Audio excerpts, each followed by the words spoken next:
Так, ассаламу алейкум рахматуллахи баракату, дуслар. Хайрле киш, халляр малляр. Я, как обычно, тепло оделся. Дубак здесь бывает порой. Сегодня я расположился на диванчик. Будем лялякать с вами. Бла-бла-бла. Продолжение вчерашней темы. Так, зарядка там, конечно, но... Может, не знаю, сейчас мы посмотреть. Короче, надо двигаться ближе. Сейчас, секунду. Потому что все здесь зависит от этой зарядки. Вот. Человек сидел просто, поэтому я не мог двигаться. Сейчас я подвинусь. Мы будем ближе, так сказать, к вам, будем ближе к вам. Ближе. Короче, ближе к действиям, зарядным устройствам, так сказать. Без зарядных устройств тяжело. Так. На всякий случай мне надо быть готовым на все эти действия. Так, будем продолжать вчерашний эфир, дуслар. Но уже, сами понимаете, в каком темпе, какой тема у нас будет. И, конечно же, и будем другие темы раскручивать. Проблемы нету здесь. Будут темы разные у нас. Разные темы будут. Ай, ё-моё. Так, один человек есть. Ну, сейчас раскочегарится, надеюсь, как вчера. Короче, то, что я вчера вам не успел читать, будем, иншаллах, сегодня читать, Аллах верса. Постараемся сегодня все это вам зачитывать, дегенкевик. Так, здесь я притащил и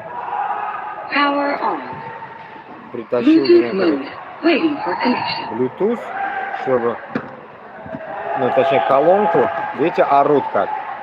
Притащил колонку, чтобы могли мы с вами вести, чуть погромче слушать, пока этот шум не уйдет. Так, время у меня 8:17, пока я там тупил, пока ты еле вышел. Так, как это все это будет происходить, не знаю. Что ли сдвинуть вот так, чтобы было, да? А то отражает лампа. Лампа отражает, и мне было удобно сидеть, присяду удобнее. Сюда. Мозги не канифулили. Так, что скажу. Начнем сегодня с такого момента. Я постараюсь сейчас Bluetooth врубить, чтобы было погромче вам. Потому что там нужно будет слушать кое-какие моменты. Не знаю, у него хватит силы или нет.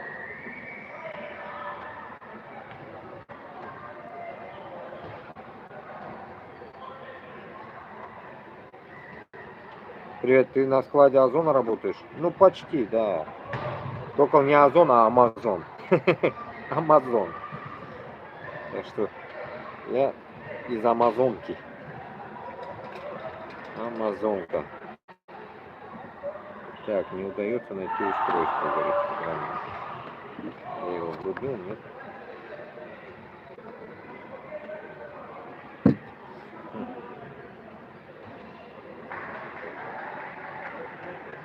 К вам требуется? Нет, нам не требуется.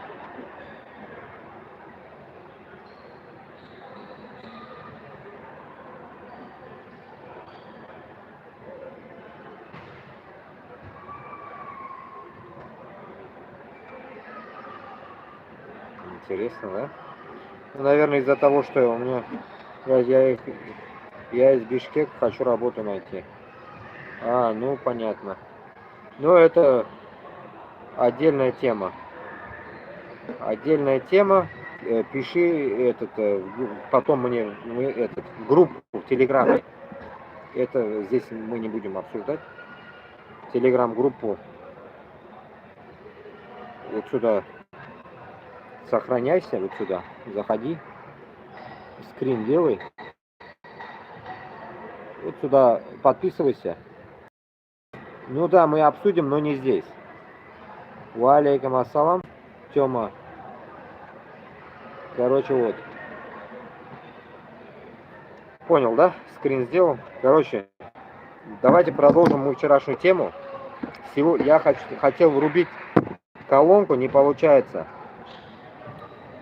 Не знаю, ТикТок выходить или нет. Я хотел и ТикТок же выйти. Сейчас и туда, и сюда выйдем. Пусть и ТикТок будет, чуть-чуть побудет. Пока народ, ну, конечно, там 12 уже. Ну, пусть побудет ТикТок тоже. Вчера я там был.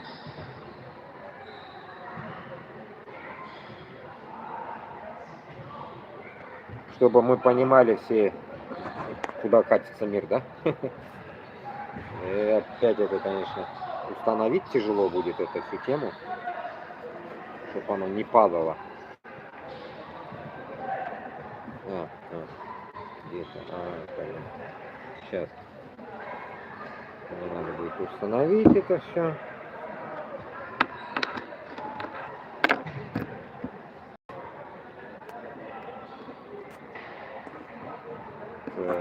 Так.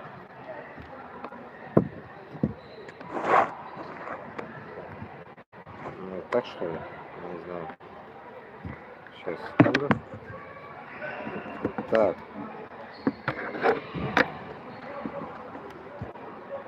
ТикТок солям.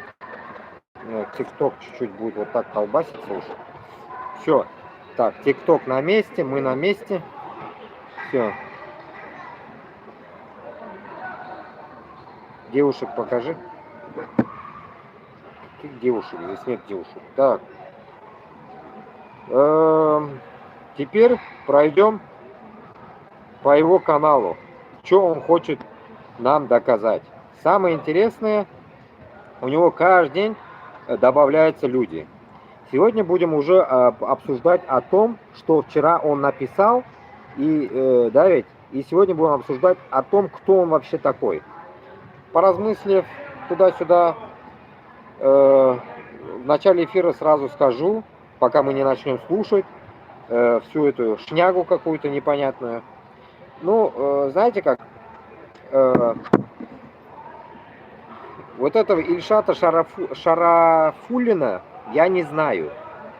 Вот Миона Бальмин, да ведь? Кашапова знаю, более-менее. Но тоже не знаю, кто он по жизни. Айсена тоже вижу, ну, вроде нормальный чувак. Руслан Габбасов, ну, наш человек, окей. Но, прикиньте, такой же вопрос может задаться и мне. Кто я, да? Да я никто. Будем так говорить, я никто. Но вот этот Ильшат Шарафуллин тоже для меня никто. Кашапов, ну, как-то более-менее, я его голос слышал, знаю как-то что-то. Вот как-то так. Но и это фиг с ним. Тут самое главное, знаете, в чем прикол? То, что он откуда-то вылез, начал какую-то нести дичь, загрузил то, все во всех платформах и пытается, получается, Кашапова, ну, так сказать, слить в унитазе.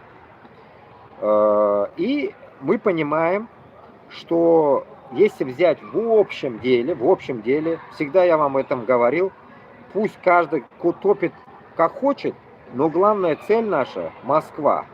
Я вчера говорил об этом, нет, но сегодня прям зацикленно, прям конкретно об этом постоянно буду я говорить. Наша цель – Москва, поэтому как бы нам разницы нету, хоть инопланетянин пусть топит, но главное, чтобы он был на нашей волне и против Москвы. И то, что там у них там какая-то сыр-бор, какая-то херня произошла, мы не в курсе. Кто, что, где умер, тоже мы не в курсе. И кто, что, откуда эти видосы откапывает, тоже мы не в курсе. Но мы в курсе одной темы. Басаев, я в глаза его никогда не видел. Человек из Чечни. Кем он был, что он делал, пока я тоже не знаю. Исходя от этого, кто-то там, кто будет меня смотреть в дальнейшем, всяко про него все знают. Кто-то все равно, кто-то что-то знает. И тут просто был вопрос человеку из их национальности. Я говорю, кто он? Он говорит, ну, человек, который боролся против Москвы. Все. Для меня это было все. Для меня это ясность, для меня это все, точка. Поэтому, исходя от этого, тоже вчера говорил, Тарнагауса нам злямигали, дедим мен. Давайте не будем из-под ногтей искать грязь. Исходя от такого варианта, вот мы будем обсуждать. И самое интересное, у Ильшата 304 подписчиков. Вчера только было 200 чем-то, сегодня уже 304. Кто подписывается, я не могу понять. Ну, хер с ним. В Фейсбуке у него вся эта дичь какая-то идет. И это тоже ладно. Самое интересное, что меня поразил один момент, что он тоже из набережных Челнов, и Кашапов из набережных Челнов. Понимаете, смысл какой? И самое интересное, еще один момент, когда Кашапов получил паспорт, выходит вот эта шняга. А что, когда Кашапов паспорт не получал, это не выходило? Почему оно сейчас вылезло? Тоже вопрос странный. Поэтому я считаю, что мы сейчас получим информацию, такую какую-то, которую он хочет загнать народу, всем нам. И от этого будем просто мы, так сказать, думать, зачем это было вообще нужно нам и так далее. Но я за сутки я надумал, подумал и одну вещь понял, что нам, вот в данный момент, как нам молодым, похрен, благодарю за лайки, нам похрен за то, что там у них творилось 30 там или там 35 лет назад. Нам до одного места. Поэтому мы не можем, как говорится, это, так сказать, обсуждать в таком ракурсе, типа, о, все, Кашапов говно. О, нет, Ильшат золотой. Нет, Ильшат может тоже говно. И Кашапов говно. Поэтому и в итоге, короче говоря, нам похуй. Но есть одно но. Чтобы в дальнейшем у нас вот такой темы не было, не дай Аллах, мы сейчас это как бы наткнулись на такую дерьмовую информацию, и мы будем просто это прожевывать, чтобы больше как бы народа поняло, что и внутри нас будут такие темы. И поэтому нам не нужно будет, как говорится, на какие-то провокации и какие-то темы вестись. Поэтому, исходя от этого, мы проведем этот эфир, может это будет уже окончательный сегодня, имеется в виду на эту тему. Если там что-то в дальнейшем что-то вылезет, нет.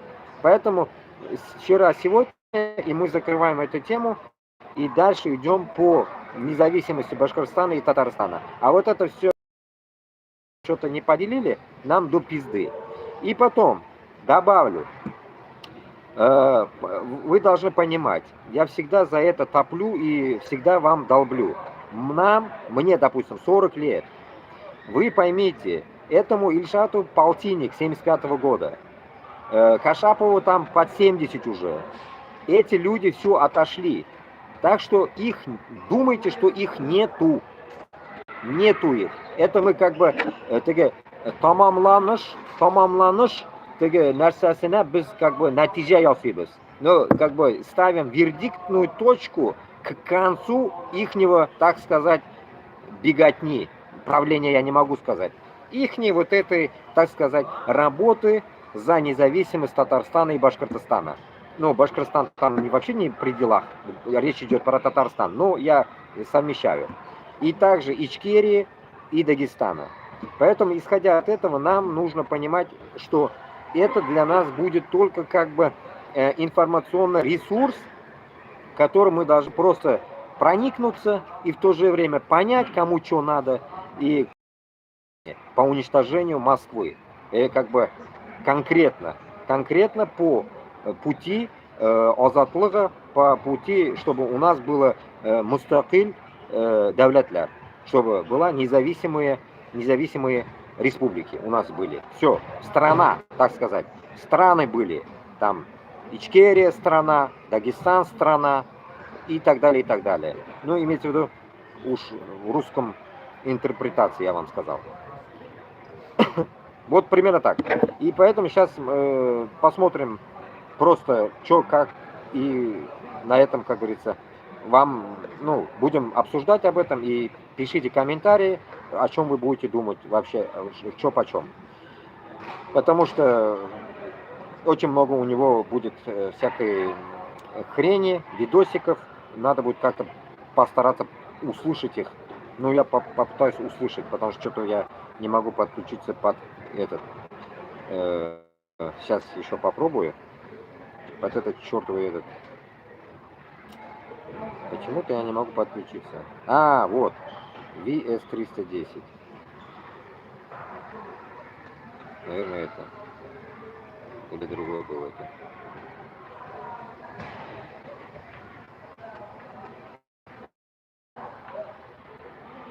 Или другое, или не это, это.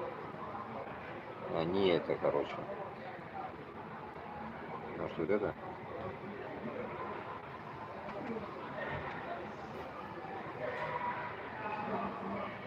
Тоже не это. Может, вот это?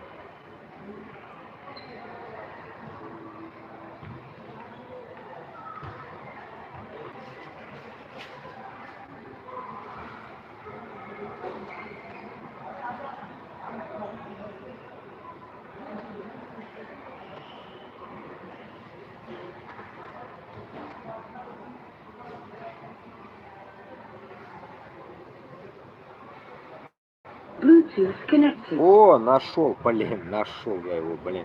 Я его назвал как по-дурацки, блин. Хайванский. Все. Короче, все, движуха пошла.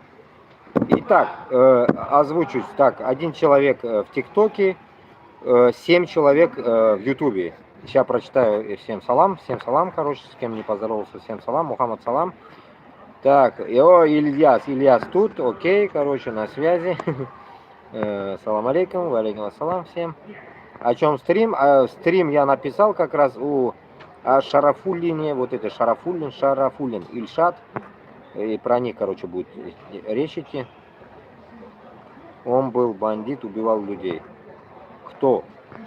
Кто он? В чате у Руслана Габбаса был, который в ночь перед Баймаком заблокировали. Этот Ильшат в старом чате у Руслана Габбаса был, который в ночь перед Баймаком заблокировали. И чё, ну-ка. Давайте проясним ситуацию. Кто такой он?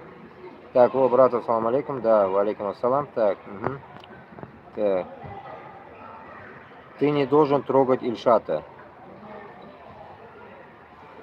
Имарат Кавказ. Ну, Ильшата трогать, не трогать, короче, ну, мы будем выяснять обстановку, потому что, что я могу сказать? Вот, понимаете, как вы, да, ведь тут? Мы же не знаем, кто из них из ФСБ, да, ведь? Кто из них из ФСБ, мы не знаем. Кашапов или Ильшат? Кашапов Рафис ФСБшник или Ильшат? Поэтому, как бы, нам они оба, как бы, по сути, неинтересны. По сути. Я же вам еще раз озвучиваю. Они уже, как говорится, прошли свою, как говорится, дорогу. Все. Дорога будет идти только с нами и по-нашему. По-ихнему уже ничего не будет. Примерно так. Так, давайте начнем, откуда он нашел всю эту дичь. Сейчас будем делать, посмотреть, что он говорит, будем слушать. Вот. Если у него это все скоро не заблокируется, надо провести, так сказать, исследовательский. Салам алейкум. О, алейкум ассалам. Куандак. Салам алейкум. Так, 14 человек. Сейчас я до того письма спущусь, которое я устал читать вам. И посмотрим, что почем. И меня выбешивает вот эта беретка, блядь. Выбешивает, блядь, его беретка, блядь, уже. Уже такой, знаете, голос, знаете чего? Голос, блядь, сука, ВДВ, блядь, нахуй, этой пидорасии, блядь. Прямо вымораживает уже, блядь, вот эта беретка меня, блядь. Чё нахуй? В невъебенный черный берет, что ли, он, блядь? Пиздец, Я не люблю вот таких людей, которые на выебонах сидят, блядь. Нахуй я зацепил эту ебунущую беретку. Кепку одень, да? Кутак ваш, блядь, какой-то. Так. Сейчас. Дойдем. Сейчас дойдем. Он мне так и не ответил. Понимаете, да? Уже сколько дней он мне так и не ответил. Вот. 12 ноября я увидел вот его видео, вот это. Вот это видео смотрели? У хохлов там. У хохлов сидят эти, блядь, север, блядь. И вот помните, я еще озвучивал, что-то говорил, вот какой-то чувак появился, блядь, что там было татар, короче, чмырят. И вот на этой теме мы что-то с ними на комментариях что-то там переговорили, что ли. Ну-ка, комментарий кто писал? Я посмотрю. Что-то моросит интернет, короче. А, ну вот, мана, Нәрса Булган, это я писал, видите? Нәрса Булган, блядь. Одну неделю назад. И мне кто-то ответил. Видеоны қара деген меня. Ильшат сам ответил. Видеоны қара. А вы знаете же, я, блядь, такие долгие эфиры я не люблю смотреть. Бах-бах. То, что мне надо, я смотрю. А вот это всякую дичь, блядь, хохлов нахуй нужны мне, блядь. Хуйня какая-то. Короче, видео на пора. Вот мы тут и, короче, и, так сказать, переписнулись. А так я не знаю, кто он такой. Муфтият Татарстана, это зло, короче. Он откуда-то сам появился у меня, блядь, в Фейсбуке. Я просто сам хуею. Короче, его кто-то крутит конкретно, блядь. Потому что просто так на Фейсбуке не появиться. Вот в Фейсбуке, если идет оплата твоего канала, ты будешь маячить везде. И вот он начал маячить вот где-то в начале ноября. Вот с этой фоткой своей, блядь. В очках его даже не узнать, кто он такой. И знаете еще, что меня взбесило, сам один момент, да, ведь? То, что здесь он гонит на ту старую историю о том, что там было в Чечне, блин. Поймите одну вещь, поймите. Я вам до этого, года 2 назад озвучивал, вам говорил. Наши, блядь, с Башкортостана и Татарстана, с Якутии, там, ладно, хуй с ним, это не мусульмане. Вот наши с Башкортостана, Татарстана, я лично знаю, блядь, сука, людей, которые пошли на войну туда. Но я знаю таких людей, которые пошли не по собственному желанию. Их этот пидорас Ельцин в 94 году отправил, блядь, под этот, нахуй. Как вот сейчас отправляют путиносос, блядь, 18-летних, вот под это, на мясо отправил. Пидорас Ельцин. Понимаете, вот таких я знаю. Исходя от этого, блядь, я не могу, и я никогда не отрицал, что наши там были или не были. Поэтому я вам и говорю, что есть, блядь, народ, блядь, башкиртов и татар, которые, блядь, за Чечню. И есть те, которые манкурты за Москву. Поэтому вы как бы, вот здесь мы должны знать это разделение. Вчера только я вам говорил, что 4 категории людей уже обнаружилось. 4, которые там за, которые манкурты, которые мы, которые еще 4, это те, которые еще, блядь, сидят ни туда, ни сюда, короче. Вот такие еще дятлы есть, блядь. Сейчас, дойдем. У него, оказывается, тут до хрена, блядь, он пиздец давно, он тут что-то мудрит. Я это низ не смотрел. Ну ладно, мы именно должны начать не того, что он там, у него там.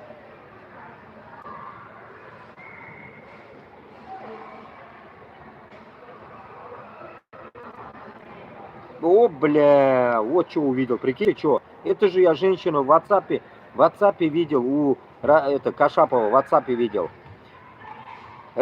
Короче, ему пишут: Салам Ильшат, seni sog'inamiz, kutamiz, Alloh seni bala qazolardan saqlasin, amin degan.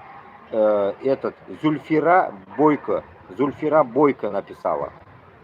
Зульфира Бойко или комментанулась, короче, это там, как это, репост сделала.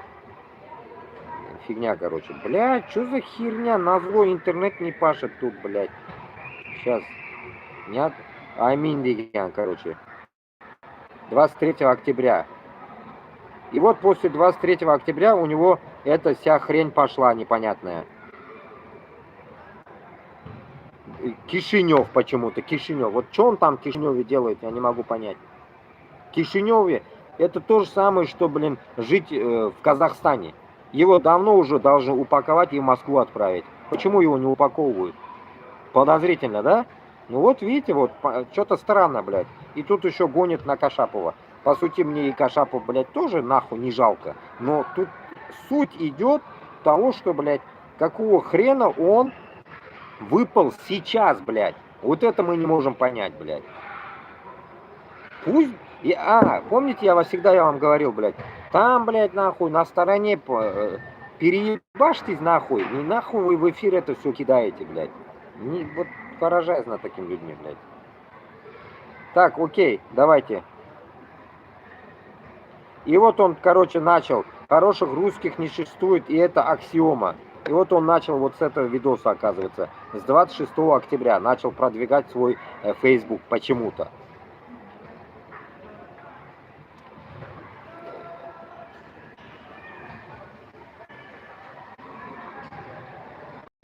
Тут про украинцев какая-то дичь. Нет, мы давайте по теме пойдем, по теме.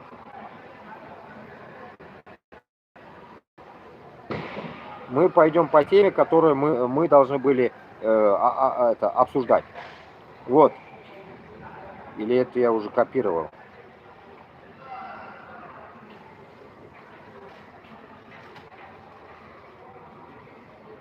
Вот, все. Вот с этого начнем, с видоса. То, что я вчера не давал вам прослушать. Ой, ёпта, такое видео, блядь, пиздец. Что-то, блядь, на арабском. قالوا سنعود واحد عناصر الاستخبارات بعد ما خرجت القوات.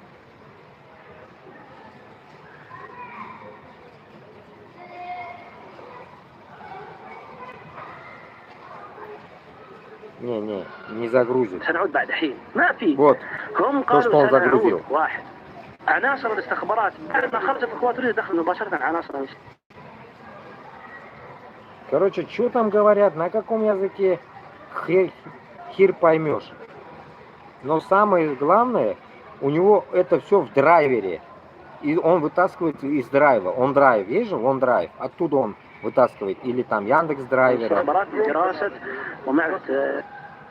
Типа он тут говорит, и тут пишется дальше на английском. Типа здесь 1, 2, 3, 4, 5, 6. 6 этих сидят тут, короче. 6 тех татар, русские, украинец, короче, которых я вчера читал. Вот они сидят там. Которых по одному чпокали, короче, вчера. И он почему-то живой остался. И самое интересное, блядь, откуда он это видео взял, блядь? Чё, блин, ему, блин, сам Басаев оставил? Говорит, на тебе флеш-карту, блядь. В 98-х годах, блядь. Понимаете? قالوا لنا قبل سنة وسنتين ونص قالوا سنة ونص قالوا يدخل الروس من الجبال. ايش تريد اكثر؟ نحن في المعسكر عندنا مسكنا اكثر من 37 عنصر من عناصر الاستخبارات في داخل. Ужасное видео, блядь, нахрен. Дерьмо, блядь. Ну ладно, хер на него. Суть, давайте прочитаем, или там я читал это уже целый километр.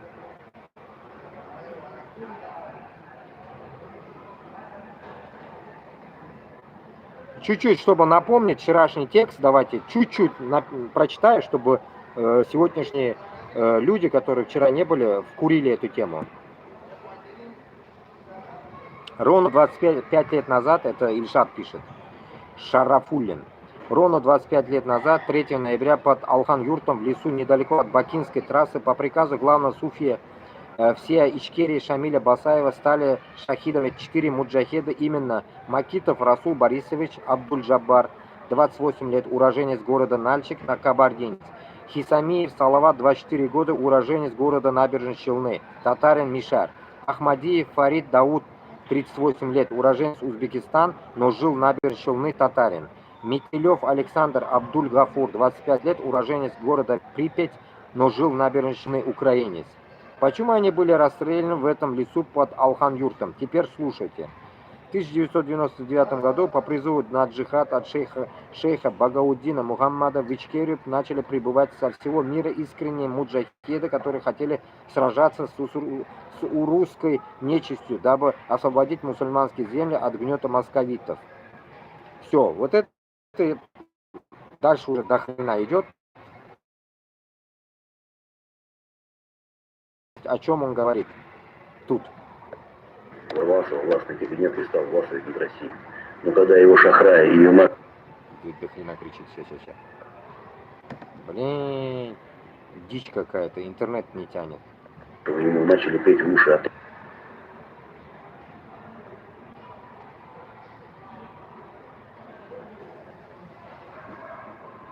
Глюк, короче, ловит, блин.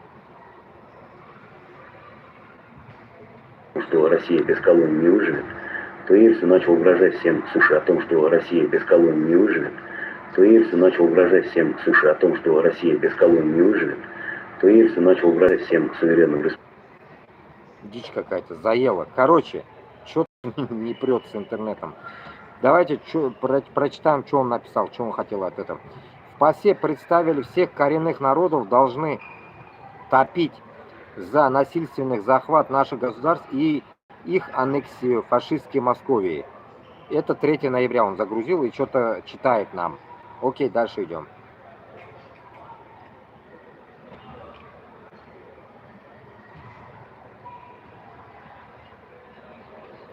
Так, ладно.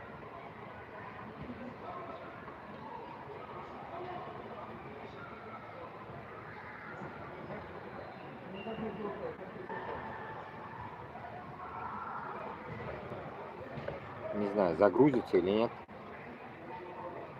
И решил под конец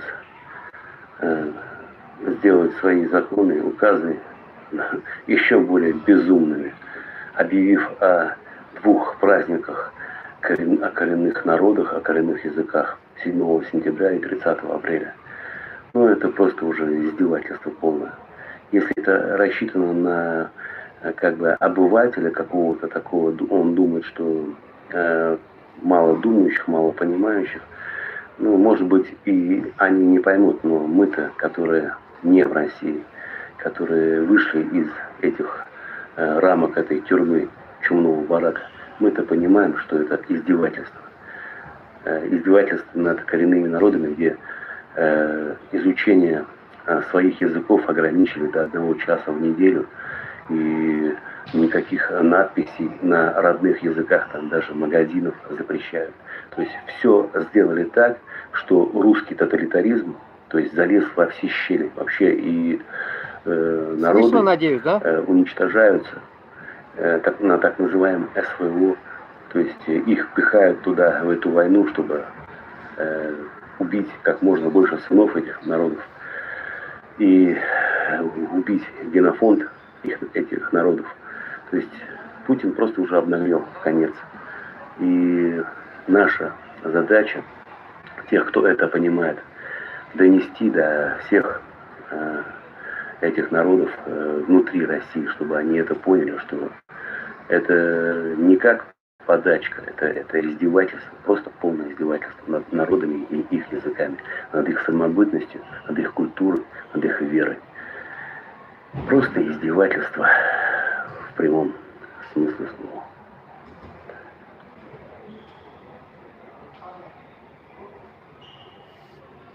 слова. Это говорил он 4 ноября. Что он говорил? Проклятый Путин и в конец решил поиздеваться над почти уничтоженным коренным языком и коренным народом, которые лишили их государственности и суверенитета, подписав указы об учреждении праздничных дней 30 апреля и 7 сентября, выделив их как издевку над всеми нерусскими и издевательство над их уничтоженной самобытностью. Окей. Вроде бы как бы, как мы вроде бы топит, что-то говорит, как мы вроде бы. Но откуда это вот эту всю дичь он вытащил, другую вот это, да?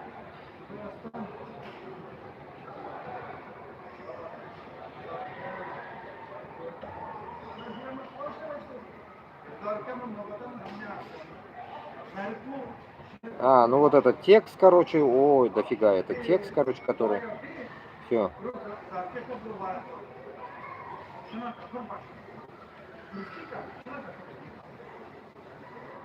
6 ноября.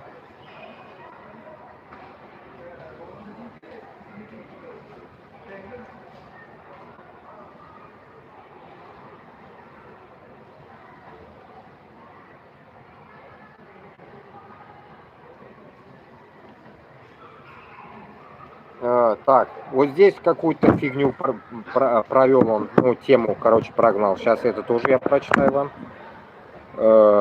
Про этот. Короче, знаете На что? территории Татарстана и вне Татарстана. У меня такое впечатление сейчас появляется. Смотрите, Татарстан. где он Я не туда повернул. обращаюсь именно к тем, Блин. вне Татарстана. Я обращаюсь именно к тем, вне Татарстана. Улин Ильшат Маратович заявил. Где он повернул не туда. Где-то после 4 ноября он начал, после 4 примерно, да, начинается вот эта тема, блин, кашаповская тема. А до этого вроде он нормально сидит, что-то говорит, и резко вытаскивает вот эту херню, письмо, которое я вам читал. Вот, вернем себе свободу и независимость от рашистского недоразумения. 8 ноября он делает это все. Потом, не спонсируйте путинских фашистов. Которые несут вот эту дичь несет, короче, непонятно. И милостыни в мечети, которые сейчас находятся под Казанским.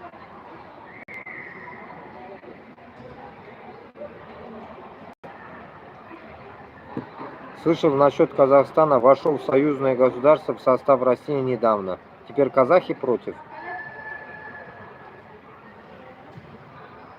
Я не слышал об этом. Не слышал. Ну, если есть полная информация, напиши. Прочитаю, вот на эфир прочитаю. Короче, он что пишет? 9 ноября.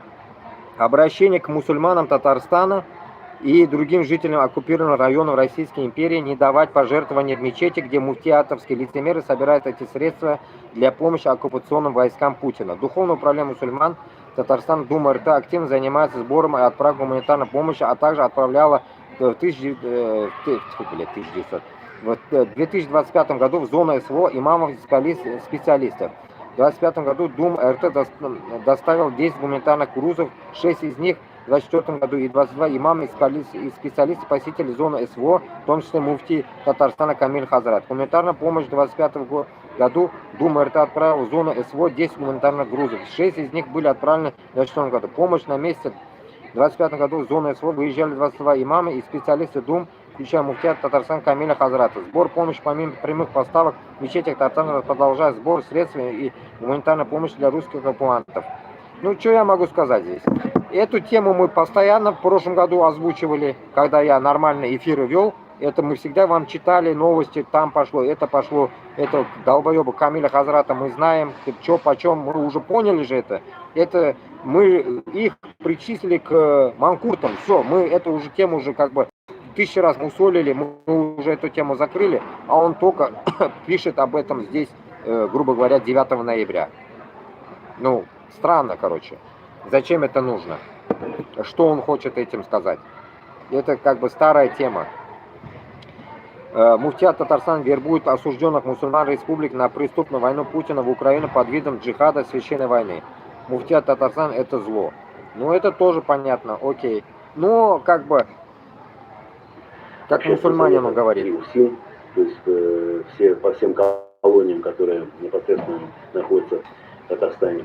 И вот эти люди, они обманным путем собирают средства, то есть привлекая средства там со всего мира, можно сказать, там и участвуют арабские страны, богатые в этом во всем. То есть вот они именно обманывают вот эти мусульманские страны, якобы под видом, что там помогать они хотят там вот этим неимущим, вот этим осужденным в колониях. Но на самом деле эти деньги и помощь не идет вообще абсолютно, то есть не попадает в эти колонии и этим неимущим, и этим инвалидам. То есть мне непосредственно об этом жалуются. Тут возникает вопрос у меня, понимаете как? До этого он где был, это раз. Вот этот момент я не могу понять. Где он был? Кашапов, по идее, сам долбоеб. Когда он брал нас, так сказать, подключал нас в этом ебучему своему, блядь, WhatsApp, даже он не говорил, кто есть, кто там, кто есть вообще, какие люди есть. Если он недавно от их группы отсоединился, как Павел Железняк, или как я, как Аида Абдрахманова, блядь, все они как будто разошлись на время, это тоже какой-то, блядь, нонсенс, спектакль нахуй какой-то. Нас-то конкретно вытулили, потому что я хуй положил на турков, блядь, на айзеров, блядь, грубо говоря, вот это. Поэтому меня вытулили оттуда. А этот, если он вытулился тоже оттуда, и потом вытащил, блядь, вот эту шнягу на Кашапова, это значит там не просто шуточная тема была там, блядь, мощность какой-то серьезная тема. Допустим. И потом, если мы ему, допустим, поверили насчет Кашапова, и что с этого изменится? Че мы, блядь, нахуй, скажем, блядь, ой, пидорас, и чё? И мы перестанем топить против Москвы, что ли? Я от этого не могу понять, что он хочет донести людям. Да, блядь, ну и хуй с ним Кашапов, блядь, я же вам говорю, Кашапов есть или нет, нам похуй. И также он есть или нет, нам тоже похуй, блядь. Кто он нахуй, блядь? Нарисовались тут нахуй 30-летним своим стажем, где, блядь, кутарында кылмаганнар, блядь, если уж на то пошло, сказать на татарском, блядь. У Тозилышында, блядь, бармак кымылдатмаганлар нахуй. И что они нам еще хотят доказать, блядь? За 30 лет люди нахуй что-то должны сделать, блядь. Они нихуя ничего не сделали и еще, блядь, до сих пор огрызаются через 30 лет нахуй. Вот это я не могу вникнуть, блядь, по идее, блядь. Я мог бы эту тему не затрагивать, просто я затронул. Почему? Знаете почему? Потому что, блядь, идет речь о том, кого мы знали. Его, блядь, я в душе не ебу нахуй, кто такой, блядь. Хоть он 1000 раз пусть мусульманином будет, до пизды мне до него, блядь, по сути, блядь. Когда, блядь, человек нахуй из откуда-то, алле койдан, блядь, этот, падает нахуй, так сказать, на землю, блядь, и начинает гнать какую-то пургу, блядь. Блядь, нахуй нам нужен, блядь, по идее, блядь, да? Но это интересно. Почему? Потому что такой же, вот такой же, из такой же тематики был, блядь, когда я первый раз знакомился, и Ильшат, это Ильшат, а тот Иршат. Иршат вроде был, или тоже Ильшат был. Ильшат Хаби был, блядь, или Иршат Хаби из Нью-Йорка. Тоже татарин, который опиздюлился в Санкт-Петербурге, был бизнесменом, его бизнес отжали, поэтому он съебался в Америку. Короче, тырым-пырым, блядь, жена хуй поймешь нахуй, то ли русская, то ли украинка, блядь. Точно татар-туголь, хатана. И вот и все. И что он, блядь, сейчас не слышно ни духа, ни слуха, блядь, от него, блядь. А такие нахуй нам нужны, блядь. Которые сидят в тряпочку, молчат. Хули вы ждете, блядь? Чё молчите, блядь? Потом хуякс вылазят, блядь, со своей какой-то говной информацией, блядь, против Кашапова или там завтра, блядь, против Айсина выйдут, потом завтра против Габаса выйдут, а потом против меня выйдут еще вдобавок. Нахуя нам такие, блядь, ебучие, непонятные информаторы, блядь, которые, блядь, ну, по идее, блядь, да, и идут, знаете как, главное, идет по такой теме, что вроде бы что-то грузит в начале, тык-тык-тык, вроде вот так раз, такой движуха там за Татарстан, за та-та-та-та, потом хуякс, блядь, через 5-6 эфиров, блядь, выкидывает такой выкидон, блядь, против Кашапова. А может через 5 еще эфиров таких нормальных, может он против Айсина выкинет, блядь, дичь какую-то. Скажет, ой, блядь, Айсин что-то там накосячил лет 50 назад, блядь. И вот давайте мы его нахуй хаять будем, блядь. Вот так вот. Понимаете, нахуя нам такая вот тема вообще по идее нужна, блядь. Но я хочу просто докопаться до истины, чтобы понять эту тему. Поэтому чем больше я буду это говорить, тем больше я увижу здесь, кто-то в комментариях может что-то узнает и, так сказать, в конце до концов расколется. чтобы вся аудитория поняла, кто он и кто Кашапов на самом деле. Ну, мы знаем же, кто Путин, а вот этих не знаем. Так, муфтият Татарстан вербует осужденных мусульман республик на преступную войну Путина в Украину под видом джихада, священной войны. Ну, это тоже, блядь, пройденный этап, блядь. 2 года об этом уже долбим, нахуй. Это как бы, блядь, я не знаю, не сенсационная вещь, блядь.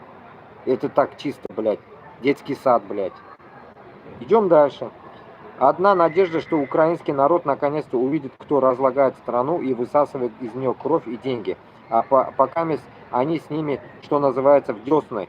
И враг для них и палестинцы. Но с другой стороны, ежели ума нет совсем, то пиши пропало.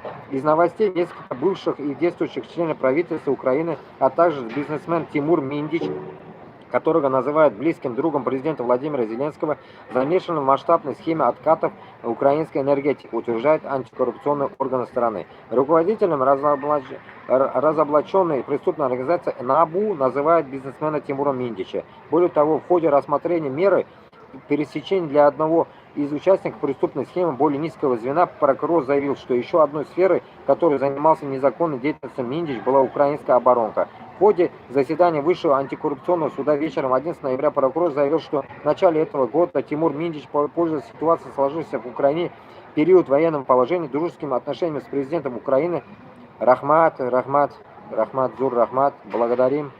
Пользуясь ситуацией, сложившейся в Украине в период военного положения, дружеским отношениям с президентом Украины, связанными с нынешним бывшим должностным лицам органов государственной власти и органов с целью удовлетворения собственно потребностей решил незаконно обогатиться. По данным, про которые с этой целью он и его знакомый Александр Цукерман создали систему, которая позволяла устройщикам получать откат с большой части закупок, которую осуществляла Энергоатом.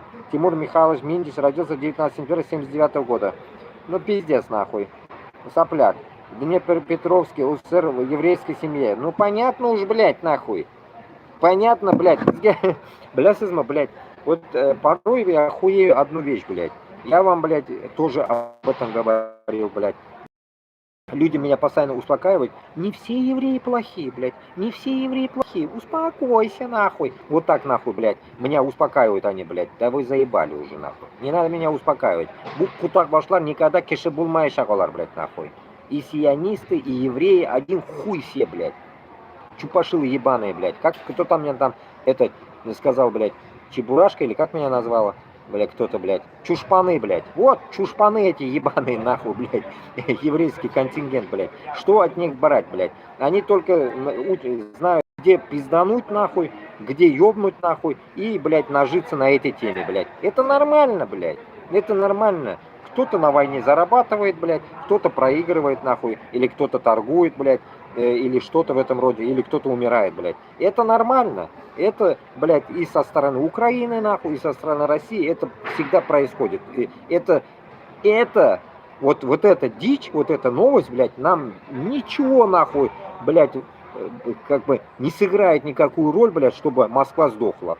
Это ничего не сыграет, чтобы разбудить башкирта и татара, блядь. От этого ни мне, блядь, ни вам, ни холодно, ни жарко, блядь. Нам до пизды, что там, кто ворует у украинцев, блядь. Нам да чё нахуй? Нам нужно понять, что воруется, блядь, в Башкортостане, в Татарстане. Нахуя нам, блядь, чужую, блядь, нахуй, в карман лезть, блядь. У себя надо разобраться. Путин, блядь, что пиздит, блядь. А не какую-то шнягу, блядь, порой, да, хуею, блядь, над такими людьми, которые несут какую-то ересь, блядь, про Украину, блядь. Нам на похуй вообще, блядь. Хуею, блядь. А, кстати, я сегодня открыл канал. Максимально можете подписаться. На всякий случай открыл канал. Я говорил, нет, в начале эфира, не помню. Короче, называется Идель Урал Туркестан. Идель Урал Туркестан. YouTube канал, я его открыл сегодня. Максимально, если подпишетесь, 50 человек, оттуда можно будет потом эфир делать тоже. На всякий случай. Вот так вот. Прорекламирую свой канал, блин. На всякий случай я его открыл, чтобы вдруг меня бахнут, блядь, и там будет запасной вариант. Вот. И потом вот 12 ноября, вот давайте вот с 12 ноября, что говорил Карпенко, что происходило, я чуть-чуть начал смотреть, но ни хера не вкурил. И прочитаем просто то, что он написал.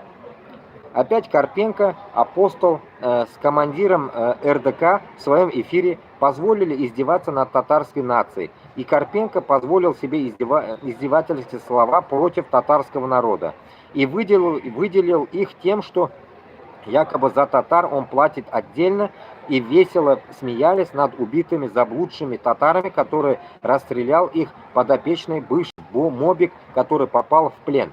У Ахмада Закаева уже был разговор с этим апостолом по поводу издевательства над чеченцами. Сейчас он позволяет себе вместе с РДКшным командиром издеваться над татарами. А этот Карпенко не задавался вопросом, почему татары такими стали, и почему они служат русским фашистам, и кто в этом виноват, по сути, что татары сделали послушным стадом. В конце эфира этот Карпенко позволил себе сказать «Аллаху Акбару», а этот русский фашик ехидно усмехнулся. Ну, этот эфир, если кто смотрел, можете коротко прокомментировать, что там было. Я его нахуй не смотрел, потому что это рожи я ненавижу. Я ему в прошлом году Карпенко, потом что-то он да-ла-ла-ла-ла, бурагозил. В итоге, короче, я с ним не договорился. О чем-то я разговаривал с ним в его телеграме и, короче, нахуй. Короче, поймите одну вещь, туганлар, поймите одну вещь. То, что там они издеваются, не издеваются, вы не забывайте, украинцы это крестоносцы, блядь. Не забывайте, блядь, что они такие же, блядь, нахуй, так сказать, финно-угры, блядь. И финно-угры такие же, блядь, нахуй, как и эти ебучие русские, блядь. Вы не забывайте, блядь, что они крестоносцы, блядь. Вы вспомните, что мы мусульмане. Вот и все. И не надо тут, нахуй, приплесывать, нахуй, наших манкуртов. Манкуртов, блядь, вы уже забудьте. Вы забудьте, что есть такие татары или башкортлар, или там чеченцы, или дагестанцы. Они манкурты. Все, вы их просто отделите от себя. Если вы нормально воспитанный человек, вы истинный человек своей нации, мусульмане вдобавок еще, пусть даже этнический в данный момент пока даже, да, но вы, если башкир, татар, чечен, Дагестан, и вы против московского вот этого ебучего болота, блядь, все, вы гордитесь собой. И не надо нахуй, блядь, нам вот эти Карпенко, Хуенко, блядь, нахуй они нам нужны, блядь. Почему? Потому что, блядь, Украина – это Украина, Башкортостан – это Башкортостан, Чечня – это Чечня. Все, вы поймите, не нужно, блядь, своим, блядь, нахуй, каким-то менталитетом лезть туда и что-то им говорить. Я 2 года говорил, толку нет. Неблагодарность, нахуй, нахуй нужно. Салам и все, блядь, до свидос, блядь. Потому что sizga baribir bir kim rahmat demayshak. Rahmat demay bir kimda. Shuni аңларга тиешсез, блядь. Аллага тапшырырга кирәк и все. Идти по своей теме. Башкортостан, Татарстан, Ичкерия, Дагестан. Вот наши земли. Чего мы вообще уперлись в этой Украине? 2 года я, блядь, вот попытался им донести эту тему. Не доходит. Нас хуй не вставят. Нахуя тогда они нам нужны, по идее, блядь. Поэтому не надо, блядь, нахуй. Нам зацикливаться на, так сказать, на территориях Украины. Нам до пизды. Нам главное вырвать из этих ебучих земель Крым. Вот теперь я буду топить за Крым, чтобы он был отдельным. Будет Крым отдельным, Кавказ отдельным и так далее, нахуй. Никакой нахуй Украине Крым мы не будем отдавать. Вот будет такая вот дискуссия теперь. По-другому никак, потому что яхшылыкны аңламаган куттаклар белән мы только так будем общаться. Нам не нужна нахуй вот эта ихняя нахуй стратегия нахуй, где рулит нахуй сам зеле еврей, блядь, и еще мы должны что-то, блядь, прислушиваться. Утаром на нары, блядь. Никого не будем прислушиваться, блядь. Только прислушиваемся в свое сердце и идем на Москву. По-другому никак. А эти всякие апостолы нахуй. Карпенко апостол, блядь. Нихуя ты, блядь, назвал себя высокомерно. Апостол, блядь. Говно, блядь, нахуй, а не апостол. Бородатое чмо, блядь. Идем дальше. Поражаюсь над такими людьми, блядь. Нашел себе работу, блядь. Стримы вести, блядь, над пленными, нахуй. Если он, блядь, если ты в такую работу работаешь, Карпенко этот, ташак, блядь. Работай нахуй, как в Коране написано, это слово всегда забываю. Как сказать, сейчас. Ну, такое слово, как тяжелое сейчас произнести это. Беспристрастно. Беспристрастно надо быть в таких местах. Не надо издеваться. В прошлом году я видел, как он издевался над чеченцами. Двое чеченцев интервью давали. Потом все с Европы чеченцы, которые топят за независимость Украины, они ему ответили. На дебат позвали. Заткнули его. А со стороны татар его кто-нибудь позвал? Не позвал. Я могу позвать его, блядь. Я могу его позвать нахуй, если он выйдет, блядь. Если он не очко, блядь. Я могу позвать, давай поговорим, хуй ты там издеваешься. Но я не смотрел его ролик, нахуй. Вот это уже мне не интересно, понимаете? Этот момент уже не интересен. Если Ильшат, блядь, это загрузил, значит, если ты такой Ильшат, блядь, герой, нахуй, выйди и поговори с ним, нахуй. Выйди, поговори, ты же, блядь, берет надел, блядь. У меня берета нету, блядь. Я рядовой, нахуй. А ты какой-то там полковником был, нахуй, в твоем рассказе вчерашнем, блядь. Русским фашистам очень нравится, как фашистский Китай устроил геноцид коренному народу уйгурам и перевоспитал их пытками и мучениями в лагерях смерти. Ну, уже, как бы, знаете, он кидается на разные темы, Ильшат эту тему делает, да, ведь порой, думаю, знаете, система, как и у нас, примерно у него. Система, как и у нас. Поэтому, как бы, от нас далеко не уходит, так сказать, его система. Но кто он? Вот в чем прикол, блядь. И то, что там он служил в Украине, и почему-то он оттуда вышел, тоже странно. Служил, вышел, блядь. А может, он осознал то, что за нахуй вышел, может, из той категории он, блядь, из того, что, блядь, я тоже вот 2 года топил за украинцев, блядь, а от них рахмата нету. Ни спасибо, ни хуя. Кутак мой габута, блядь. И все. Может, ему это дошло? Что он не там, блядь, ходит? А почему-то 18 тысяч чеченцев ходят вроде бы в Украине до сих пор. Ахмад Закаевы ходят там. Они же не вышли никуда. А этот вылез, блядь, в Кишинев. Странно тоже. Вот это и означает, знаете что? Скажу, больно будет звучать. Башкир белян татар никогда друг друга не поддерживает. Узбек-то шулаюк. Узбек-то не поддерживает друг друга. Нету у нас этого. Нету у нас этого. А у чеченцев есть. Если у чеченцев слово война, джихад, у них есть поддержка. А у нас нету. У нас нету этого. Будут вон там хуярить какого-нибудь татарина, блядь, никто не подойдет, блядь. Башкиры будут хуярить, никто не подойдет, блядь. А если вон там где-то будут хуярить чеченца, блядь, там со всей страны Европы прилетит чеченцы, блядь, не пожалеют бабки, прилетят, разъебут тех, блядь, и уедут спокойно. Чисто по-братски. Бисмилля. А у нас нет такого. Нет такого. Только в армии я чуть-чуть почувствовал это с одной роты на другую. Были казанские татары, меня поддержали. А с Башкортостана меня нихуя никто не поддержал, блядь.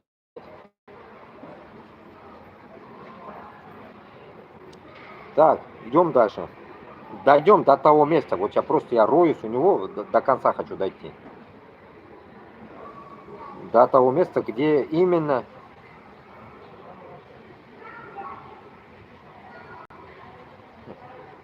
Так, чтобы мы понимали весь спектакль Иошни. Так, тут теперь идет фигня.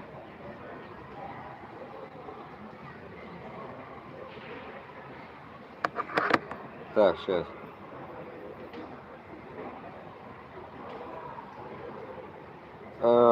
Самое интересное, правительство независимого Татарстана. Покажу всем.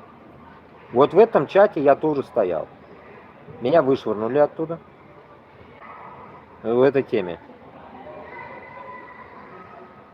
Я потом, иншаллах, почитаю комментарии, без обид. Прочитаю то, что есть. Самое интересное впереди, сейчас, секунду.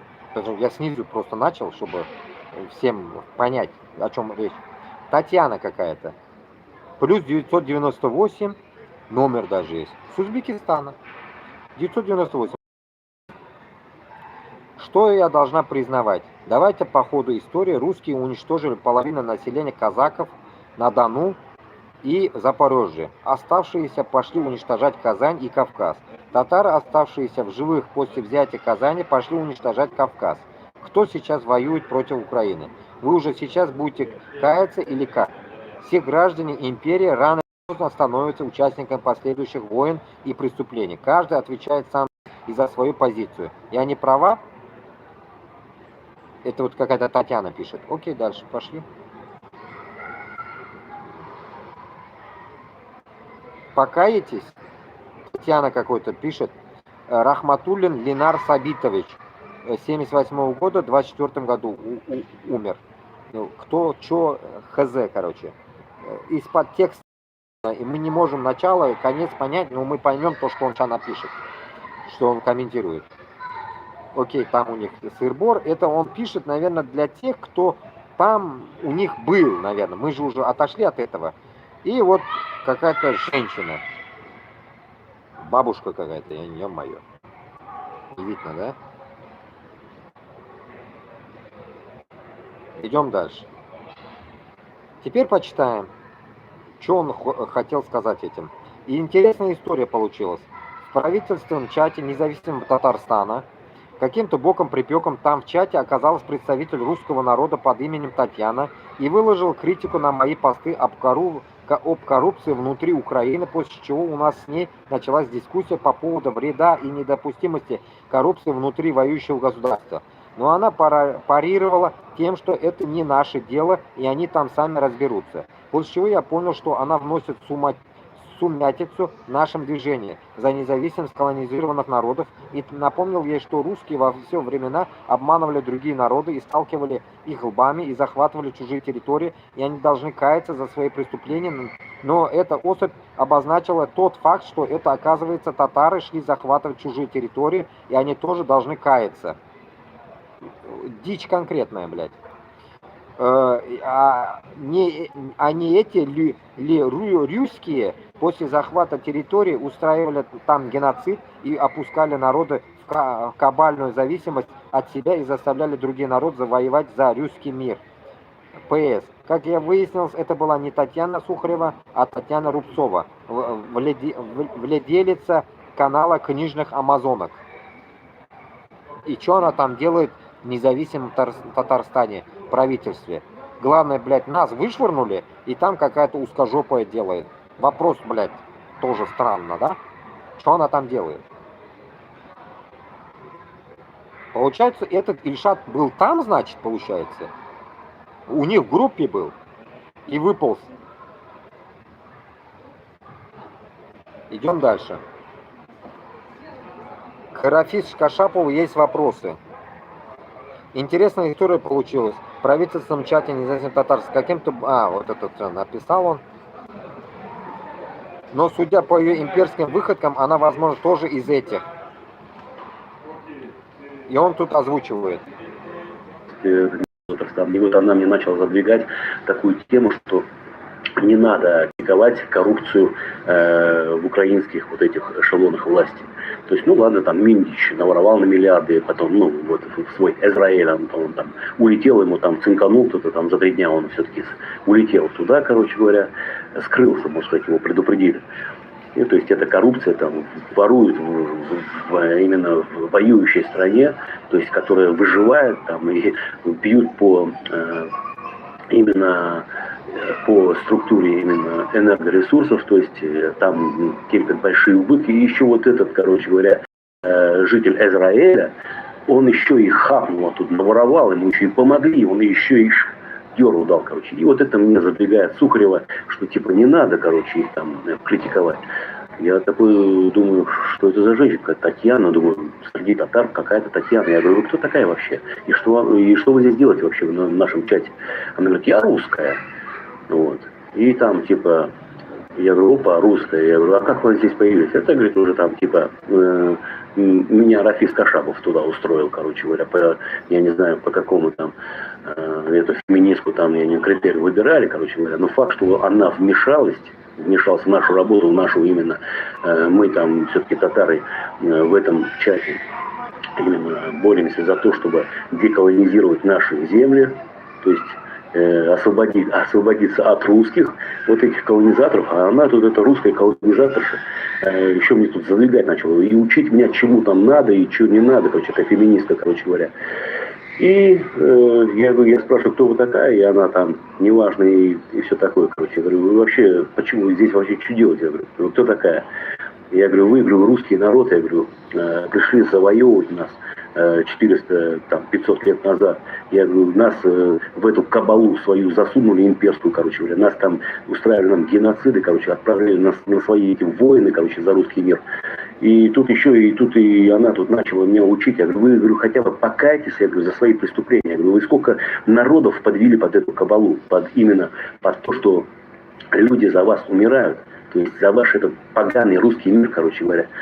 И она, типа, это что, это должна признавать? Это вы, говорит, татары признавать должны, что вы это, типа, воюете там. И она мне пишет одну ночь, и что я должна признавать? Давайте по ходу истории. Русские уничтожили половину населения казахов и на Дону, и Запорожья. Оставшиеся пошли уничтожать Казань и Кавказ. Татары, оставшиеся в живых после взятия Казани, пошли уничтожать Кавказ. То есть это мы пошли, татары пошли. Кто сейчас воюет против Украины? Знак вопроса. Вы уже сейчас будете каяться или как? Все граждане империи рано или поздно становятся участниками последующих войн и преступлений. Каждый отвечает сам за себя и за свою позицию. Я не права. То есть вот эта женщина начала нас, татар, то есть причислять именно к виноватым. Оказывается, мы виноваты в том, что у нас русские завоевали, нам устраивали геноцид, и еще потом мы, татары, оказывается, шли отдельно, может быть, там, по ее там, феминистскому этому как бы рассуждению, пошли мы там кого-то завоевывать на Кавказ, короче говоря. И потом она мне присылает там труп Рахматуллина Ленара Сагбитовича, который погиб в войне в Украине. И тут пишет мне, покайтесь на вопрос. Это, оказывается, мы должны каяться, не русские народ.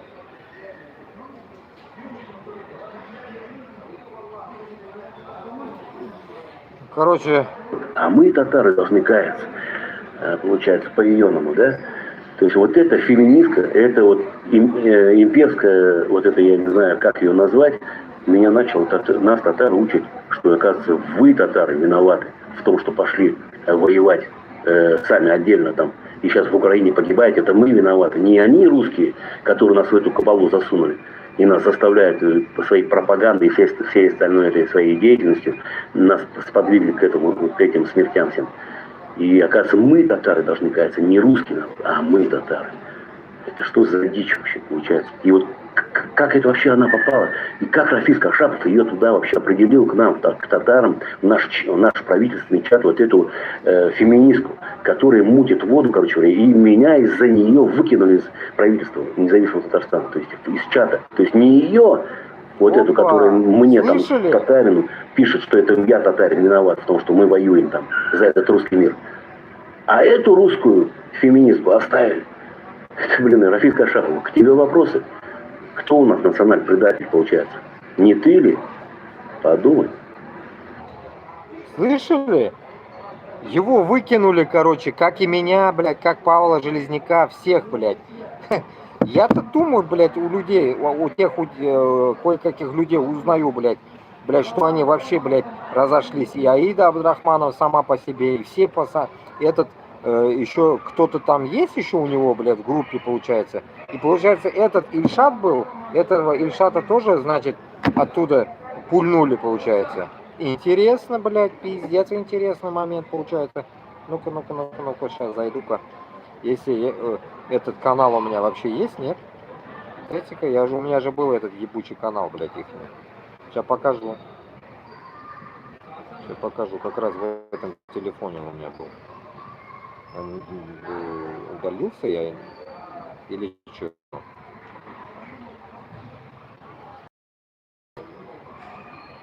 А, вот. Да, вот. Аида меня удалила, блядь. Когда она удалила? Вот. 13 августа 24 года был я, значит, там, блядь. Все, пиздец. Ну да, там 22 человека. Видите, да? Чтоб потом не говорили, я там был или не был. Или я придумываю. ТикТок тоже засвечу. Вот эта группа. Туда хуй зайдешь. Пока они не пустят, хуй зайдешь. Это не Телеграм, блядь. И вы его не найдете. Его найти тоже невозможно. Надо его этот... Ну, короче, WhatsApp, поняли, да? Там 22 человека, блядь.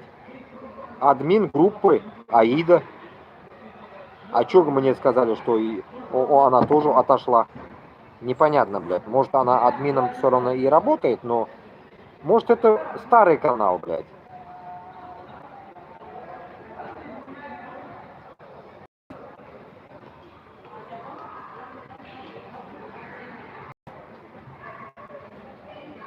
Ну, вот тут очень много, ну, без имен.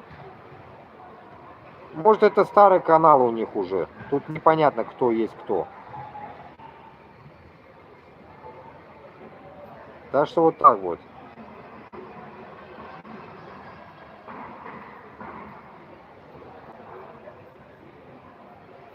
Вот мне они писали. Рустам, пожалуйста, удалите ваш пост. У нас запрещена ненависть и вражда, а также разжигание ненависти к другим нациям. У нас есть друзья, азербайджанцы и турки, которые делают очень много для нашей с вами независимости. Ой, блядь.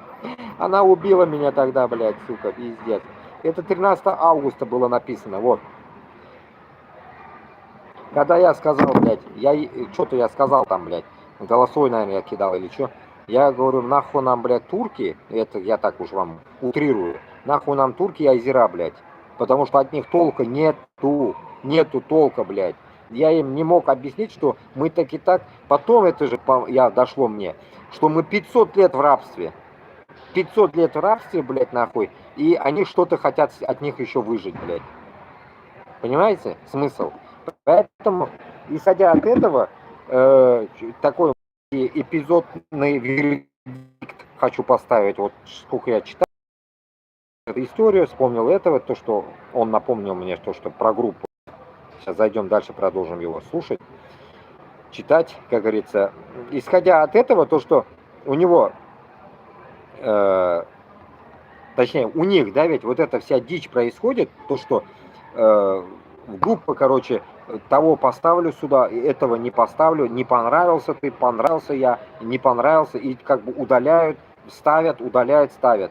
Окей, удаляют, ставят. А если мы, вот как молодая гвардия, так грубо скажем, блядь, нахуй, которая идет за независимость этих наших республик, Башкортостана, Татарстана, Ичкерии, Дагестана и так далее, всех, я за всех как бы врубаюсь, мы если идем, мы тогда можем таким же макаром сказать, нахуй нам эти старики нужны, блядь. Ебитесь нахуй в рот, блядь. Идите нахуй, кадитесь все, блядь. Мы сами будем как решать, как дальше быть, блядь. Без вас нахуй, без ваших соплей обойдемся, блядь. Ваше решение 30-летней давности, нахуй, ни разу, нахуй, вооруженного конфликта не было, блядь, нахуй. Нахуя вы нам нужны, блядь?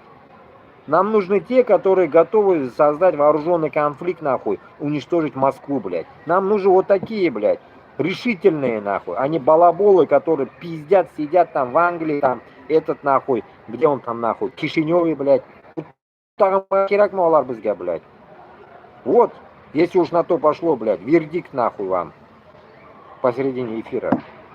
Поэтому я считаю, что это дичь полная, блядь. Нам не нужны такие, блядь, пиздоболы, которые 30 лет пиздят, нахуй, и нету, нахуй, у них, блядь, никакой решимости взять, блядь, у турков, блядь, я не знаю даже, в конце концов, в долг, блядь. Если даже Украина смогла в долг, блядь, у американцев взять оружие, пиздануть по Москве, блядь. Почему, блядь, Башкортостан, Татарстан, Ичкерия и Дагестан не может взять оружие у турков и пиздануть по Москве? В чем проблема ваша? Проблема в том, которым я несколько дней уже эфир вам веду, вот в этом. За жопу-то отвечать надо. За жопу надо научиться отвечать, блядь. Кутыня, блядь, жауап берегіз нахуй. За ваши проделки, нахуй, страдает, по идее, блядь, нахуй, весь народ, блядь. Вы тогда отвечайте, если ты повелся под эту дорогу, отвечай, ёб твою дивизию, блядь. Почему ты не отвечаешь, блядь? И рожай нахуй оружие, блядь, нахуй, чтобы на Москву пиздануть, блядь. Рожай положение, Куандыкский коридор создавай. Создавай какой-нибудь там внутри, и там Крыма коридор какой-то, я не знаю, через море ебани нахуй, через Черное море, с Турции ебани на кораблях, как раньше, пираты нахуй. Бахни, блядь, с Черного моря нахуй по Москве, блядь. Давай. Заебали эту нахуй, вот эти балаболы нахуй, писари ебучие нахуй. Сейчас самое интересное впереди. Сейчас, секунду. Сейчас, дойду до того момента, где он, блядь. Где я остановился. Сейчас найдем. Ага, вот это все. Угу. Все, вот 17 ноября, запоминаем, у него бзикнуло нахуй, и он начинает переть на Кашапова. И тут 20 ноября врублено видео. Вот это конченное видео. تجسس دولة على شخص واحد. والآن بالعشرات قاعدين يمسكوا الاستخبارات تقول هذا لا ما يصير. لازم يجي الروس ويطحنون أبونا. وبعد ما تتدمر الدنيا يبدأ الناس ردة فعل وتبدأ المآسي وتبدأ التلفزيون يبين لك ناس القتلى والنساء المهتك أعراضهم والناس تبكي. Это как раз тут его текст, который я читал, я запарился вчера весь день, весь день говорю, блин, 3 часа эфира читал я этот чертовый его текст, блядь, километровый. Вот это вот, про это вроде бы тут. Ну да, вот начало. Он пишет, я Шарафуллин Ильшат Маратович, 10 мая 1975 года рождения, хочу сделать заявление по поводу предателя и лжеца Рафиса Кашапова. 20 ноября его бзикнуло, наверное, потому что его блоканули, и он вытащил все грязные, как говорится, бельишки, нахуй, труселя, нахуй, нестиранные, блядь, нахуй, наружу к нам. И вот я сижу, эти, блядь, грязные смс-ки читаю вам, блядь. Пиздец, да? А еще мне интересно, в историческую, нахуй, зависимость. Что было там, нахуй? С набережно-челнистцами, нахуй, боевиками, или там кто они, нахуй, блядь. Кашаповой, блядь. Так, идем дальше. Что он там говорит?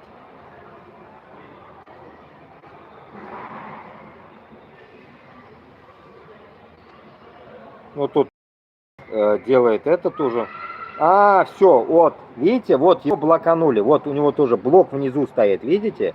Блок, вот, блок стоит. Миндич, которого сейчас, который удрал в Израиль, которого именно на коррупции вот этот НАБУ поймали. И тут он что-то читает. Какую-то дичь он катает тут. Непонятно, там уже в кашаповской теме идет вся эта тема. Канитель это. О, опять свет вырубили, блядь, заебали. Вот Миндич, которого сейчас, который удрал в Израиль, которого именно на коррупции вот этот НАБУ поймали. То есть вот эти вот Миндичи, как раз вот эти жидовские группировки, банды эти все, они были заинтересованы закрыть эту НАБУ, но там народ, простые, молодежь украинская встала в защиту НАБУ, вот этого антикоррупционного комитета, которым дана была власть именно бороться с коррупцией. Но вот эта коррупция, она засела, глубоко засела в Украине вообще. Я сам там жил, я видел это все. То есть вообще просто, даже на уровне миграционной службы там такая коррупция ужасная вообще просто. Это ужас. И вот то, что этот Ройтман тоже еврей по национальности Одессы, он бандит. То есть он участвовал в заказных убийствах и все, и сейчас в Америке живет. Он сейчас об этом рассказывает. То есть вся Украина, она поджидает. И вот то, что при Миндиче с этого воровали там эти откаты, брали с энергетической отрасли, а все это солнцевским этим в Москву уходило. То есть, они все там повязаны. И вот то, что этот Ройбан в этом интервью рассказывает, это все-таки... Короче, он вроде говорил, да, или кто-то говорил, но он говорил и прослушал. И теперь его комментарии. Я добавлю еще одну тему здесь, вспомнил. Он про Миндича говорит, да, ведь? Нам вообще... Вот Миндич, которого сейчас, ну как... Блядь, нам вообще похрен. Если уж, блядь, копать давайте глубже, давайте поговорим о Коломойском. Коломойский кто такой был, помните? Коломойский такой жирный, блядь, яхут, блядь, Коломойский, блядь. Зеля как, блядь, стал, как думаете? Коломойский его поставил, блядь. Коломойский, нахуй, блядь, как бы имел власть свою, так сказать, денег до хуя. И вот он притащил этого, блядь, актера, нахуй, Зеленского и воткнул туда. Тут как бы далеко бегать не надо. Поэтому, как говорится, поймите, в Москве, нахуй, окружает, нахуй, все, блядь, нахуй, это правительство евреи, блядь. И в Украине евреи.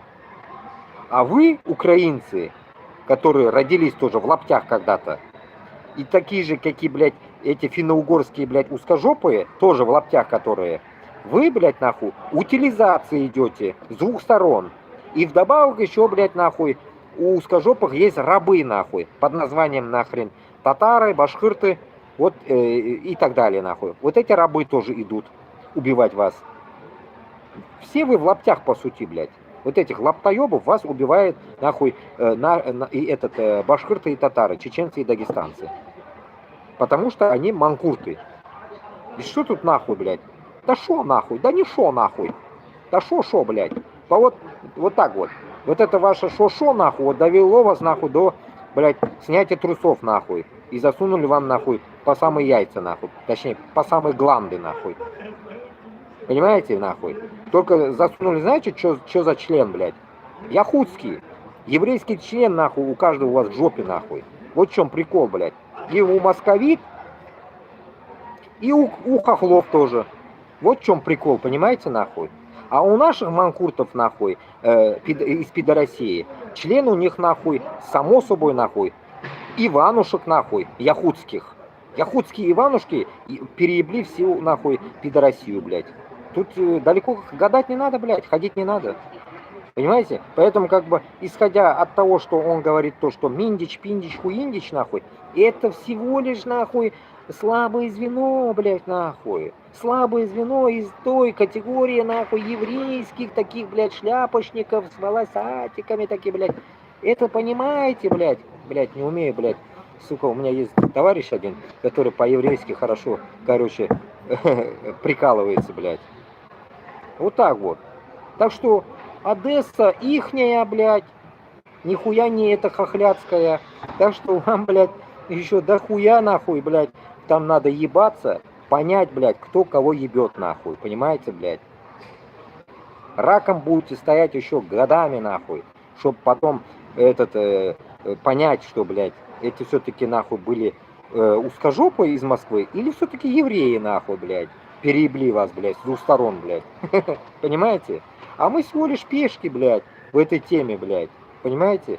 Поэтому, исходя от этого, возвращаясь к своему конкретному тезису, который, блядь, говорит, нехуй слушать кого-то, блядь. Мужики, не надо слушать кого-то. Поймите, у нас нет хозяев. У нас нет хозяев вообще, кроме Аллаха. Зачем вы прислушиваетесь, слушаете кого-то, блядь? Зачем слушать, нахуй, москалятину? Зачем слушать Киев, блядь? Если есть у вас голова на плечах, нахуя вам, блядь, вообще эта голова тогда? Если у вас нет мозгов, блядь. Зачем слушать кого-то? Даже меня не надо слушать, нахуй, по идее. Просто надо понять, что если я такое говорю, и вам там что-то не аукается, нахуй, где вы живете, блядь, идет наебка, значит, хотя бы, блядь, понять нужно, что где-то, может, я говорю правду, блядь, чтобы вы очнулись, блядь, и не ходили друг друга ебашить, а пошли все вместе, собрались, нахуй, с хохлами вместе, блядь, и пизданули по Москве, блядь. И это я вам долблю 2 года. 2 года я вам об этом долблю, но нихуя никого нету, блядь, не вижу, блядь. Только вот эта дичь, между собой они ссорятся, блядь. Взрослые мужики, блядь. Давайте комментарий его почитаем. Предатель и лжец Кашапов Рафис обвиняет меня в том, что я оскорблял и материл бедную женщину. И, блядь, это же как моя история, блядь. Когда я нахуй турков и азеров послал, блядь. То же самое. Они ебанутые. Я же говорю, это старикашевская нахуй группа, блядь. Нахуй вообще мы о них говорим, да, по идее, я думаю сейчас, блядь. Нахуя этот эфир вообще происходит? Ну ладно уж, блядь. Чисто делаем это чисто, чтобы народ понимал, чтобы с кем не водиться вам. Где именно? Я это провокаторша все раскидал по сути за ее преступный народец.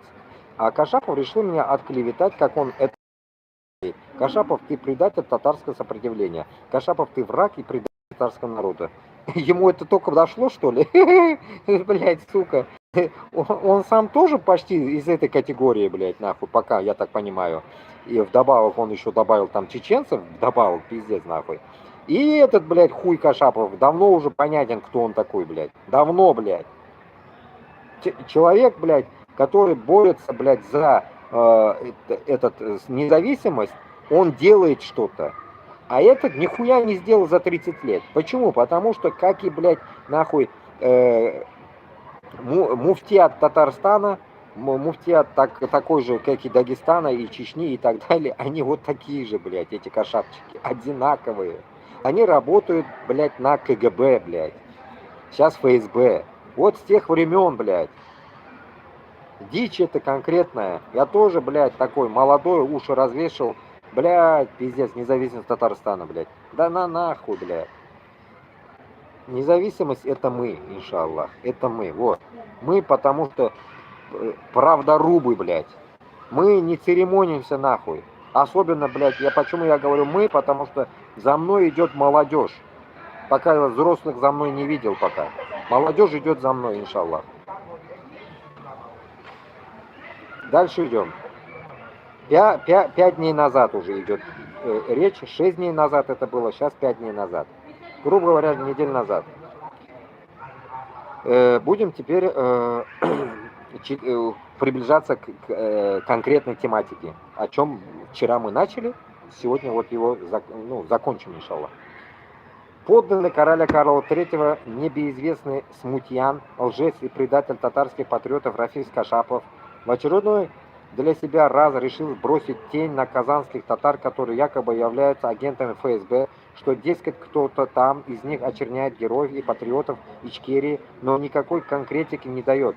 То есть ФСБшники из числа казанских татар и все? Рафис, слушай, подданный, ты сейчас расскажи-ка нам конкретно, кто именно из казанских татар посмел возводить напраслину на всех ичкерийцев, и назови его имя, статьи покажи и звание этих ФСБшников, если ты так уверен, что это именно они. Ждем.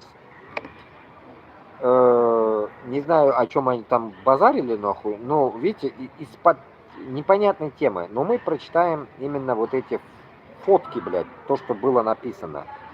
Фотки... Сейчас. Правительство Казахстана. Из их сайта, наверное. Правительство независимо... понятно. Шахарбану Кинеева. Единомышленники, не поддавайтесь на провокации ФСБ. В последние дни агенты ФСБ из числа казанских татар начали публиковать в соцсетях провокационные статьи против чеченских и татарских патриотов, особенно от тех, кто воевал и продолжает бороться с русской империей, а именно в отношении Шамиля Басаева, Доку Умарова и других героев чеченского народа, включая и татар Саида Исмагилева и Камиля Гимаудина. Чеченские и татарские народы никогда не забудут героев чеченского народа. Они всегда будут в нашей памяти. Джохар Дудаев, Шамиль Басаев, Зелимхан Яндарбиев, Аслан Масхадов, Абдул Махалим Садулаев, Доку Умаров, Руслан Гилаев и другие. С уважением, правительство независимости Татарстана в изгнании. Понятно. Вот эти люди, получается, значит. Вот которые в пилотке вроде бы лицо знакомое, а которые вот в шапке, не знаю, кто такой. Те двоих вообще вообще не знаю, кто такие. Ну, так сказать, земляки, ихняя нация, они сами знают, они сами разберутся. Как бы, это, по идее, не наше дело. Это, по идее, не наше дело. Почему эту тему они тут развели, тоже не могу понять. Но если они там были, значит, это его правда. Я не могу сказать здесь где-то что-то ложь или не ложь. Но суть, зачем оно сейчас вылазит? Вот это интересно. Получается, Ильшата вытулили с группы, и он вытащил это все, что ли? Так получается? Поэтому, что ли? И тут возникает у меня другой вопрос. Нахрена он это вытащил, если, допустим, да, ты об этом знал 30 лет назад, и ты сидел с Кашаповым, в одном чате, ну так сказать, в одной теме, да, за независимость Татарстана. Зачем ты сейчас его вытащил? Вопрос тебе, вдруг если увидишь мой канал. Вопрос, Ильшат Шарафуллин, нахуя ты его сейчас вытащил, эту тему? Из-за того, что тебя вытулили, с WhatsApp. Вот этот момент я не могу понять, блядь. Он же открыл ты себе группу в Фейсбуке, там, сайт, иди рули дальше. Кашапов мне сказал, открывай канал, делайте дела, сказал, все. Вот и все. Я понял, я-то уже примерно открывал эту тему. И пошло-поехало. Потому что, как говорится, я понял фишку ихнюю, что они хотят там. И все. Там нет движухи. Как Путин сказал, нет движухи там, блядь. Поэтому мне не интересны такие темы. И плюс, нахуй, люди, которые топят за Турцию и Азербайджан, я ебал в рот нахуй их всех, блядь. Мне не нужны, нахуй они нужны мне. Я же вам говорю, блядь, Кутыңа жауап берген милләт белән генә сөйләшергә кирәк. Кутыңа жауап берген милләт, это кто может быть? Это те, которые внутри России. А те, которые в наружке, им нахуй мы не нужны, поймите. Поэтому они не будут за нас рубиться. Если только не зарубится Казахстан как сосед.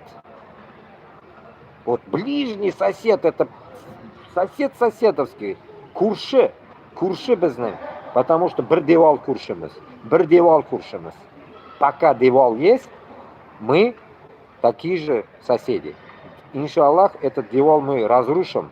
Этого девала не будет. Колючей проволоки не будет. Ничего не будет. Вот я за это.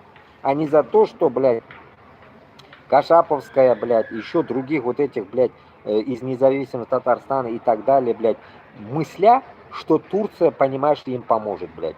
Да скоро Эрдоган сдохнет, блядь. Эрдогану, хуй его, 70 лет, блядь. Он скоро сдохнет, блядь. Кто вам нахуй поможет? Объясните мне, блядь. Поймите, блядь, новая метла придет после Эрдогана, будет нести по-новому. Она хуй ложила на вас, блядь, на татар и на башкиртов. Проситесь нахуй, как клянщиляр нахуй. Как эти люлишки, цыгане, блядь, попрошайки ебаные. Нахуя? Берем сами и идем на Москву. В чем проблема? Вы где, блядь, видели? Я в дальнейшем, иншаллах, как расположусь, начну Алдар Батыра дальше продолжать вам читать.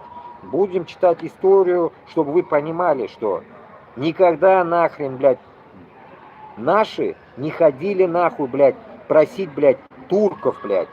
Один раз он, Алдар Батыр, сходил, хуй положили на них турки, блядь, сказали, сами разбирайтесь, нахуй. Мы, говорит, блядь, я вам читала это, блядь, в прошлом году, да, это, или как, ну, вот на той зиме, так сказать, год назад. Алдар Батыру сказали, блядь, они поехали, и ему сказали, мы вась-вась с русскими, блядь, с русскими, они вась-вась были, нахуй, во время, блядь, Алдар Батыра, блядь. После этого, блядь, Алдар Батыр приехал, сказал, только на себя будем надеяться. Ну, я так уж интерпретирую его мысли. Все.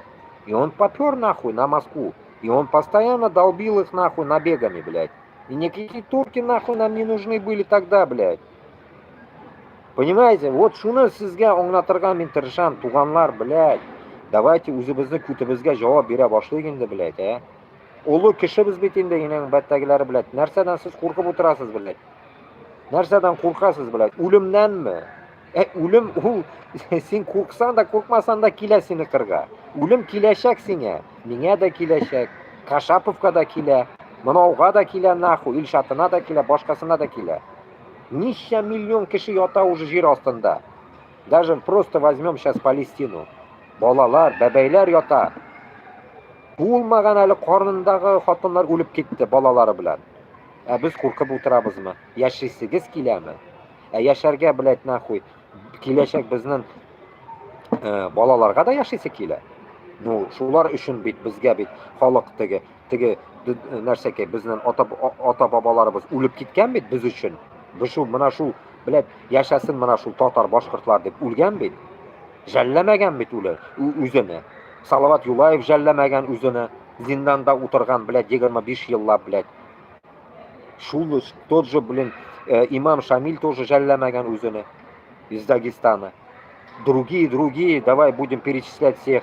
Никто никого в то время не знал. Они даже не знали, что я буду сидеть в 25-м году 21 века, сидеть на эфире и пиздеть про них. Они не знали про меня, я знаю про них, потому что я пока живой, они уже нету их. Рухлары енді бәлкім мені көріп тұрадыр. Но не понимаете суть, что они за народ топили, не за личность, блядь, а мы читаем какие-то личностные, какие-то ёбаные, блядь, комментарии, блядь. Тут речь идет, блядь, о народе. Юрий Венедиктович, нахуй. О народе надо беспокоиться, о народе. Эй, блядь. Вот он написан. Так. И вот так, короче. Окей, ждем. Идем дальше. Теперь он выводит уже фотки. Я же, как и обещал, будем мотки грузить. Он сделал такую фотку. Нарисовал на лоб ему убийца Кашапова.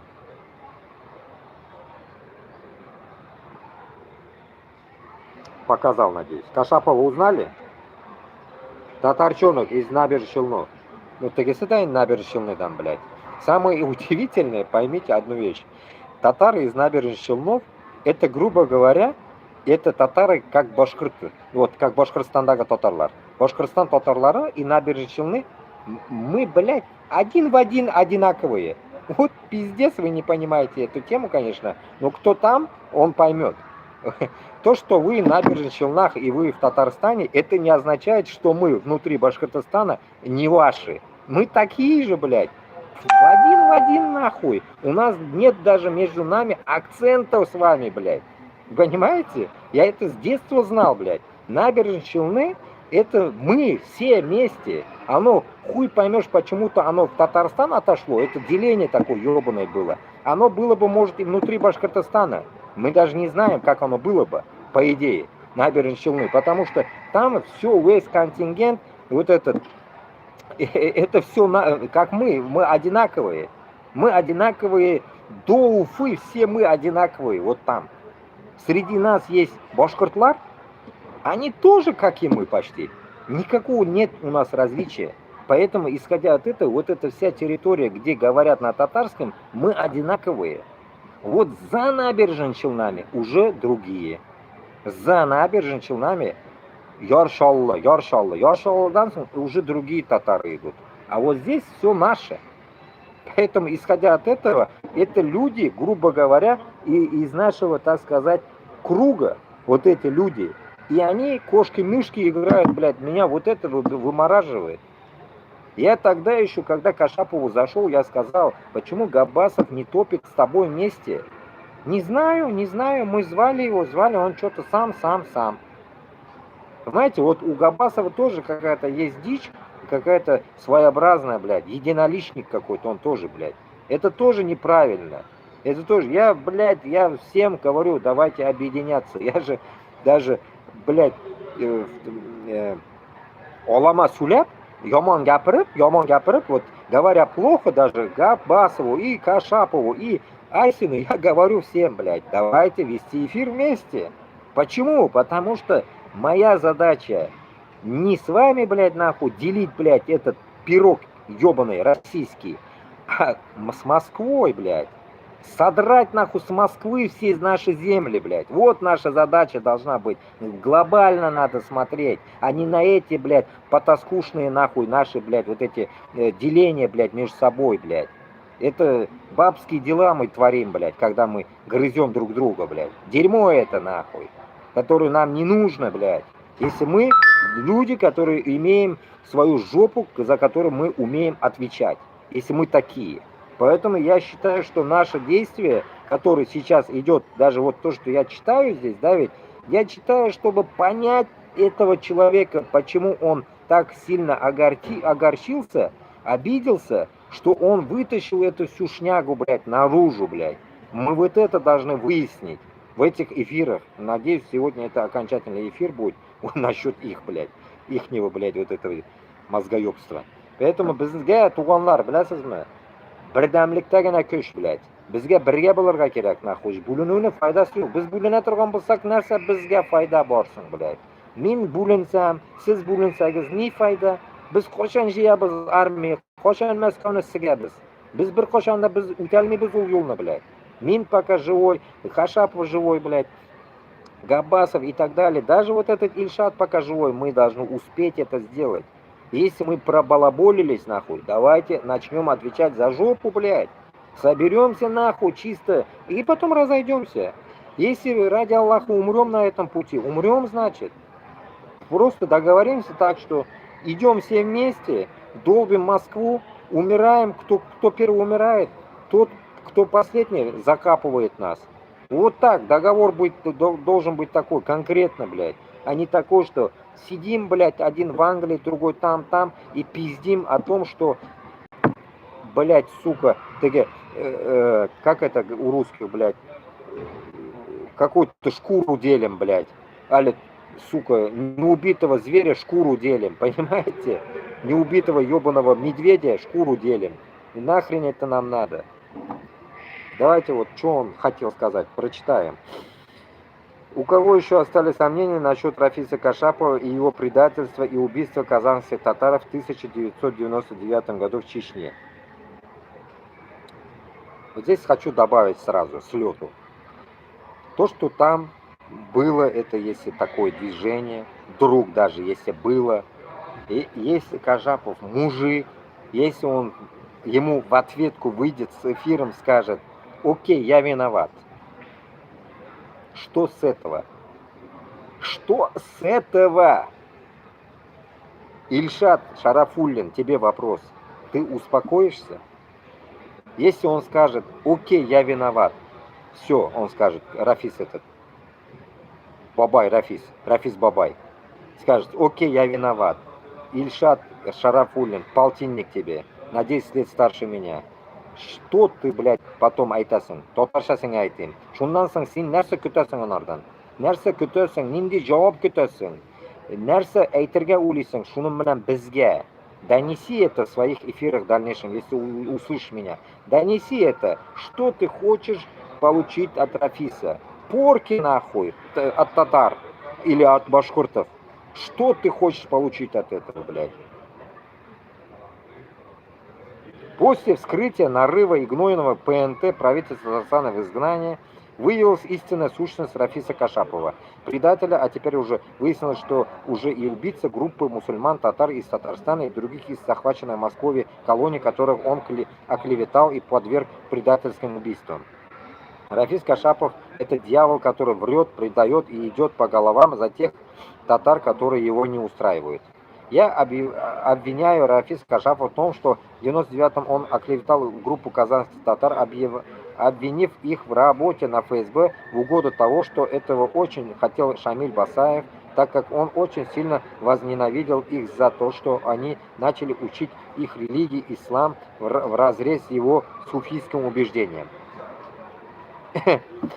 Давайте тут остановимся, постойте. Причем тут ислам, причем тут вот эта вся тема?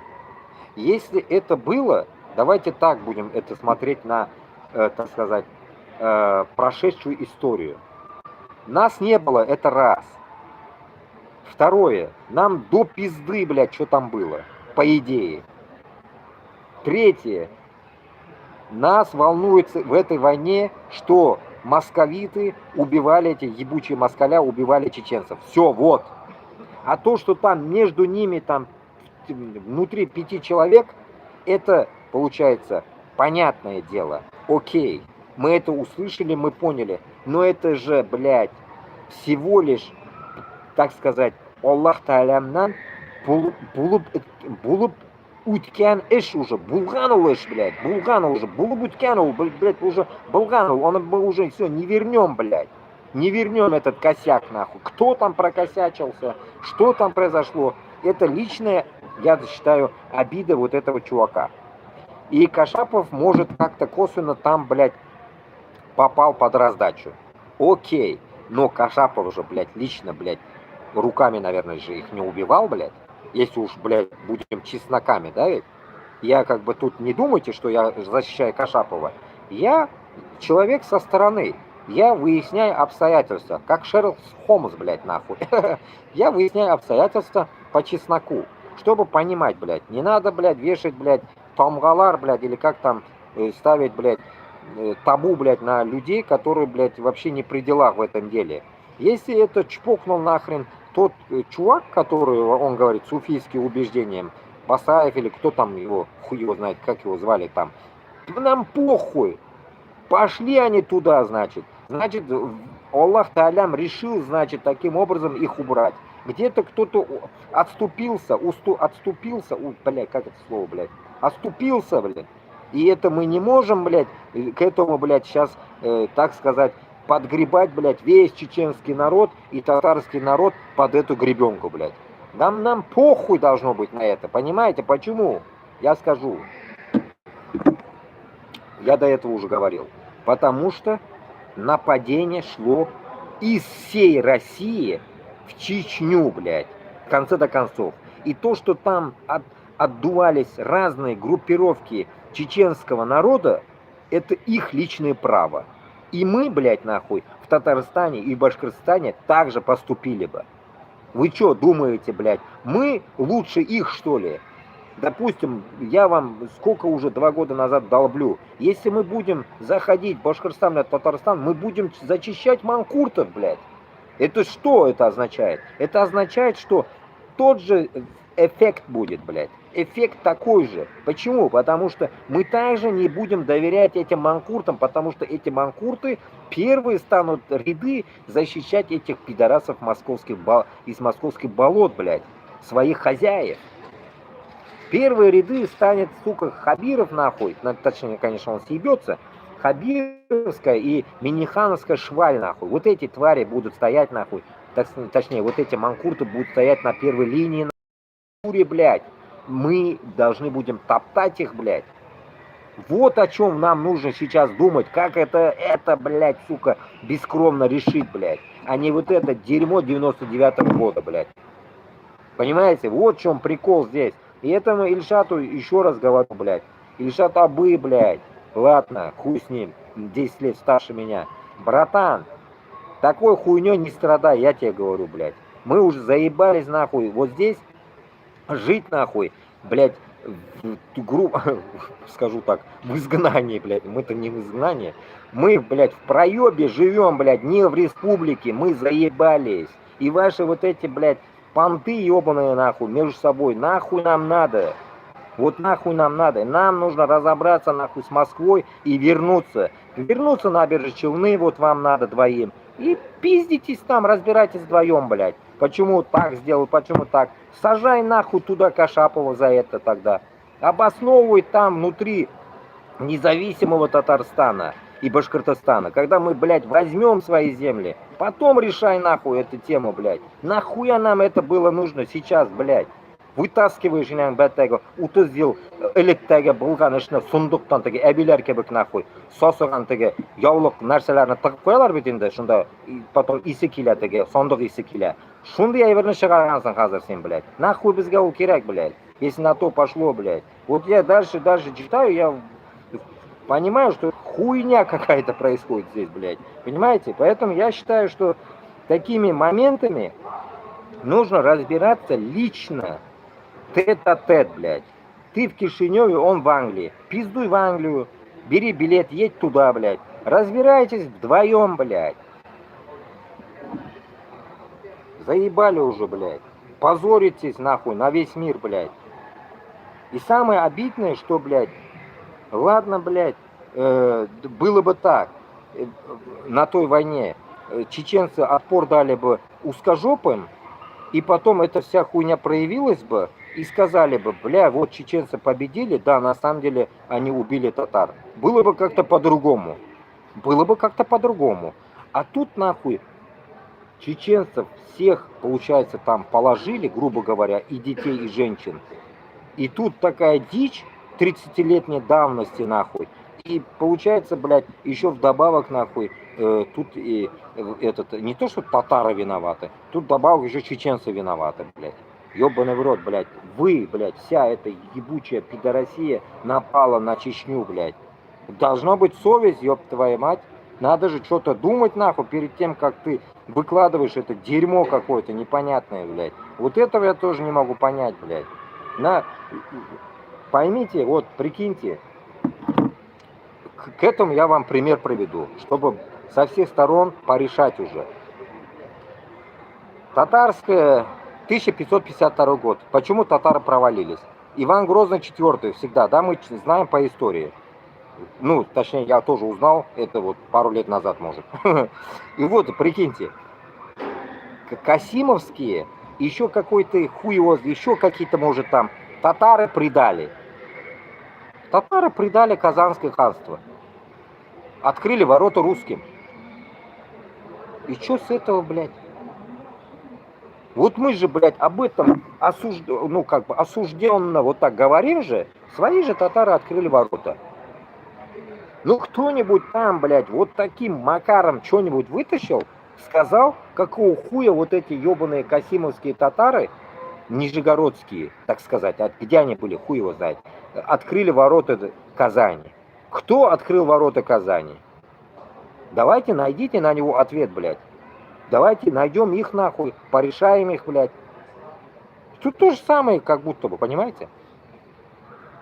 Были какие-то там Басаевы, были какие-то 5 Татарина, блядь. Был Кашапов, блядь. Эх, херня какая-то, блядь. Нездоровая, притом херня, блядь. Идем дальше.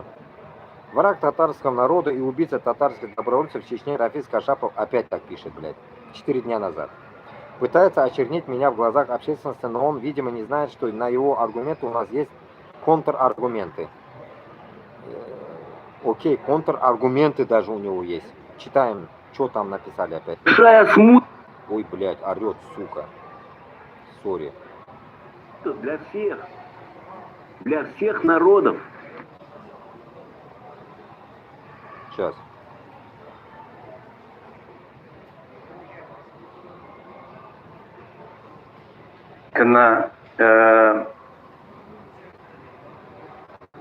Блядь, где этот контраргумент, блядь? Вопрос к тебе, Рафис Кашапов, подонок ты, лжец и убийца. К тебе вопрос. Почему ты, собака такой, молчал, тварюга, зная, что убивают твоих соплеменников в Чечне в 99-м году? И ты, тварюга, молчал. Почему молчал? Вот к тебе вопрос, тварюга такой. И когда я приехал, вот в мае месяце ты меня увидел, ты побелел от страха. И почему ты вот эти 25 лет молчал? Я даже слышал, что Фаузия Байрамова написала книгу, вот я очень хочу ее прочитать, «Сунгу намаз», «Последний намаз». И вот в этой книге Фаузия Байрамова якобы описывала там историю татарских мусульман, которые продались в ФСБ. И там якобы они там, ну, что-то, ну, я вот это вот, мне вот просто рассказывали, что я сам не читал, но вот хотел бы я найти эту книгу. Я не могу это найти на электронных ресурсах вот эту книгу. Вот к вам вопрос, к вам, Фаузия Байрамова, вот ты, Рафис Кашапов, собака такой, лжец и преступник, и убийца. Сейчас это уже выясняется, что ты тогда обвинил нас в работе ФСБ. Сейчас всех обвиняешь в работах на ФСБ. Миши Орешникова назвал ФСБшником, потом меня назвал ФСБшником. То есть это для тебя так обыденно, что это уже указывает на твою параноидальную, вот эту сущность шизофреническую, что ты больной человек, и надо держаться от таких больных подальше, и нам, татарам, всем надо держаться от тебя подальше. Ты чума для нас, татар, ты болезнь, от тебя надо щуряться, как от прокаженного. Ты прокаженный, ты дебил, ты ненормальный, ты идиот. Кино, блядь. Единственный, кто поехал нас выручать, это Хамидуллин Ирик. Ты его тоже прекрасно знаешь. Хамидуллин Ирик, Хамидулла, он единственный, кто поехал. И то, его нет. Он доехал только до Гудермеса, насколько я слышал. И дальше его не пустили. Вот он ехал нас выручать. А ты, собака такой, почему ты молчал, тварюга такой? Потому что ты был с ними заодно. Это уже сейчас скрылось. А почему я молчал? Потому что у меня не было стопроцентных уверенности. Я думал, ты как бы сделал ошибку и покаялся. То есть вот это все. А сейчас я смотрю, что ты продолжаешь те же, вот эту ту же параноидальную деятельность свою, шизофреническую. Налево и направо всех обвиняешь в работе на ФСБ. Ты больной человек. От тебя надо держать, тебя надо лечить, тебя надо закрыть в психушку, а не меня. Ты чума для нашего народа. Ты угроза для всех республик. Потому что от твоего вот этого лживого рта исходит большая смута для всех народов.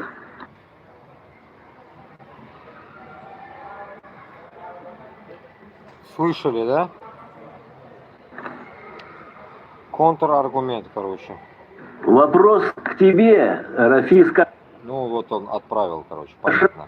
Идем дальше. Мне и Муса Темишев позвонил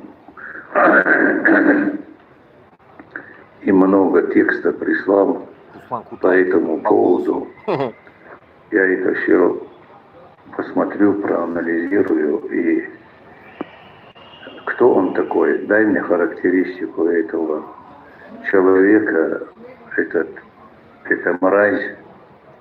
Я не знаю, кто он, но он видит, что сегодня два народа, чеченцы и татары, очень, два самых больших народа в России, активно сблизились на всех площадках, активно вместе сражаются против России. Полное понимание, полное взаимодействие, это очень большая сила. И они решили здесь, этот провокатор решил здесь вбить клин. Мы с Русланом Айсиным по этому поводу сделаем, подготовимся быстро. Сегодня не... Вчера я начал слушать, буквально в среду сегодня послушаю. хороший материал по этому поводу. Там целый час. Разоблачим эту мразь. Пришли мне вот этот, кто его, как его мразь, Ильшат Шарифуллин. Его выступление, он это написал или же он говорил? Фотографии его, если есть, пришли мне. Дай мне на него материал какой-то. 4 дня назад это было. Идем дальше. Ну, примерно вы поняли, о чем речь. Руслан Кутаев это был. Не ожидал. Но пока мы... Шерлок Холмс идет дальше. Как говорится. 4 дня назад он дальше отвечает. Обращение ко всем ичкерийцам, нохче, чеченцам и ингушам. Падла и мерзкий интригант Кашапов Рафис пытается оклеветать меня, что, дескать, я Шарифуллин Ильшат Маратович пытается столкнуть лбами два многострадальных народа. Не ведитесь на его ложь и провокации. Я пытаюсь доказать, что он один повинен в смерти лучших представителей татарского народа и пытаюсь вывести его на чистую воду. В вашей стране, на стране Ичкерии, я, ваш глава чеченской диаспоры, Исраилов Хизир Ахмадович, он сейчас живет в Набережных Челнах, он не даст соврать. Я с 95-го года к вам, с 96-го года пытался уже приехать, и в 98-м году был, в 99-м, вот, в 2000 году я уехал от вас. Я всегда был на вашей стране и готов был жизнь отдать, да, именно за независимость от Москвы. И сейчас готов воевать вместе с вами в одних рядах. Но вот такого, как Кашапов Рафис, вот этого лжеца, этого поганого, мерзкого лжеца, сейчас он пытается столкнуть нас лбами. Ни в коем случае на его провокации не поддавайтесь. Я за вас, я за Ичкерию. А вот этот старый интриган хочет нас поссорить. Ох, я даже что комментировать даже не знаю. Знаете, что я могу сказать здесь? Что во всем вот положении всего вот этого момента, если этот себя считает мусульманином, он должен одну вещь раз и навсегда понять. Не кто-то хочет их поссорить или что-то в этом роде сделать, блин. Есть один только пидорас, блядь, так сказать, шайтан. Вот есть один момент, блядь. И вот этот шайтан, получается, нашептывает и ему, и Кашапову, что что-то тут не так. И вот они вот на этой волне, они херней страдают между собой. И это, главное, блядь, вытащили на весь обозрение, блядь. Нахрена нам это нужно было, да? Блядь, мне порой уже кажется, что я лишнюю информацию узнал, блядь. Потому как, который вообще меня и вас, может, даже не касается. Я так думаю, блядь. Идем дальше. Добить надо же уж, блядь, начал, добивать надо. Дальше идет. Так, тут до хрена сейчас будем слушать, читать.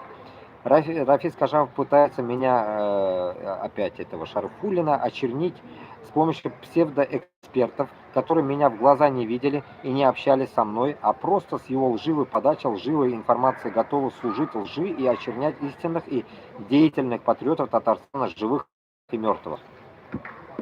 Будем читать. Там все именно так, как правоверного мусульманина, который стремится к правде. А этот твой может всякое писать. А ты собака, Кашапов Рафис. Ты лживая мразь. Ты проклятая мразь. И сейчас пытаешься там что-то как-то вот так вот, скидывая вот эти всякие там, вот Чернеева. Прочитаем, на что он отвечает. Рафис Кашапов и Ирина Чернева. Прошлась по странице этого Ильшата, сделала вывод для себя, судя по его постам, уже его Facebook смотрят все, для себя, судя по его постам, что он обыкновенный провокатор, таких Кремль использует для раскола движения против путинизма, грязь, которую кидает Кашапова, остается на его руках. Чё?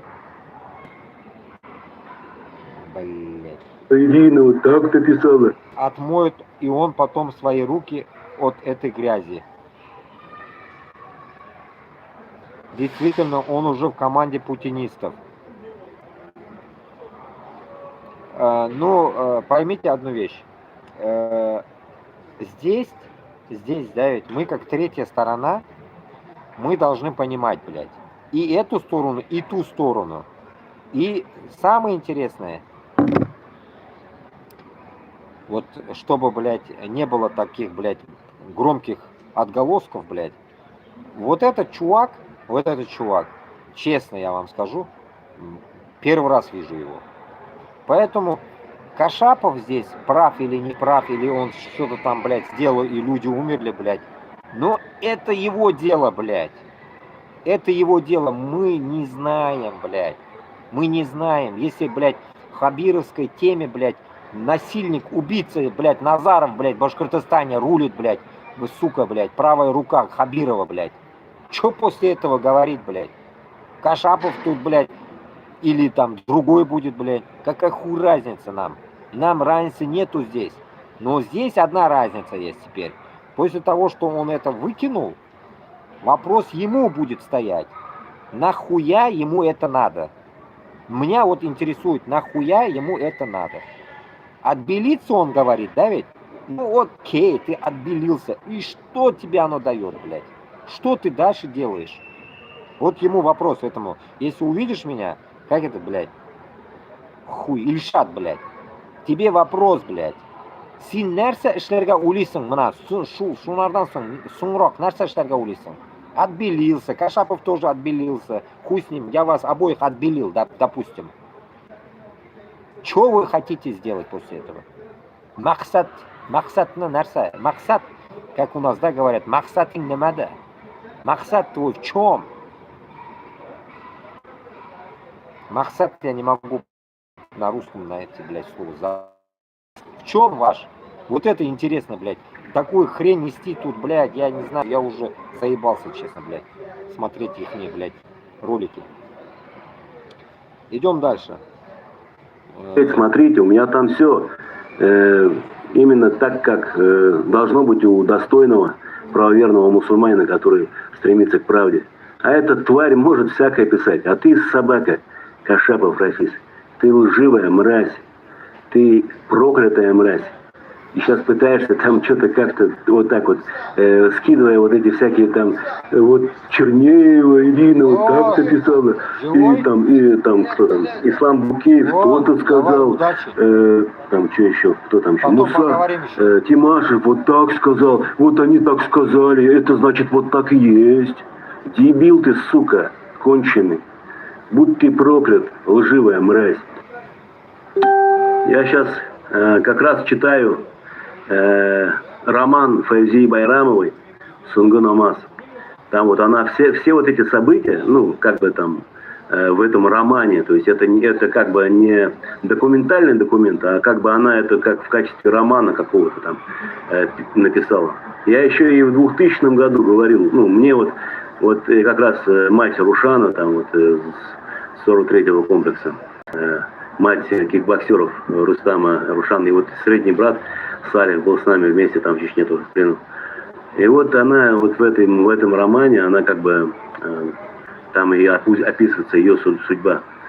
Вот как она вот это все услышала, то, что там нас очернили в работе на ФСБ, она там в шоковом состоянии, там сидела, думала, как так, как могут чеченцы, а вот так вот мусульман, братьев, вот обвинить в работе на ФСБ, она там в шоке сидела. То есть вот это сейчас все вот я разбираю, сейчас я конспектирую, и скоро это я все выложу на ресурсы, на всех. И тебе, собака, Рафис Кашапов, будет не отвертеться, потому что раз это Фаузия Байрамова написала у себя в романе, то ты, тварюга такой, об этом лучше всех знал, что происходило именно с Татаром. Но ты ни в одной статье, ни в одном посте ты об этом не обмолвился, тварь ты такая. И будь ты проклят. И скоро все очевидно, все то, что хотели скрыть, станет очевидным. И ты не уйдешь от правосудия. Короче, станет очевидным. И ты не уйдешь от звук, заебало. От правосудия. Закрой звук. Короче, смотрите.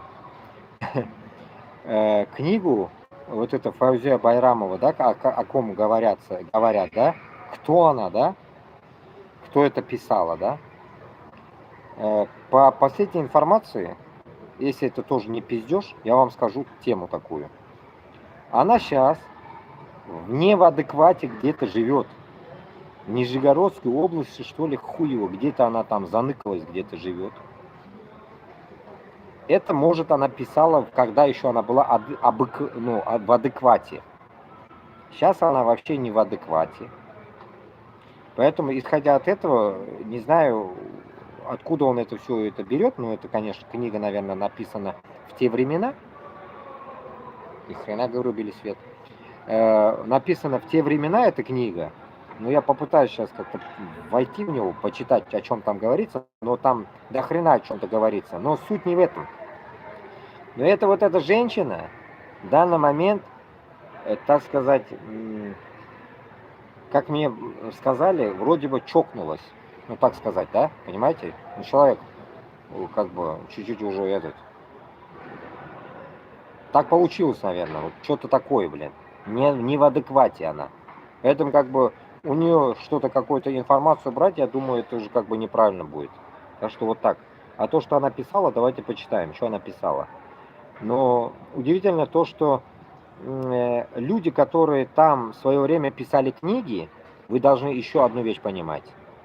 Хоть будь он, блин, 1000 раз татарином или башкиртом, или там чеченцем или дагестанцем, писалось то, что разрешалось, и то, что не разрешалось, писалось по-другому. Так что поэтому как бы вот на такие писанины, по сути, я больно и не верю. Ну, мы попробуем прочитать, но не гарантирую, что оно написано прям... может, оно написано в ее понимании правда, которую она знала. А в итоге это правда, может, и неправда. Вот примерно так. Потому что в России пишется все так. По разрешению Кремля. Так что имейте в виду это. Вот. Приговор. Что за приговор?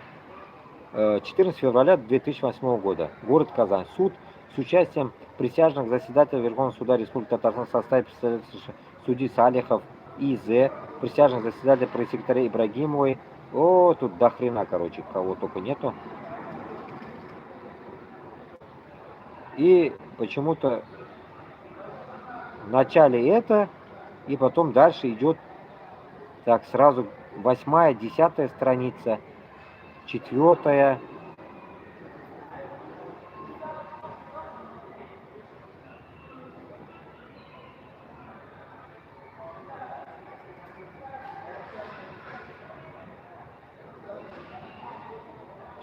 Тут, короче, какая-то фигня, захват, нахват какой-то идет, дичь какая-то непонятная.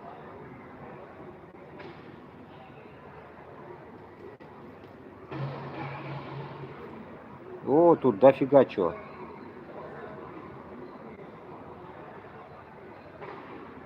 Ой, блин, тут миллион страниц, товарищи. Тут я охренею читать, блин. Я хотел суть прочитать, о чем тут. Тут очень много страниц.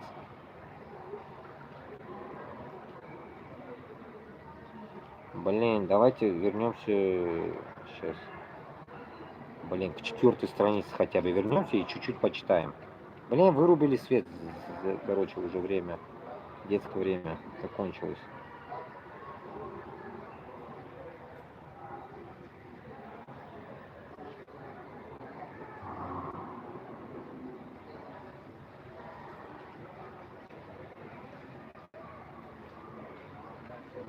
Короче, давайте с 4-й страницы просто прочитаю.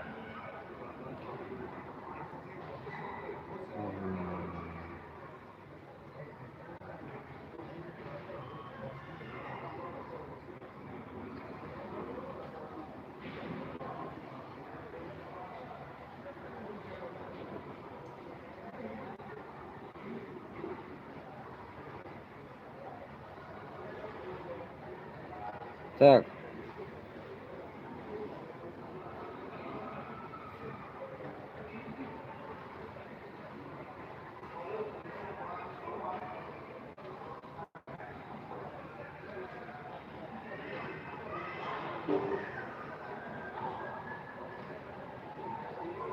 Вот здесь давайте прочитаем одну вещь. Давайте, вот здесь. Я не могу понять, конечно. Федеральным законом об обороне вооруженных формирований исламский джамаат. Камалетдинов А.Г. признан виновным в том, что в период с января 2001 года по 11 января 2004 года в качестве приближенного амира в составе группы города Набережной Челны участвовал в запрещенном Конституцией Российской Федерации федеральным законом об обороне вооруженных формирований исламский джамаат. Халяпов Р.А. признан виновным в том, что в период 2003 года по 18 ноября 2004 года в составе группы Елабуги участвовал в запрещенном Конституции исламской жизни. Хасаншин Данил, короче, Эдуард, короче, тоже так же. Тут одни фамилии, короче. Нургалиев, Газизов, Хабиб Рахманов, Курамшин, Закиров. До хера их, блин. Кто они, что они, короче, вот они что-то мудрили какие-то. Потом. Одни фамилии почему-то он, блин, тут нафигачил, блин. А сути нету. Суть-то в чем?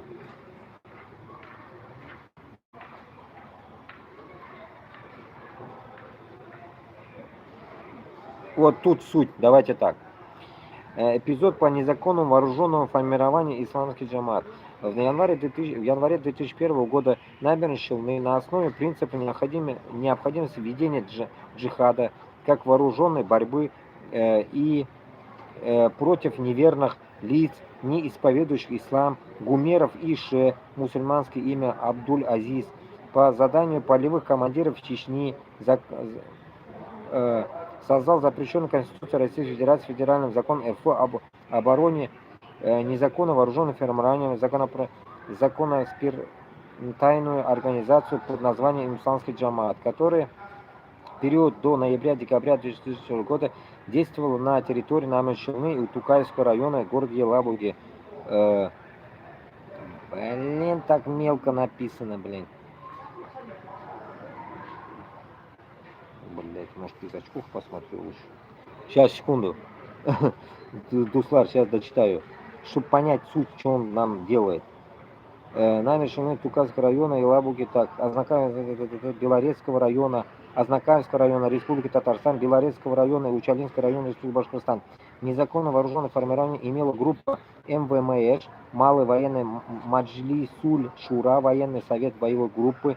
Само формирование состояло из боевых групп, отрядов из дислокации набережной Челны, Елабуга и Азнакаева, взаимодействие которых руководством формирования осуществлялось через лидеров этих групп.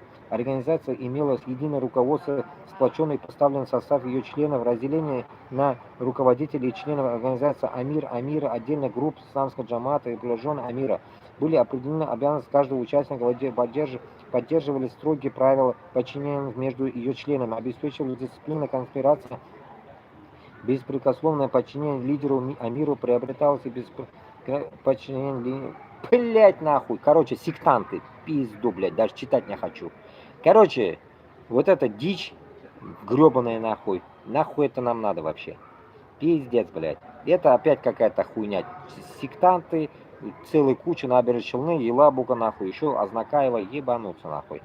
Ну, короче говоря, эта книга, все написано, получается, вот этой Фаридо... Как это, блядь, как он называл ее, блядь? Вот этой женщиной, короче, бабушкой, которая уже не в состоянии, так сказать, адекватности. Вот, в итоге целая книга тут. Окей, мы поняли эту тему. И это нам нахрен нужно, по идее, блядь. Вот эта книга нам нахрена нужна, блядь. Вот этого я не могу понять. То, что, блин, опять провал этого джамаата в том, что они хотели свергнуть, блядь, власть, блядь, или что они хотели сделать? Вот этого я не могу понять. Нахрена эти джамааты нужны, если вы опять-таки не можете за свою жопу ответить? Вы что хотели, блин, этим джамаатом что-то в Татарстане поднять, что ли? Что вы хотели там поднять? Вот это я не могу понять, вообще не могу понять.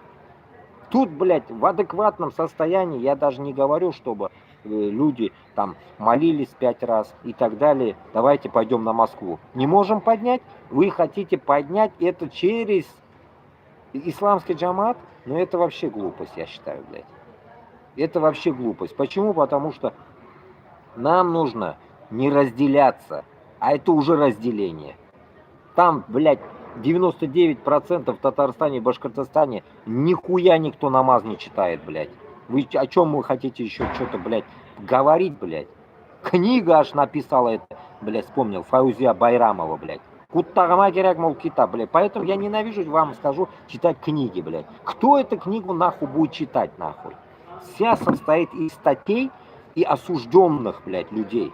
Нахуя эта книга вообще? Приговор какой-то. Нахуя оно нужно нам, блядь?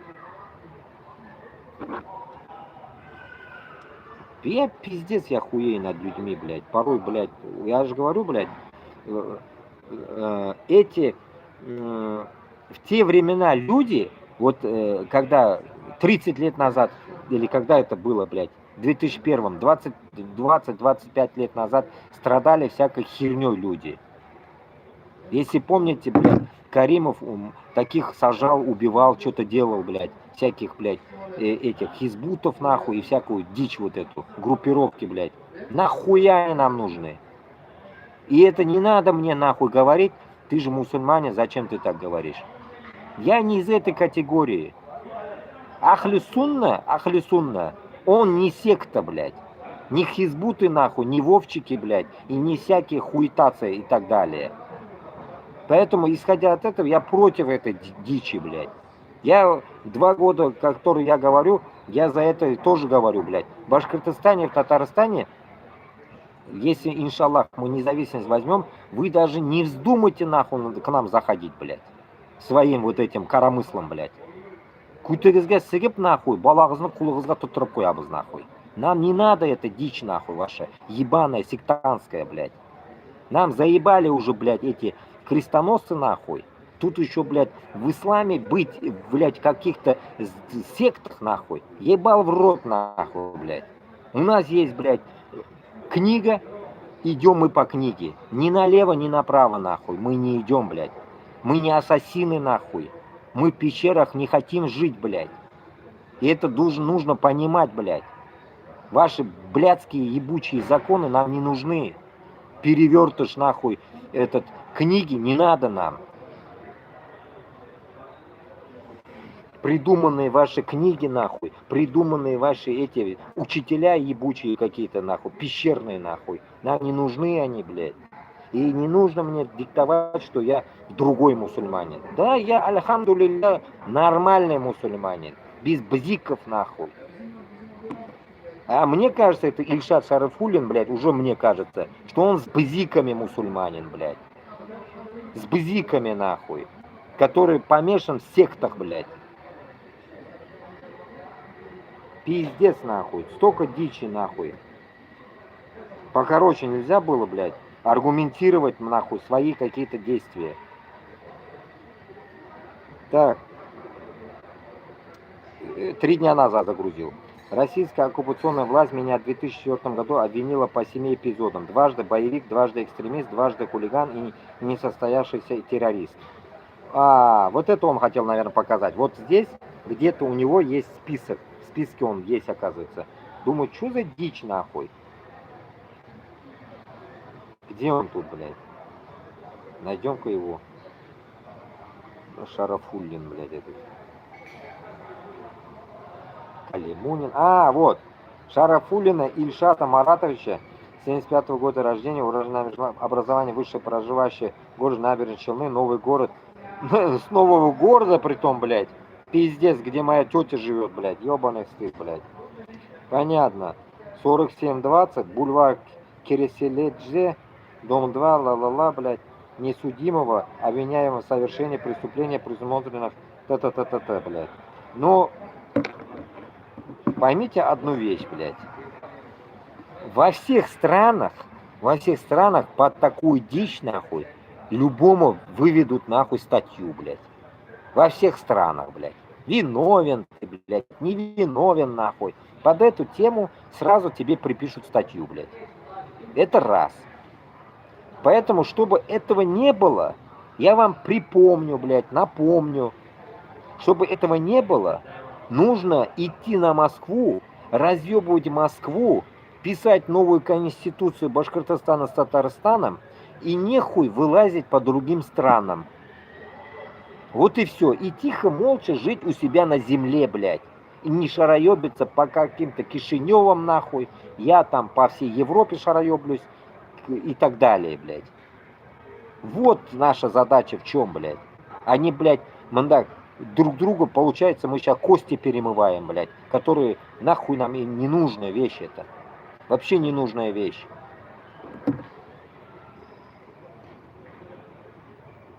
Нахрен он это сунул сюда про себя? Вот это тоже не могу понять. Типа, перед кем он пытается оправдаться, блядь? Дальше опять, блядь, одни и те же слова, блядь. Почитаем здесь. Теперь кашаповская тема. Кашаповские байки. Рафис Кашапов пишет, да, его фото, я его знаю, вот так он и вылазил. Недавно ко мне обратился наш соратник из Украины и сказал следующее. Ваш земляк Ильшат Шарафуллин осуждает тех, кто воюет против русских, и за это его могут депортировать в Россию. В ответ я сказал ему, что если его депортируют, то у него там будет почетное место, потому что он опубликовал послание через СМИ, осуждающее чеченцев и татар, которые яростно выступают против Москвы. И потом внизу кто-то еще пишет, Эдуард Давлетов какой-то. И среди нас хватает говна. Идем дальше.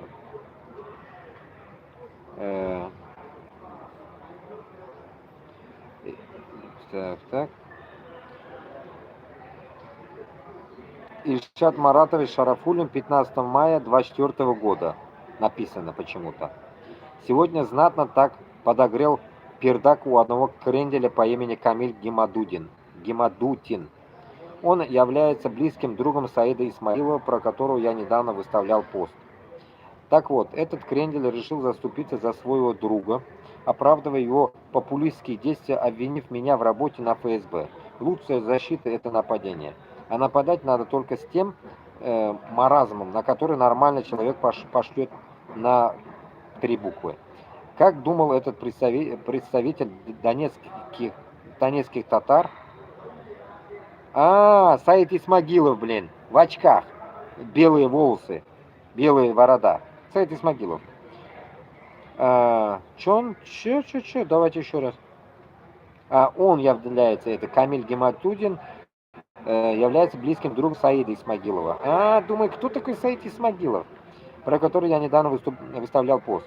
Так вот, этот крендель решил заступиться за своего друга, оправдывая его популистские действия, обвинив меня в работе на ФСБ. Лучшая защита – это нападение. Окей. Как думал этот представитель Донецка татар и по совместительству друг и соратник Саида Исмагилова, скажи мне, кто твой друг, и я скажу, кто ты. Раз этот паранормальный маразматик решил, что его нападение на меня – это просто тупо обвинить меня на работе на ФСБ и при этом сказать, что если нет справки от ФСБ, что я не работаю на них, значит я тоже ФСБшник. Я ору с таких дебилов, как этот Камиль Гимадудин.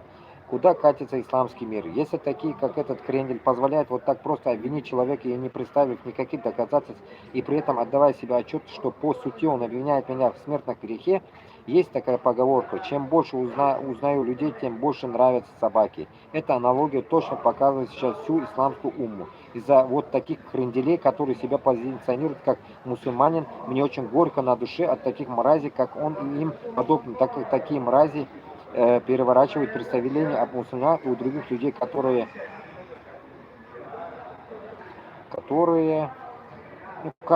короче, окей.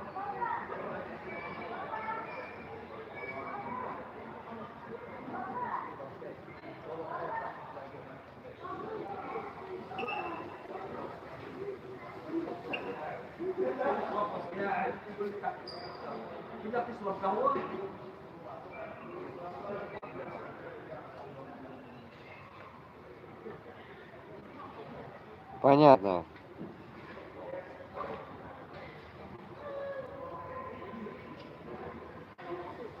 Камиль Гимадутин.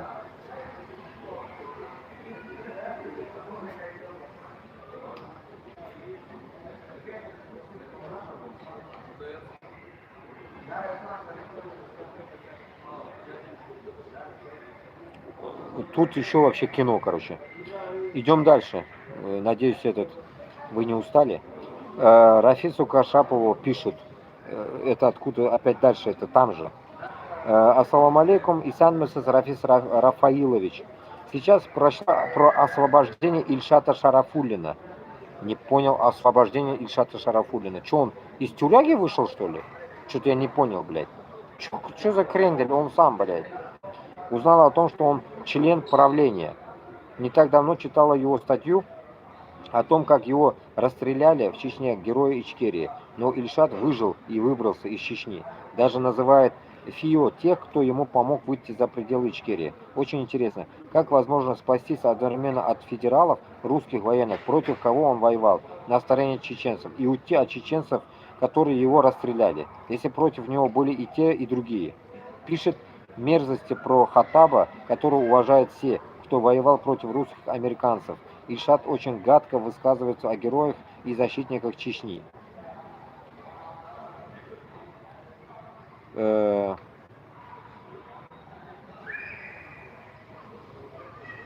А еще он пишет грязь про друга Саида Исмагилова, воюющего за Украину, про Камиля Гаматудина. Мне странно, что такой человек среди вас. У меня лично о нем мнение, мягко говоря, как о непорядочном человеке. Вполне верю в то, что о нем говорят, что он ФСБшник. Тогда вы все члены правления в опасности. В последние дни агенты ФСБ из числа казанских татар начали публиковать в социальных сетях провокационные статьи против чеченских татарских патриотов, особенно тех, кто воевал, продолжает бороться за русские империи, а именно Хантышин Шамиля Басаева, Доку Умарова и других героев чеченского народа, включая и татар Саида Исмагилева и Камиля Гемаудина.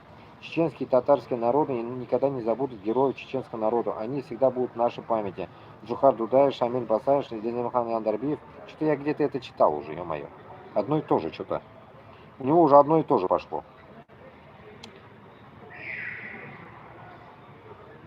И его комментарий 2 дня назад. Опять проклятый лжец и интригант Кашапов Рафис решил опять сделать лживый сброс на меня через мнение отдельных экспертов, которые выразили сомнения в моих почувствованиях. Значит, из этого следует, что мы верим, это не названные эксперты. А еще он там выставил переписку с анонимом из Украины, который якобы утверждает, что я, Шарифуллин Ильшат Маратович, говорил ему, что не надо воевать против русских свиней. Да будет всем известно, что из всех татар, которые убежали с территории Украины, в первые дни недели широкомасштабного нападения орочих войск, что из всех татар, кто пожелал сражаться против них, был я один. Непонятно, короче, тоже хрень полная.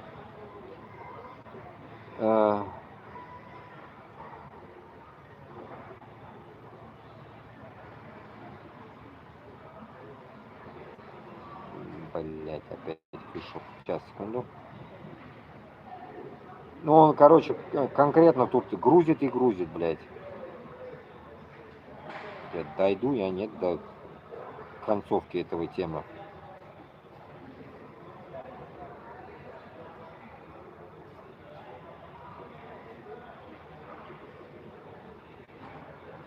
Тебе еще пишет. Тебе, лживая сука, Рафис Кашапов, уже никакие псевдоэксперты не помогут. Эти люди далекие от тех событий и могут только вспомнить первую войну, во второй войне от них след простыл. Про нас 38 татар во всех чеченских СМИ писали, показывали репортажи.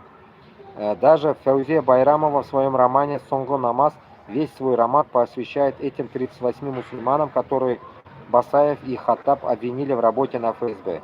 Дальше пишет псевдоэксперт от Рафиса Кашапова. Но я защищаю правду о войне, которую видел своими глазами. И когда через десятилетия появляются люди вроде Ильшата Шарафуллина, которые под видом патриотизма вносят раскол и озвучивают удобные для Москвы легенды, я считаю своим долгом назвать вещи своими именами. Россия повторяется, но сегодня у нас есть то, чего не было в 90-е. Связь между народами, память, архивы, видео, свидетельства и возможность сразу разоблачать ложь. Пока мы говорим правду друг о друге, империя слабеет. С уважением и правдой, Руслан Тахаев. Руслан Тахаев, кем я хз. Потом. Россия повторяется от Чечни до Украины. Меня зовут Руслан Тахаев. Я был свидетелем Первой и Второй чеченской войн, участвовал в некоторых обменах военнопленных, снимал происходящее на видео и видел своими глазами то, о чем многие сегодня лишь пишут за одним числом. Сейчас я обращаюсь к чеченцам, татарам, украинцам и ко всем, кто борется с Российской империей. Причина проста. В информационное поле выброшена очередная ложь, которая бьет по памяти чеченцев и по татарскому движению. В последние дни появились публикации Ильшата Шарафуллина, который называет себя татарским патриотом и добровольцем в Чечне. Он утверждает, что якобы Шамиль Басаев расстрелял группу татар-добровольцев, разоблаченных как агент российских спецслужб. Это обвинение звучит спустя более 20 лет после войны. Раньше о нем никто не слышал, ни чеченцы, ни сами татары, ни российская пропаганда, которая сразу использовала бы такой повод. Я тоже хуею, блядь. Вообще эту дичь я никогда не слушал. не слышал. Я считаю этот рассказ ложью и политической провокацией, направленной против чеченцев, против татарского правительства, изгнания, против общего антиколониального движения. И ниже объясню почему. Во время войны в Чечне Россия вела себя так же, как сегодня в Украине. На блокпостах задерживали беженцев, семьи, женщин, стариков, подростков. Людей увозили в фильтрационные лагеря, где их избивали и пытали. Большая часть чеченцев в руках России были мирные люди, а не бойцы. По этой причине у российской стороны в плену было гораздо больше чеченцев, чем у чеченской стороны российских военных. Каждый российский солдат или офицер, попавший к нам в плен, был шансом вытащить из лагерей несколько чеченских семей. Именно поэтому чеченцы сохраняли жизнь пленным. Это была не гуманность на бумаге, а вопрос выживания нашего народа. Я находился в Урус-Мартанском районе и участвовал как свидетель и оператор в обменах пленных. Говорю только о том, что видел сам. Российских пленных у чеченцев было немного. Их задержали, лечили, кормили, готовили к обмену. Никто из них не был расстрелян. Чеченская сторона постоянно настаивала на форуме всех на всех, понимая, что у России в руках в основном мирные чеченцы, захваченные на дорогах и блокпостах. Если бы чеченцы убивали тюленов, как пишет Шарафуллин, это было бы ударом не только по морали, но и по судьбе наших женщин, стариков и детей фильтрации. Такого не было и быть не могло. Историю, которую сегодня распространяет Ильшат Шарафуллин, удобна только одному игроку российской спецслужбы. Она рисует чеченцев кровожадными предателями татар, подрывает доверие между чеченцами и татарами, бросает тень на татарское правительство в изгнание, позволяет российской пропаганде говорить: смотрите, даже сами высшие добровольцы признаются. Если подобный расстрел татар-добровольцев реально произошел, об этом кричали бы российские СМИ еще в 90-х. Эту историю использовали бы против Ичкерии, против Басаева. В каждом сюжете они знали бы и чеченские, и татарские участники войны. Вот этим моментом я тоже согласен. Эту хуйню, блядь, я вообще не слышал нахуй. Самое интересное, блядь, уж скажу я вам, из моих близких были на этой войне, блядь. Поэтому, исходя от этого, нахуй, вот эта хуйня, полнейшая хуйня, я не верю этой хуйне, блядь, что там убивали. Убивали, мы должны понять одну вещь, блядь. Убивали всех подряд, нахуй. Похуй там, не делили на кого-то, блядь. Татарсыңмы, блядь, шукунгансыңмы, нахуй. Шукунган татармы, мусульман татармы. Похую, убивали всех подряд, блядь. И также эти татары убивали там чеченцев, блядь. Все нахуй. Вот такая была война, блядь. Как сейчас в Украине, блядь. И это мы должны, блядь, понять, блядь. Было вот так, блядь. А не вот так, что, блядь, я читаю, блядь. Я хуею просто то, что я читаю даже. Идем дальше. Я расцениваю его рассказ как сознательную или бессознательную работу на имперскую повестку. Быть может, правильно он говорит. Хуйню какую-то городит, блядь. Как обиженка, блядь, ёбаный в рот. То, что Россия делала в Чечне, она делает сегодня в Украине. Использует людей как живые щиты, устраивает фильтрации, фабрикует свидетелей и мемуары, обвиняет жертву в своих преступлениях, пытается поссорить между собой народы, которые могут стать союзниками. Чечня — это прошлый акт той же трагедии, которую сейчас переживает Украина. Украина — продолжение нашей истории, а не отдельный сюжет. Поэтому разоблачать ложь о чеченцах важно не только ради чести чеченского народа, но и ради того, чтобы украинцы, татары, черкесы, башкиры, буряты, якуты и все остальные народы видели, империя всегда действует по одному и тому же сценарию. И я не защищаю идеальный образ чеченца. Наш народ, как и любой другой, не без греха. Но я защищаю правду о войне, которую видел своими глазами. И когда через десятилетия появляются люди вроде Ильшата Шарафуллина, которые под видом патриотизма вносят раскол и озвучивают удобные для Москвы легенды, я считаю своим долгом назвать вещи своими именами. Россия повторяется, но сегодня у нас есть то, чего не было в 90-е. Связь между народами, память, архивы, видео, ла-ла-ла. Пока мы говорим правду друг о друге, империя слабеет. С уважением и правдой, Руслан Тахаев. Посмотрим на его фото.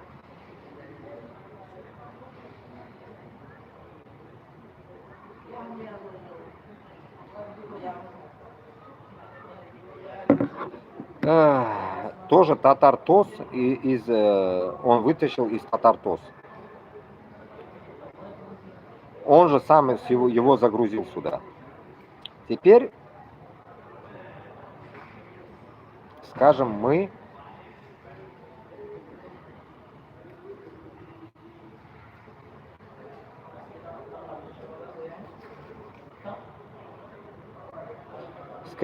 нашу, так сказать, фразу, что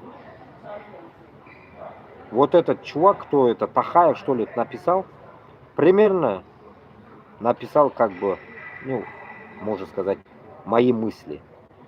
Но я глубже скажу. То, что там было, было и в 41-х, и 45-х годах, если вспомним, на крымских татар и на чеченцев. Понимаете, какое сравнение идет? То же самое уже было, блядь. Мы где-то это слышали, блядь. И всю жизнь, я вам в своих эфирах тоже говорил, я думал, мне так сказали, нас в школе учили так, блядь, любой нахуй это подтвердит, нас учили, что крымские татары предатели в 41-45.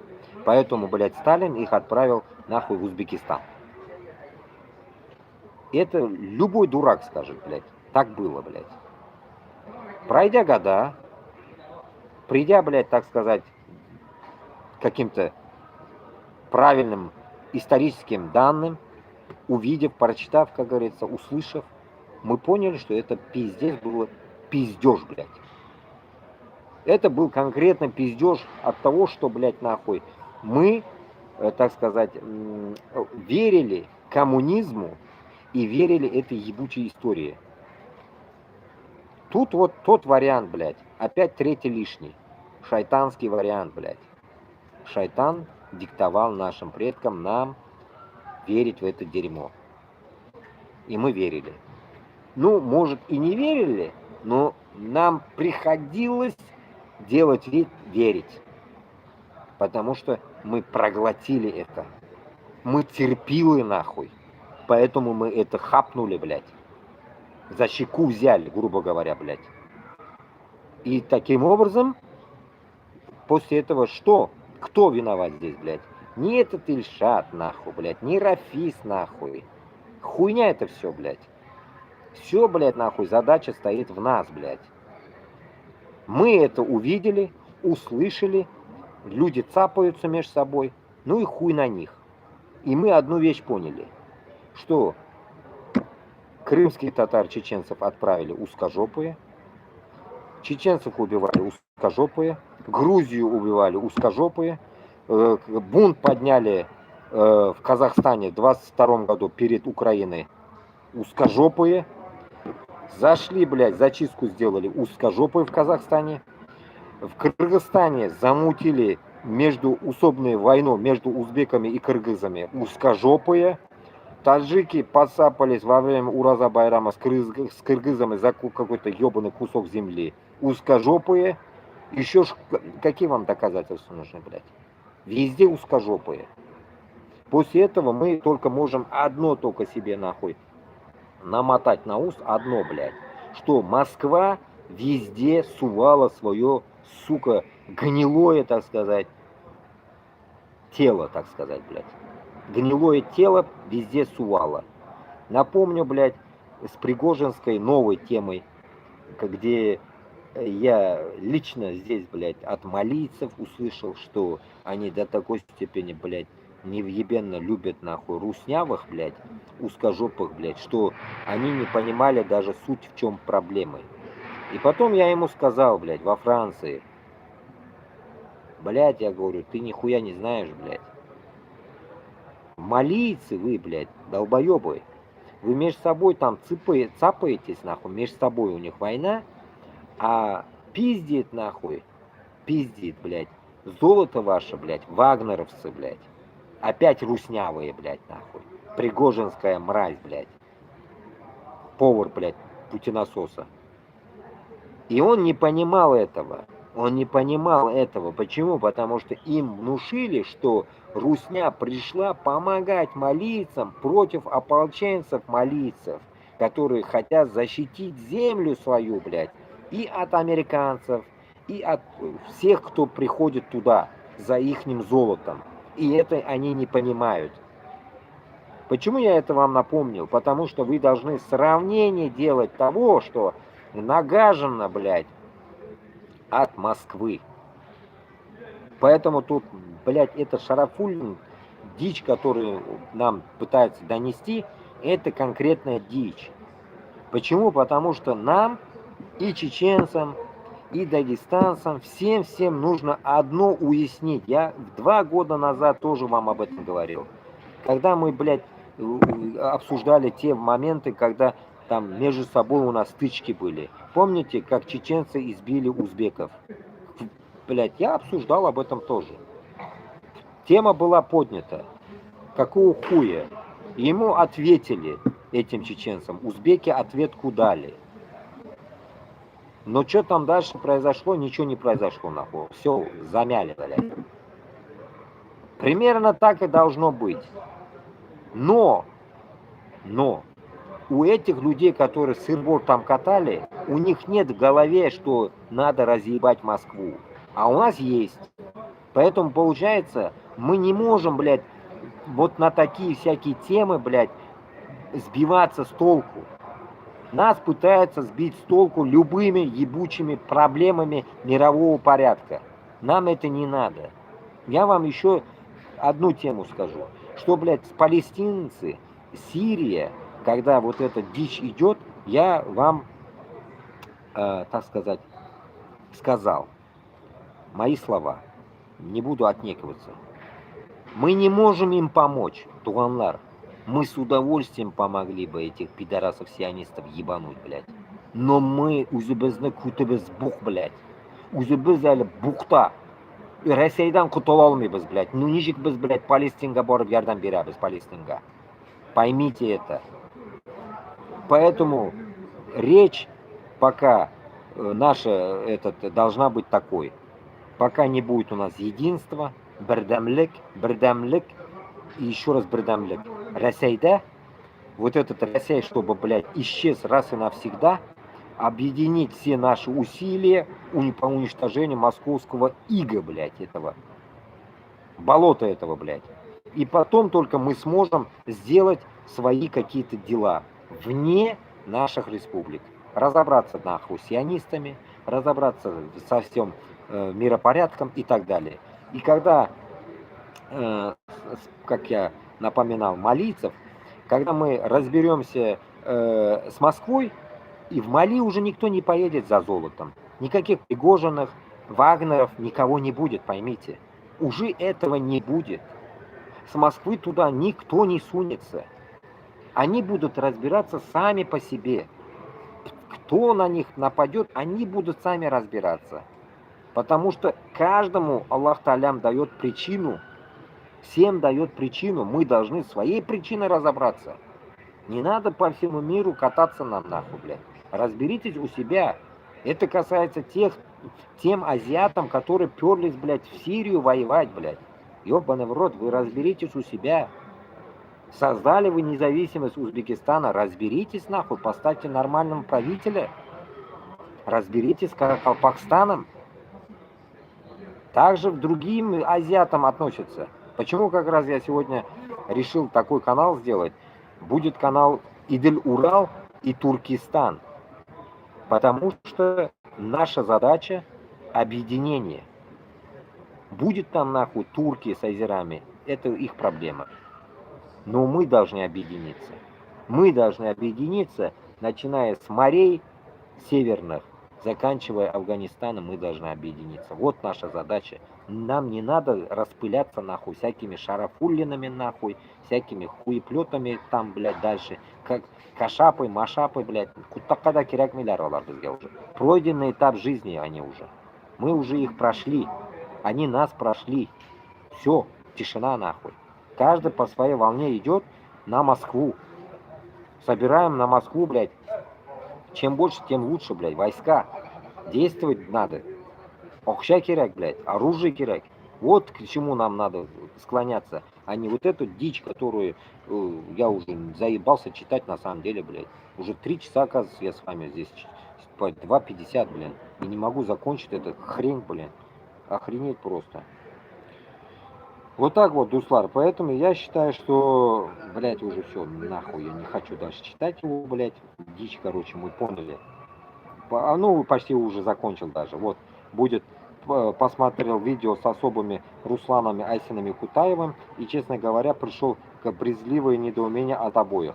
Кашапов, он, конечно, в курсе, кто и как обслуживает их публику. И он не ошибся в этих проститутках. Кутаев – это старый маразматик, у которого ум и здравый анализ отсутствует напрочь, судя по тому, как они подошли к проблеме расстрела мусульман, татар, шахидов.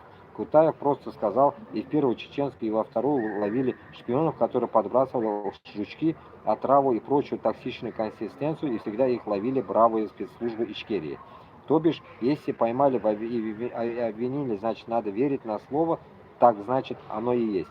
А если эти люди говорят, что их оклеветали и что они приехали воевать за Ичкерию, то это уже никому не интересно. То есть получается, что прав на защиту у таких людей нет.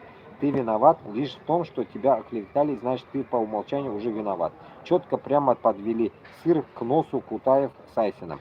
Как-то раз мне Руслан Габасов посоветовал обратиться к Айсину за медийной помощью, но я отверг это предложение ввиду того, что у меня уже тогда были сомнения по счет Айсина по поводу ее порядочности и честности, а разочарование у меня к нему произошло тогда, когда я увидел стрим, где Айсин вылизывал зад Марку Фейгину и защищал его от тех, кто обвиняли его в убийствах боснийских мусульман в начале 90-х в Сербии. И чуйка меня не подвела. Тогда сейчас теперь уже можно смело констатировать тот факт, что Айсин это проститутка, которая любит делать анулингус любому, от кого будет зависеть его карьерный рост и рост подписчиков на YouTube. Айсин, который не поставил под сомнение исходящего и лживого и мерзкого рта Кутаева, полностью лег под него и сделал потом ему приятное ТТТ. У Кутаева Айсин очень любим для стримных утех. Айсин, ты позорный и лживый чертохолоп, который не взял в расчет слово твоего же соплеменника из твоего же народа, который рассказал о всех ужасах, которые произошли у мусульманами татарской национальности, которые были лучшими представителями татарского народа. Насчет этого я вам одну вещь скажу. Айсина, я не могу сказать, он хуёвый, плохой, блядь. Я одну вещь вам скажу, блядь. Когда я вам говорил, эфирах всегда, знаете, какие эфиры? Сравнение сейчас я вам дам. Какого хуя Айсин выходит на ДОЖ, блядь? Блядь, ДОЖ это нахуй, Навальнюкская нахуй, и всякая вот эта дичь, блядь. Какого хуя он там дает интервью? Какого хуя он дает интервью другим русским, блядь, узкожопым? Самое главное, я ему тоже писал где-то в комментариях, у него, блядь, айсинский телеграм был, и он меня там заблокировал, помню. Понимаешь ли, мои прямые высказывания ему не понравились. Меня заблокировали.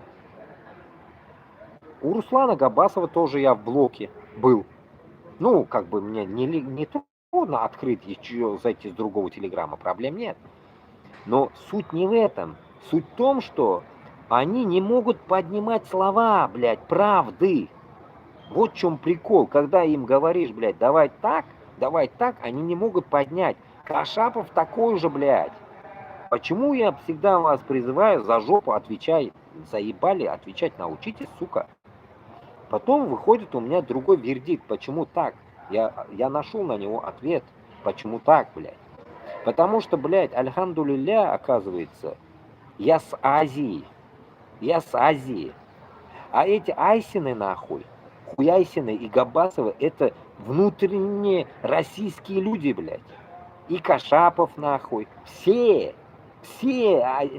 без Азии они. Без Азии.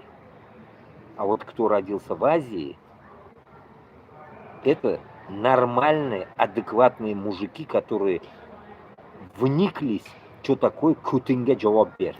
Кутинга Джаваббер – это вникнуть, нахуй, к этим словам, блядь. 2-3 слова, которые дает тебе, блядь, понятие, что ты мужик, блядь. Если ты не мужик, нахуй, ты внутри России, нахуй, эту тему не можешь проглотить, потому что нет в России воспитания Кутинга Джаваббер. Нет этого воспитания. Ни в какой нации, нахуй, это нету, блядь. За жопу отвечать, нахуй, внутри России. Почему? Потому что Россия вырастила вот таких, блядь, пиздолизов. Таких пиздолизов. Если мы видим даже сейчас, блядь, в Узбекистане и там или других каких-то странах едут подметать, блядь, улицы. Понимаете смысл? Это тоже тот же порядок уже. Проникся туда даже, блядь. Но, альхамдулилля, все равно там, вот оттуда, если ты родился, и идешь движение, подобие вот на нашем пути, не манкурском движении, ты за жопу умеешь отвечать. Не на словах, блядь, а в деле, блядь.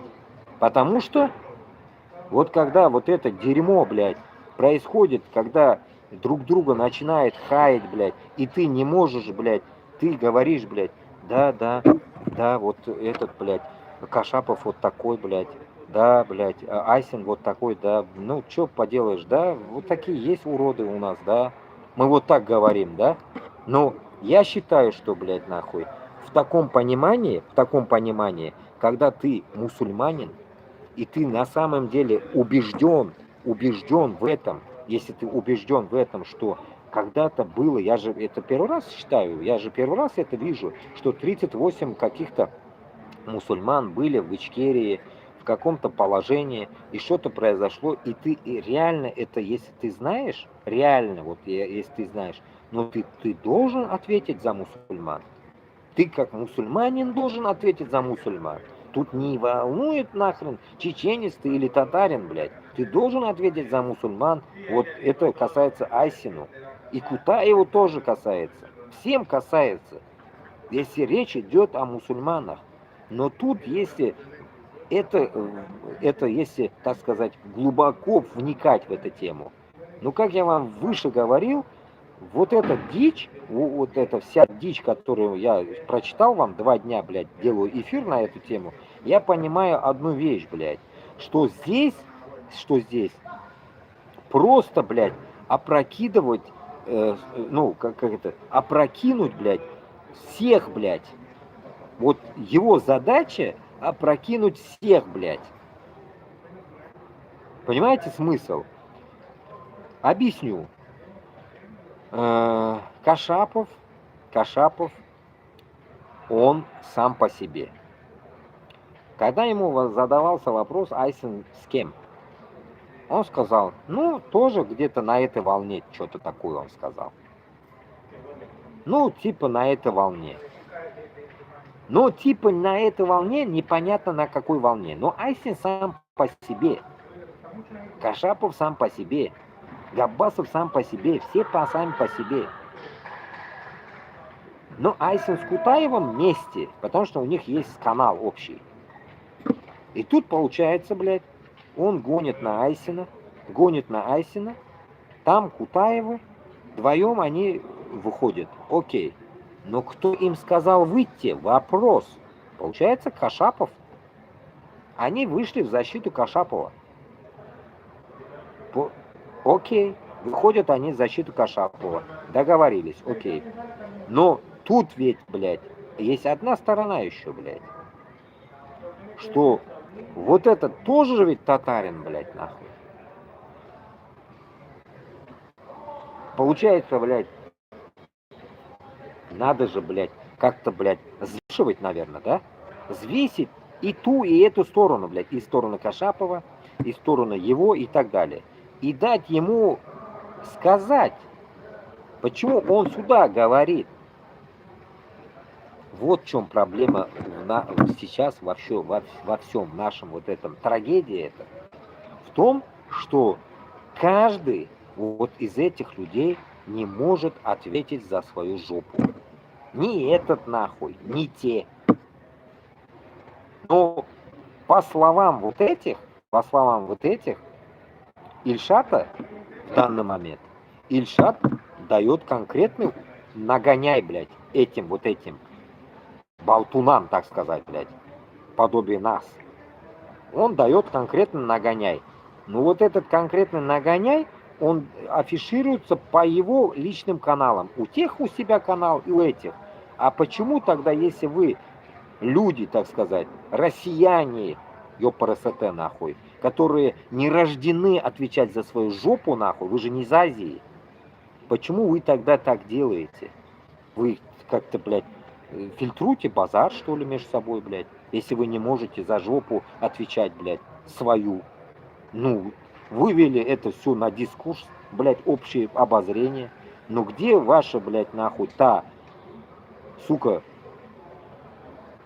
ответка, блядь, когда вы выйдете, блядь, на дебат или на что-то, блядь, и друг другу конкретно там расквасите морды, блядь. Объясните нам вот этот момент, блядь. Почему эта дичь, нахуй, такая дешевая, нахуй, со всех сторон на друг друга, блядь, как шавки, нахуй, прошлись, и я не могу понять этого, блядь. Зачем так?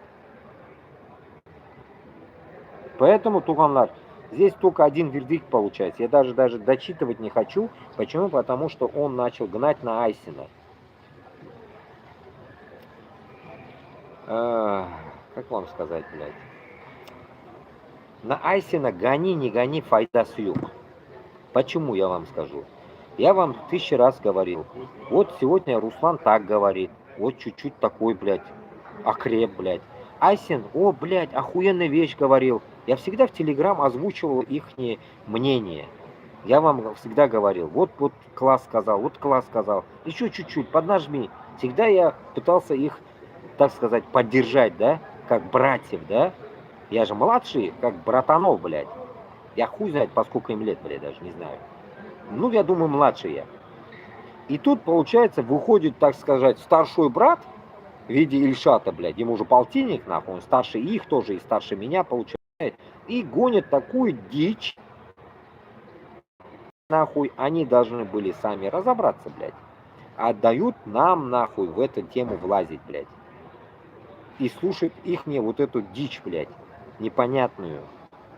И меня вымораживает. Башкорт, брат, вы молодец.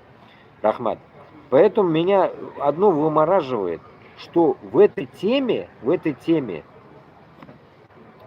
ну, для меня даже, блядь, нахуй, становится как-то неприятно, что здесь, блядь, даже пусть, допустим, блядь, по ихнему мнению, допустим, блядь, этот Иршат ФСБшник, ну и хуй на него, да, ФСБшники, блядь, эти, везде ФСБшники, блядь, сейчас каждый второй ФСБшник, нахуй, допустим, но от этого, блядь, нам, ни ему, никому не легко, блядь.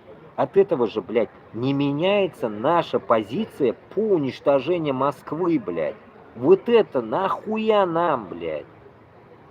Вот этого я не могу понять, блядь. Дуслар, вот объясните это в дальнейшем комментариях, может, не знаю, блядь, в дальнейшем это, для меня это, блядь, сука, я не знаю, нахуй я это читал вообще, блядь. Для меня это осадок, блядь, будет, пиздец, нахуй. Я не могу, блядь, сука, столько дерьма я прочитал, я, ну, не ожидал от такого дерьма столько дерьма прочитать, блядь. Ну, пиздец просто.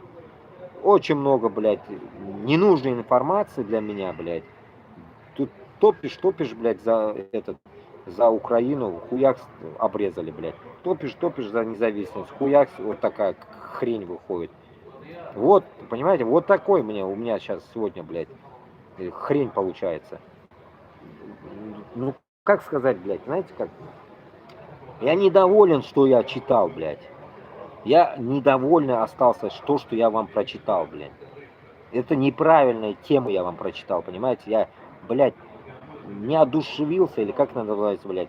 Недушевно получилось это, блядь. Получилось как-то, блядь, по-пидорастически, честно я вам скажу, блядь. Потому что здесь, блядь, идет, блядь, гнобение, такое слово, да, используем. Гнобение, блядь, и татар, и чеченцев, и вот этих, блядь, болтунов, подобие нас. Все, вот это, дичь вот это. Нахрена, блядь? Вот это, нахрена нам нужно было, блядь, а? Я не могу понять. Вот что за хрень получилась тут, блядь. И тут мы вообще не при делах, блядь, сука. Мы вообще не при делах. Даже Айсин не при делах, если на то пошло, блядь. Руслан Габбас вообще не при делах, блядь. Мы вообще из Башкортостана, если на то пойдет, блядь.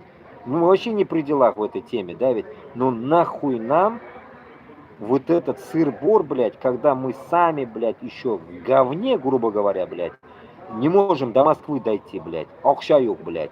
Оружие yok, блядь. И без монда еще азгашы бутрабыз, блядь, хайван кебек, блядь. Даже хайванлар былай ызгышмый бит, блядь. Кеше генә ызгыша мына шулай, блядь. Вот это хрень, блядь, понимаете? Вот, поэтому блядь, хуй знает, я бы мог бы, наверное, даже вот этим, блядь, я ему писал, он мне ничего, вот он не, я все, выхожу от него, вот захожу в его комментарии. Я ему вот кидал, там, писал что-то, я не знаю, кто, что, 15 ноября я ему писал, оказывается. 15 ноября, вот я ему писал, блядь, чтобы вы понимали, этому долбоебу, блядь, писал 15 ноября, блядь. Уже сегодня какое? 27, 28, 13 дней. Нихуя он мне не ответил. Я что писал, не хочу слушать сейчас, что я писал при вас. Слушать не хочу. Может, я какую-то хрень я ему писал, я не знаю, блядь. Поэтому пока я не... Ну, смысла нет даже слушать. Я не хочу даже пизду это слушать, да? Какого хуя он мне не ответил, блядь. Вот это самое интересное, блядь. Поэтому, исходя от этого, блядь, если он даже не ответил, проигнорил, это уже означает, что вот этот весь сыр-бор, мусор этот, блядь, нам точно не нужен был, блядь. Потому что человек, когда выставляет какую-то как интриган Кашапов, да, он говорит, вот сам тоже он интриган. Вот он сам поставил интригующие вещи, блядь, а где Кутена Джаваб? Кутке жауап беруге керек бит, блядь. Мужик болсаң, блядь. Или яшка жетіп, блядь. Вот это самое интересное, блядь. Когда, блядь, тут нахуй, я всегда думал, знаете, как хрень, да? Когда я говорил, блядь, вот Кашапов вот так сделал, меня так сделал, блядь. Понимаете, у меня была всего лишь вот такая обида, блядь. Но не вот это нахуй. Я не смог бы, блядь, допустим, знал бы что-то такое, блядь, допустим, да, не дай Аллах, да, что-то знать, блядь, даже лишнего. Допустим, сказал бы, вот Кашапов вот так сделал, блядь, ФСБшник или, так, как там ФСБшник, убил людей, блядь, ёб твою мать, блядь. Или там что-то сделал, блядь, вот я видел, блядь. И если я даже не видел этого, блядь. И вообще, вот нахуя это, блядь. Вот это я не могу понять, блядь. Зачем это сейчас надо, блядь? Поэтому здесь возникает вопрос у меня, что все-таки, блядь, нахуй, вот этот Ильшат, блядь, так называемый, сам какой-то непонятный, блядь. Где-то кто-то, блядь, нахрен, так сказать, не туда пошел, он вытащил эту всю хрень, 25-летнюю, блядь, нахуй, память, блядь, хрен знает откуда-то. Ну, пытается, блядь, отбелиться перед кем, блядь. Поэтому у нас вот, ну, мы закроем эту тему вот сегодня, все, нахуй, больше я нахуй его, отпишусь от него нахуй он мне подписался, я не могу понять, блядь. Нахуя мы вообще с ним друзья, блядь, я не могу понять, пизду. Реально, блядь, да? И в итоге, короче говоря, ну, я не понял, короче, блядь, нахуя 2 дня, блядь, я просрал, грубо говоря, блядь, на этот эфир, блядь. Ну, может, когда-нибудь от него будет какой-то результат от этого эфира. Надеюсь. Вот и все. Потому что, ну, я, так сказать, от этого текста, от этого всего, я не принес пользы, блядь, за независимость Башкортостана с Татарстаном. Я не принес от этого нихуя, понимаете? Безрезультатные, нахуй, эфиры были для меня, я считаю, блядь. Мне, блядь, наверное, лучше бы говорить надо было, блядь, о том, что как мы будем действовать, блядь, вот в данное время, блядь, против Москвы, блядь. Это лучше говорить, чем вот это дерьмо перебирать, блядь. Я так считаю, блядь. Какой-то дичь прошлась, блядь. Но мне было интересно то, что здесь, почему я эту тему поднял, задевали Кашапова. А этого-то Ильшата я в глаза не видел раньше. Задевали Кашапова. А Кашапов все-таки человек, который 30 лет топит за независимость Татарстана, и его все знают. И то же время, если даже он где-то накосячил убийца, даже если он, допустим, убил бы там на набережной Челна кого-то, блядь, нам было бы похуй. Понимаете, если, допустим, вот Габасов где-то там в Москве кого-то убил, блядь, отсидел, вышел. Да нам похуй на это, понимаете, блядь? Похуй. Почему? Потому что, блядь, нахуй, нахуй, так сказать, России, нахуй, сидит в тюрьмах наших мусульман, не говоря, блядь, обычных даже, и не знает, зачем они там сидят. Как раз таки мы здесь узнали, что я там увидел книгу Файзы Байрамовой, сколько людей сидят там за джамааты. Вот мы о чем должны печалиться. То, что там наши мусульмане сидят, если на то пошло, да? Вот мы о чем должны печалиться, говорить. Но и тут у нас возникает один стоп, так сказать, в голове. А какого хрена эти джамааты, откуда они появились, кто они такие вообще? Вот в чем прикол. Мы не при делах.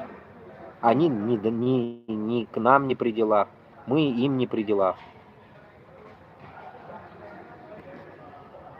Но мы можем только тут вердикт такой поставить, что весь этот канитель, который происходит вообще, сбросы, не сбросы, правдивые истории, неправдивые истории, это просто нам нужно прожить. Другого варика нет у нас. Мы проживаем это, как каждый день, нашу свою жизнь. Мы прожили это мы сегодня, прожили, допустим, вот таким образом. Все, другого варика нет у нас. Услышали, увидели, охуели. Все, и забыли. Примерно так. Но вот только за независимость наших республик мы должны постоянно 24/7 действовать. Спать нельзя и забывать подавно. Вот наша задача. А то, что люди пишут там и как бы пытаются нам донести какую-то свою тематику, и там, или там, так сказать,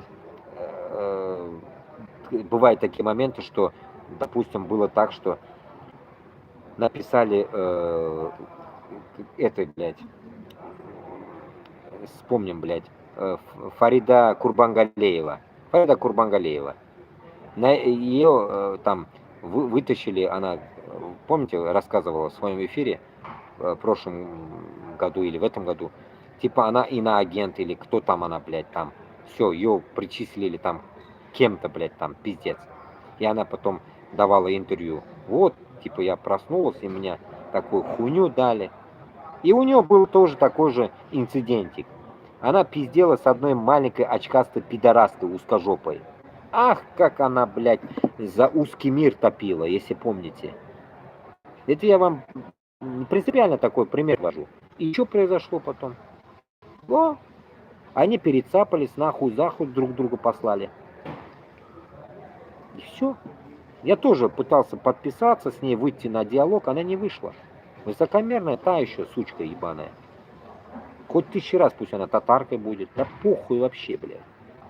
Если она ебанутая, нахуй, подобие Каки Айсен, блядь, выступает, нахуй, на всех эфирах, как историка зовут, как того, да ты хоть кем тебя пусть зовут, блядь, твои душманы зовут тебя, нахуй, на этот, блядь, эфир, блядь, и ты выходишь на этот эфир, нахуя?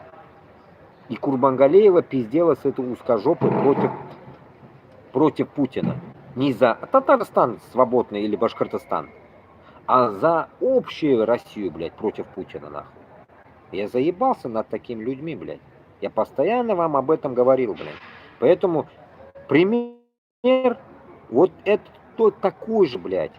Этот пример вот ничем не отличается от того, что там от Фариды или от Ильшата, от Кашапова. Одно и то же, один черт, блядь. Вердикт один, что, блядь, нахрен, вот эта хрень, это просто, блядь, издевка над нашими нациями. Чеченскими, татарскими, башкирскими, дагестанскими и так далее. Вот, блядь, в чем прикол здесь, блядь, идет. И поэтому я бы на его месте бы на его месте бы эту тему бы как-то, блядь, разгладил бы. Каким образом? Не таким макаром, как он вышел. Давайте поимпровизируем. Я бы, наверное, сказал бы так.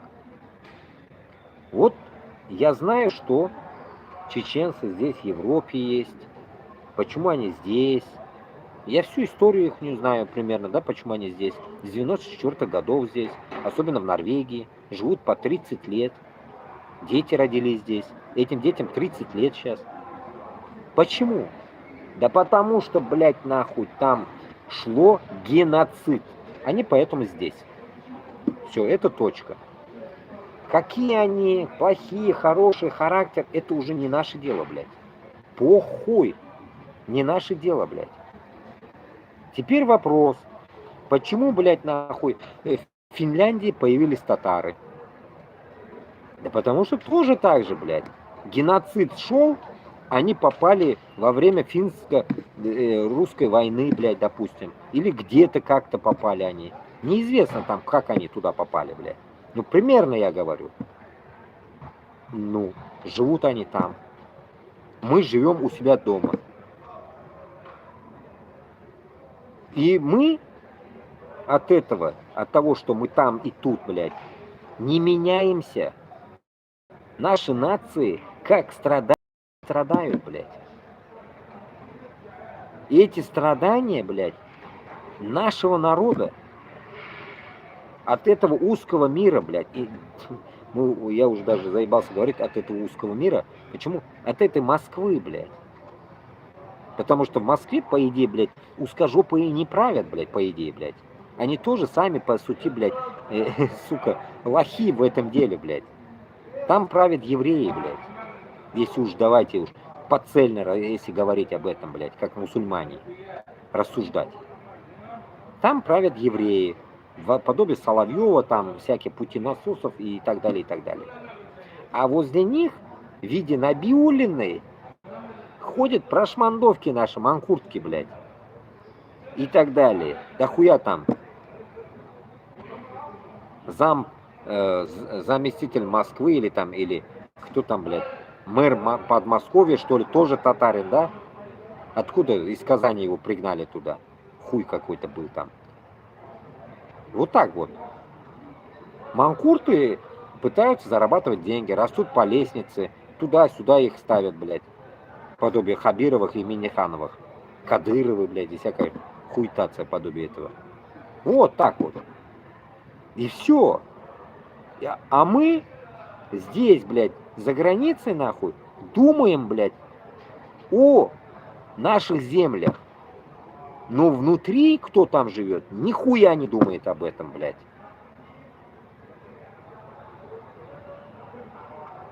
И еще подобие вот таких иршаты всякие, нахуй, мозга делают, нахуй, нам. Выводя, блядь, вот эту всю грязь, нахуй, наружу, блядь. И поэтому я считаю, что нам надо уже завязывать с этой играми кошки-мышки, блядь, как нормальные люди.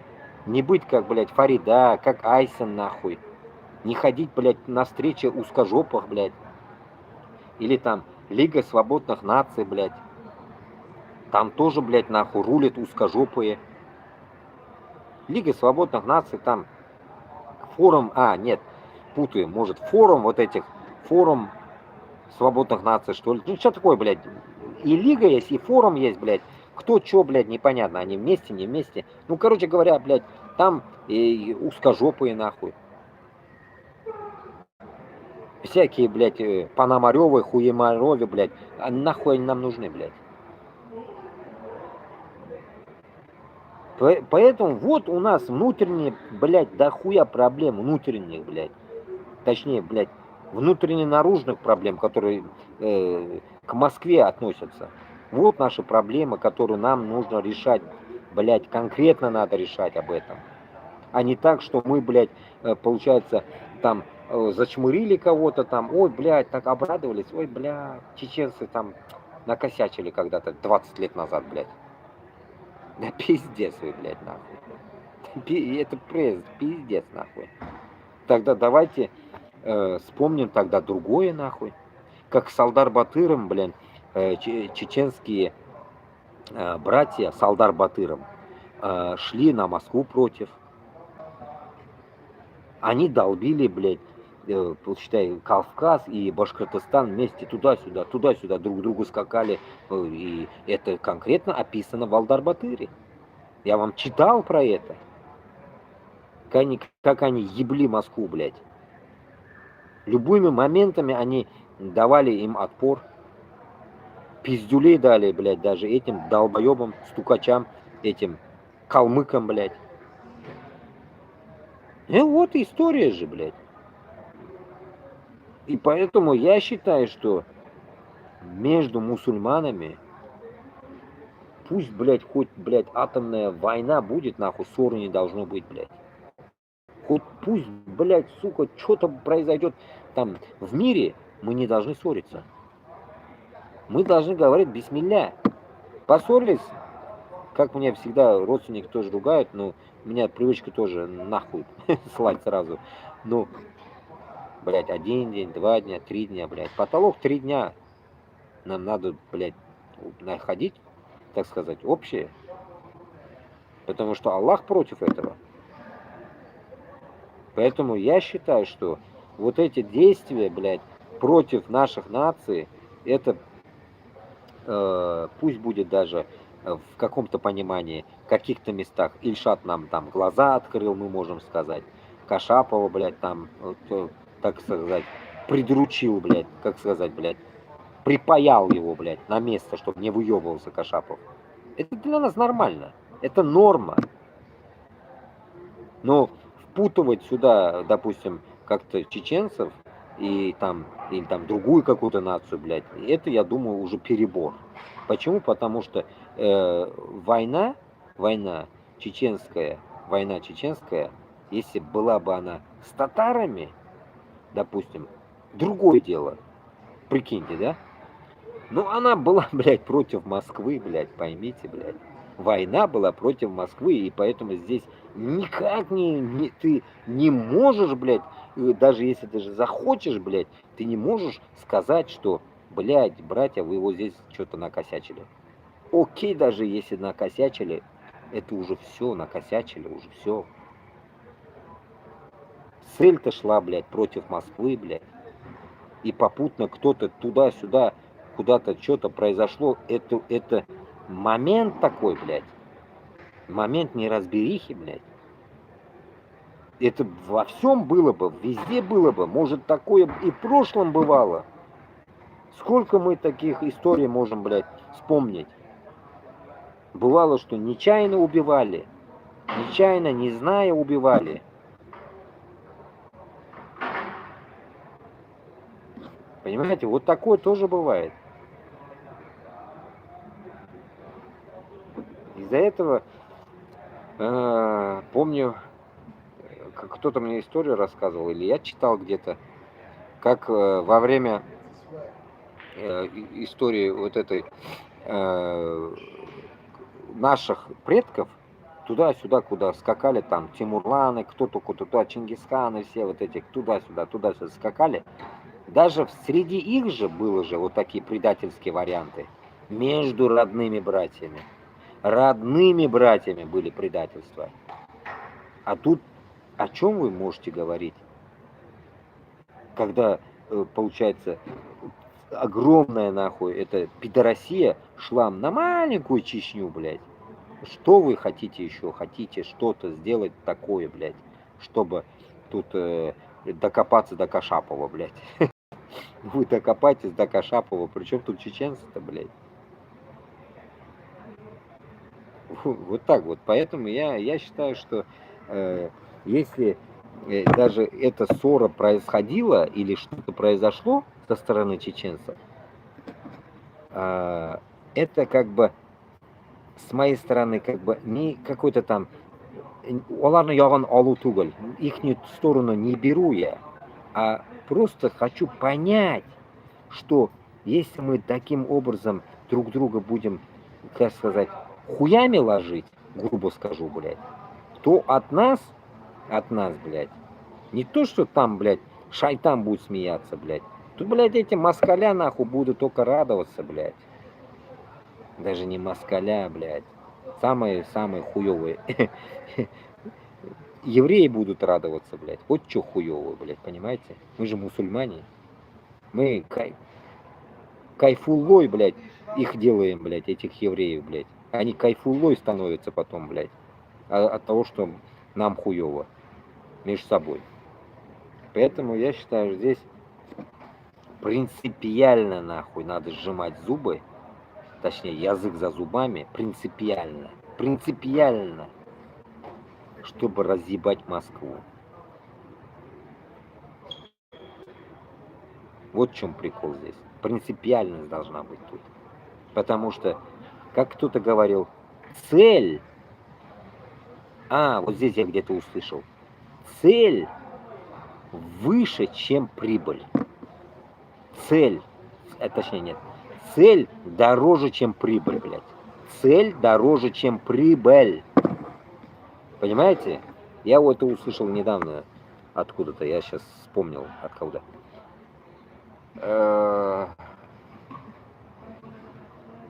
Это здесь европейский стиль жизни. У европейцев где-то в торговле или что-то, да везде, блядь. У них способ зарабатывания, вот на каком-то разговоре я эту тему услышал. Во всем можно использовать это, я думаю. Но там был разговор о чем-то, то ли о производительности чего-то или о чего. Короче, суть какая? Цель, конкретики этого европейского момента в чем? Это касается всем. У них цель выше, чем прибыль. Вот во всем, блядь, можно это использовать. Но там была тема о чем-то, блядь. Я не помню, о чем была тема. И там вот разговор вот такой зашел, блин. Не могу сейчас вспомнить о чем, блин. Ну, примерно это во всем можете сравнивать. Короче,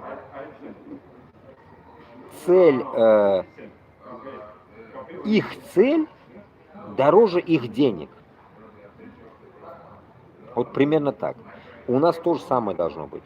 Наша цель Москва, наша цель независимость, и она дороже вот этих всяких прошмандовских, блядь, рассказов всяких нахуй. То там, то сям обиделся, тут обиделся, блядь. Вот. Это не цель, блядь, понимаете? А цель наша дороже, чем вот это, дороже, чем деньги. Ну, можно сказать, даже дороже, чем наша жизнь. Цель, понимаете? Цель, вот только тогда, это такой европейский подход, это вот тогда только ты добиваешься успехов. Ну, конечно, наверное, не все европейцы такие, блядь, нахуй. Если они все были такие, блядь, они были, наверное, все богатые, блядь. Но, видите ли, там тоже есть бедные страны, богатые страны. Поэтому, взяв эту цель, мы должны сопоставлять свою проблему. Москва наша цель. Или вот эти междуусобные еще неразделенного нахуй, так сказать, животного в шкуру делим. Понимаете? Поэтому наша цель должна быть дороже денег. Дороже нашей жизни, Киряк Булса. Дороже цель должна быть. Поэтому, вспоминая нашу историю, я думаю, не зря захваты шли такие огромные, колоссальные. Наших там прапрадедов, блядь. У них была цель. И у них не была поставлена тактика заработать. У них была цель выше этого, блядь. Получается, ихняя цель была земля. Им нужны были земли, не люди. В тех временах, может, было бы поставлять целью людей. Но там цель была не люди, Это так, блядь, придаток нахуй только. Когда ты возьмешь землю, люди придут так к себе нахуй, бесплатно. Сами по себе придут нахуй. Понимаете? У них была цель, блядь, земля. Чем больше земли, он все, он цель нахуй.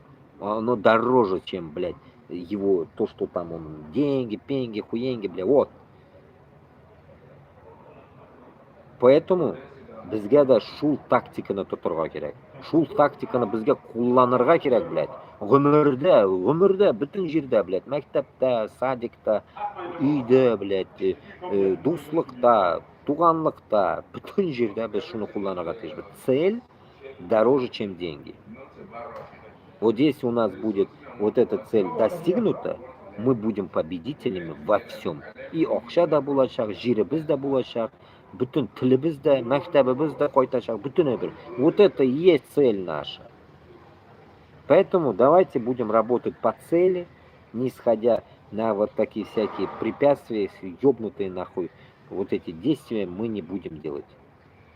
Будем проводить эфиры в данный момент пока, зазывать людей конкретно, чтобы они, так сказать, присмотрелись на наше движение и пришли и, так сказать, вошли в наше движение. Вот наша цель. Это наша цель. Вот. Нам не надо ни деньги, ничего нахуй. Я вам 2 года всегда говорю, блядь, мне деньги, пенги не надо, блядь. Мне люди вот здесь тоже везде уши прожужжали про монетизацию каналов. Нахуй. И монетизация канала мне ничего не надо, нахуй. А лишь бы вы были. Потому что моя цель люди. Моя цель люди. Я цель не ставлю на монетизацию. Я и не ставил на цель монетизации. Цель люди. Почему? Потому что чем больше у меня будет людей, подписчиков, тем больше меня услышат в дальнейшем. И это моя цель. Понимаете? Цель поставлена в корень, блядь, а не, блядь, поверхностная, блядь, нахуй. Вот это, так сказать, выгода. Выгода — это уничтожение Москвы. Вот в конце у нас будет выгода, блядь. Когда мы, иншаллах, победим эту ебучую Москву, блядь, и вернемся домой. Живыми. Никто не хочет умирать, блядь. Само собой. Поэтому хочется пожить еще, но пожить на своей земле. Аллах верса. И когда мы, то, что я говорил вот эти 2 года, и это мы осуществим правильным исходом, что у нас будет земли наши, и будет политика правильная, блядь, нахуй, не коррупционная и не захватческая, блядь, нахуй, а будет правильная политика жить, блядь, ради людей. Все, нам нахуй ничего не надо. Вот наша цель. Вот наша цель. Когда мы эту цель все пройдем, мы тогда заживем. Если мы умрем, бисмилля, вот тогда мы уйдем, как говорится, исламский джамаат, блядь. Вот тогда мы уйдем ради Аллаха. Потому что у нас будет цель земля. У нас цель Москва. Вот наши цели, понимаете? Земля, цель и Москва. И когда я говорю уничтожить Москву, громко звучит, наверное, да, ведь? Но его тоже можно расчленить моментами, что Москву, по сути, да, ведь это в ярости, в таком, блядь, в рассказе, да, ведь там это говорится, да, ведь, а уничтожая Москву, нам тоже от этого нет цели, нахуй. Это не цель уничтожить Москву. Это как бы, знаете, как словесная цель это. Словесная атака, так сказать. А на самом деле, уничтожая его, мы будем терять свой народ. Нахуя это нам надо? Самый идеальный момент — это словесно уничтожить Москву. Словесно. Победить словами. И сделать так, чтобы они раз и навсегда заткнулись нахуй. Вот наша цель. Потому что все орут бескровно. А как бескровно нахуй? Бескровно, значит, это языком, блядь. Заткнуть их словами, блядь. Почему? Потому что Аллах Та'аля до такой степени нам может помочь, что мы можем такие слова использовать, которые их раз и навсегда посадят в тупик, и мы победим. Даже может быть такое. Просто, наверное, как бы у нас нет тех пока в запасе таких слов, нет тех людей, которые эти слова принесут в правильном контексте. И нет сабаба пока, чтобы мы тронулись на Москву. Вот нам вот все вот несколько вещей нам не хватает, чтобы это сделать, потому что это наша цель. Вот эту цель достигнуть нам нужно вот эти вещи пройти, какие-то моменты. Крайний случай это уже идет на уничтожение. Вот, крайний случай. Поэтому до этого нам нужно просто красиво договориться.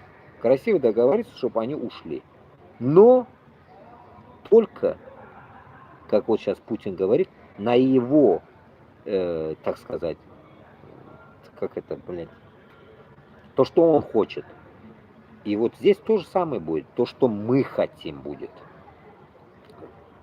Рязань, да хуй, Москва, вот маленькая территория, вот это мы хотим, все. Дальше Рязани мы ничего не хотим видеть. Дальше Рязани все это общие наши земли, не русских.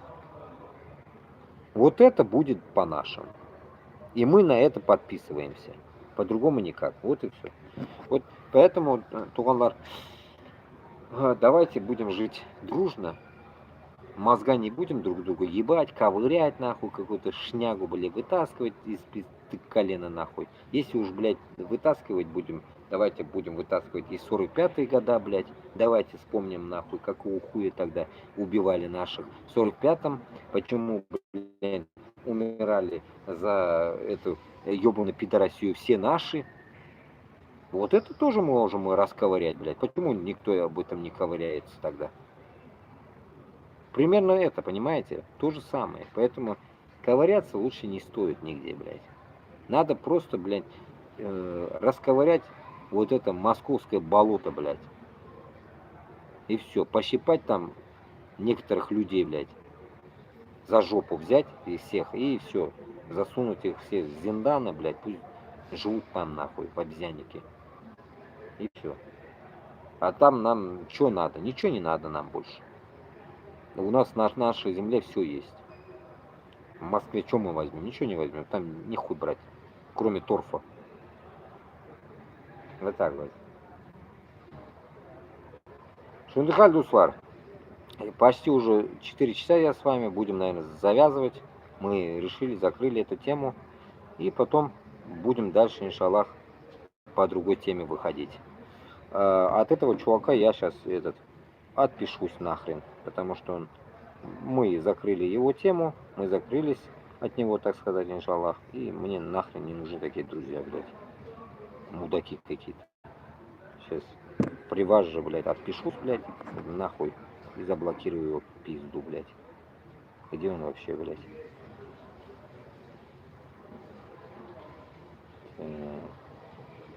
А, нет, у него нет, что ли? Или он есть, блядь? А, есть он, блядь. Почему-то моих 3 общих друга у него, блядь. Мои 3 общих друга у него, я хуею, блядь. Вот, подписан, да, я у него. Видите? Друзья. Отписываюсь нахуй. Удалите из друзей. Пизду, блядь, его.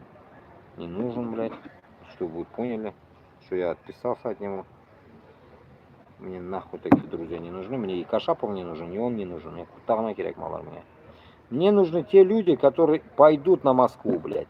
Вот с ними я хочу дружить. Которые готовы пойти на Москву. Другие нахуй нам не нужны, блядь. Понимаете, Дуслар? Которые, блядь, балаболы, вот такие, блядь, псевдо-непонятные люди. Даже заблокирую и пизду его. Нахуй он нужен. Не видел, блядь. Откуда нахуй он вообще у меня нашел, блядь? Я вот это удивился, блядь. Меня, блядь, сука, Facebook пробили, что ли, получается, пидорасы. Откуда они меня находят, сука? Поэтому пизду всех нахуй. Закрываю, скрываю, блядь. Не нужны никто, блядь. Откуда они? Херею просто. Все, нахрен избавился. Дичь, блядь. Это главный мой Facebook. Как его нашли, блядь? Пиздец, блядь. Ну, значит, явно какой-то, блядь, не этот странный чувак. Ну, я Рардуслар, короче, будем закрываться, блядь, и темно стало, блин. Будем закрываться. Всем огромный рахмат, что сидели. Давайте я комменты посмотрю. Я же обещал комменты посмотреть. Давайте посмотрим. Как-то они были тупые, как... Чё? Ихняя цель была борода. Они были тупые, как ты. Пизду. Кто ты такой, нахуй? Здорово. А ты на деле когда покажешь? От резидента Европа. А ты на деле когда покажешь? Ну, на деле, когда я покажу, я же говорил вам, когда мы наберем народ, который пойдет на Москву. Брат, а ты сейчас ищака хочешь под хвост? Пиздец, блядь. Что пишут люди, блядь? Я не хуею над людьми, блядь. Сколько будешь платить? Есть возможность, чтобы собрать армию? У тебя есть возможность, чтобы собрать армию? Блядь. Я к этому вот именно и стремлюсь, чтобы, блядь, собрать денег на армию, блядь. Вот к этому я и иду, блядь. Но я вижу одну вещь только здесь, блядь. То, что, блядь, люди возле меня этого не хотят. Вот это я вижу, блядь. Понимаете? Я когда Кашаповым нашелся, я сказал, блядь, давайте будем делать деньги, блядь. Это первые мои, блядь, движения были в этом направлении. Нихуя. Они сказали, зачем тебе деньги? Они вопросом мне задали, зачем тебе деньги, блядь? Ёб ты нахуй. Оружие покупать против Москвы? Я сказал, блядь. Им это не надо. Иршат Хабиблян, я эту тему начинал вообще.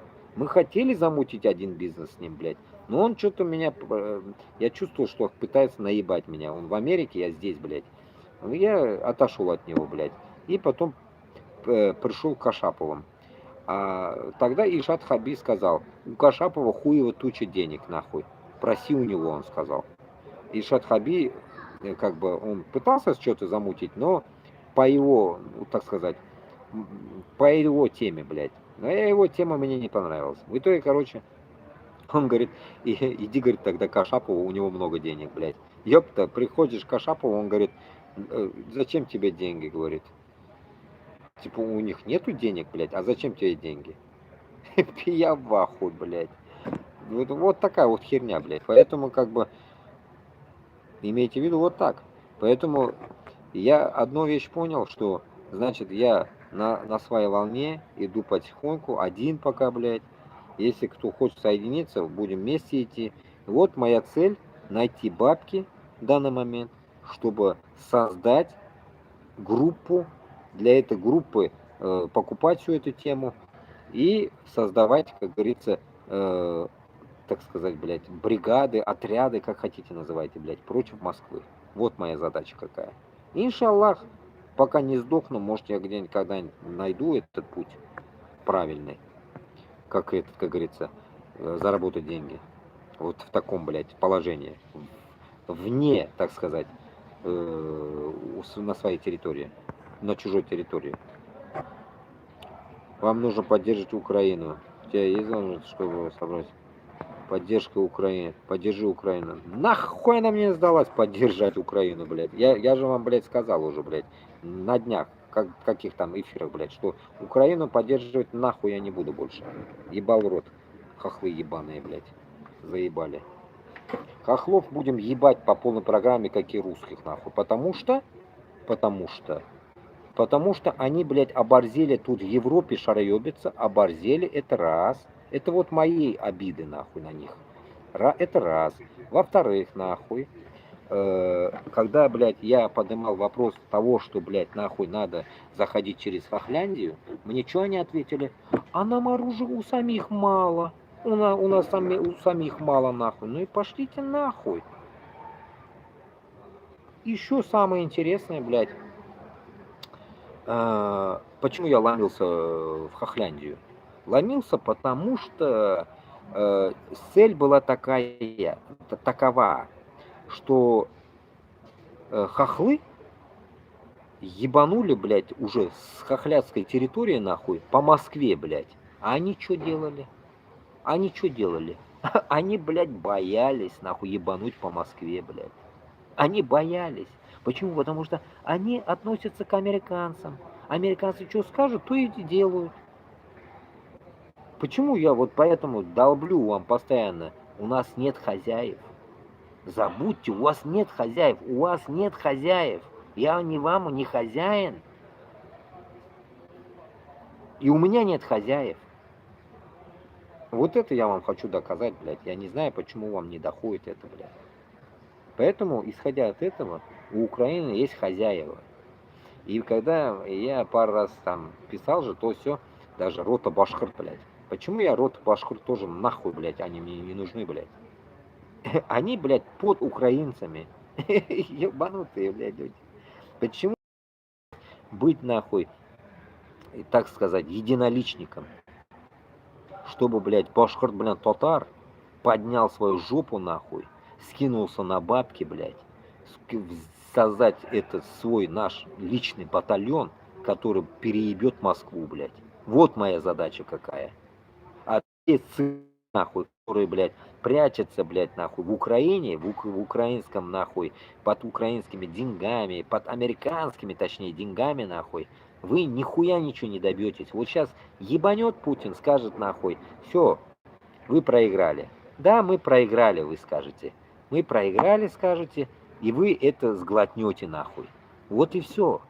Вот и все. Трамп что скажет, то и сглотнете. Поэтому нахуй я ебал хозяев, блядь. Поэтому я ненавижу хозяев, блядь. По жизни я, блядь, даже работая в жизни, я под хозяинами ненавидел работать, блядь. Я сам на себя работал всегда, блядь. Ебал в рот, нахуй. Как по-узбекски говоря, men gap ko'tarolmaydigan odamman. Gap bir ko'taraman, ikki ko'taraman, uchinchisiga kutiga sikaman, нахуй, ularni, блядь. Хозяин, не хозяин, нахуй. Вот у меня такая привычка, нахуй. Почему я вот по странам скитаюсь, думаете? Потому что там мозга поебали мне, нахуй. Я съебался в другую, блядь. Здесь поебут мозги, другую съебусь, нахуй. Вот и цыганюсь, нахуй, туда-сюда. Потому что, нахуй, безнен холохта, кут юг, нахуй. Отвечать за свою жопу, нахуй.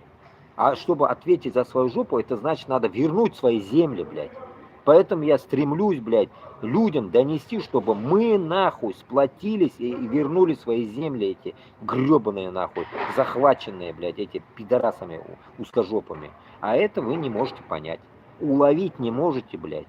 Я вам, блядь, и так расчленил вопросы, ответы, блядь, каждый раз. Вы не можете понять этого. Бізге окша керек, блядь. Окша керек, нахуй, столько, сколько, чтобы мы могли купить на любой планете, нахуй, оружие и пиздануть по Москве, блядь. Вот зайти просто в Куандыкский коридор, с Куандыка ебануть, нахуй, по Москве, и все. Вот что нам нужно. Вы не можете вот это уяснить себе, нахуй. Прижали, нахуй, напиздили, нахуй, коррупционные деньги. Башкортостана, Татарстана, столько пидорасов уехало оттуда. Для меня вы, нахуй, нихуя не башкирты, не татары, вы пидорасы для меня, нахуй. У вас нет нации.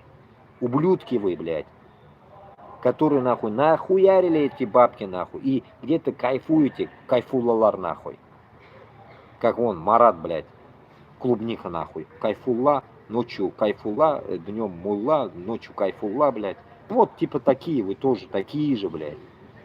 Какие Моргенштейны, блядь, всякие, нахуй. Всякие, вот этот хуй рэпер, блядь, Алсынова, который киданул, съебался. Алтынай Валитов, блядь. Нахуя такие нужны нам башкиртлар, блядь, которые где-то там шароебятся, как будто где-то скажешь, что я помогал, блядь. Где ты, что ты помогал? Оружие купил? Ну твоя помощь не надо, твои, блядь, гроши ебаные, нахуй. Купи оружие, нахуй, выходи на бой, блядь. Вот этот от тебя надо, блядь. Нахуя твои деньги, нахуй? Makedonskiy тоже qo'lin chiqarib o'lgan нахуй. Dunyoni olgan как будто бы. Baribir нахуй. Kafanda o'lganmi, или голый закопали его, или в какой-то одежде, и все. Скелет нахуй лежит под землей. И так же каждый из нас будет нахуй. От этого что вы хотите? Заработать, блядь, бабло забрать за собой? Да ну нахуй, я вам в одном эфире рассказывал, блядь, нахуй. И в одном эфире я вам рассказывал, вы, наверное, ну, не поняли в тот момент. Вот здесь мало людей, конечно, сидит. Больше было бы людей, поняли бы. Это не хвастовство, это обвинение в его адрес, по идее, блядь. Вот у меня брат троюродный. Он в Узбекистане посол, блядь. Оказывается, сейчас, блядь. Но только посол, блядь, он в Узбекистане не в узбекский посол он, а от Узбекистана посол в другой стране. Понимаете? После этого, блядь, прикиньте теперь. Я здесь, а он посол. Есть разница? Где кто куда не туда ушел, блядь, куда кто повернул не туда? Размышляйте сами. Примерно понимаете, да? А до этого был, блядь, послом Франции, послом Украины и послом в Москве. Есть разница? Кто куда повернул, непонятно нахуй. Поэтому туганлык деген нәрсә юк. Бар только син Аллах Тәгаләннән куркасыңмы? Аллага буйсынасыңмы? Тәүбә кылып, Алланың юлында бер нәрсәгә эшлисеңме, харajat кыласыңмы? Вот в этом только заключается различие теперь. Нету нахуй туганлык, блядь. Туганлык нету. В редком случае, может, в каких-то семьях есть туганлык. Альхамдулилля, говорите, если есть такое. А у меня нету.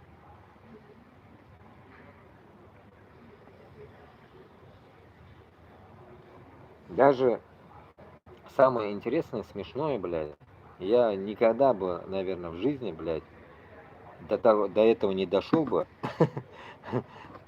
Я ведь писал целое лето, блядь, позорище, да, это, блядь, писал целое лето, блядь, скиньтесь на Казан, блядь, 350 евро, блядь, на Казан, блядь.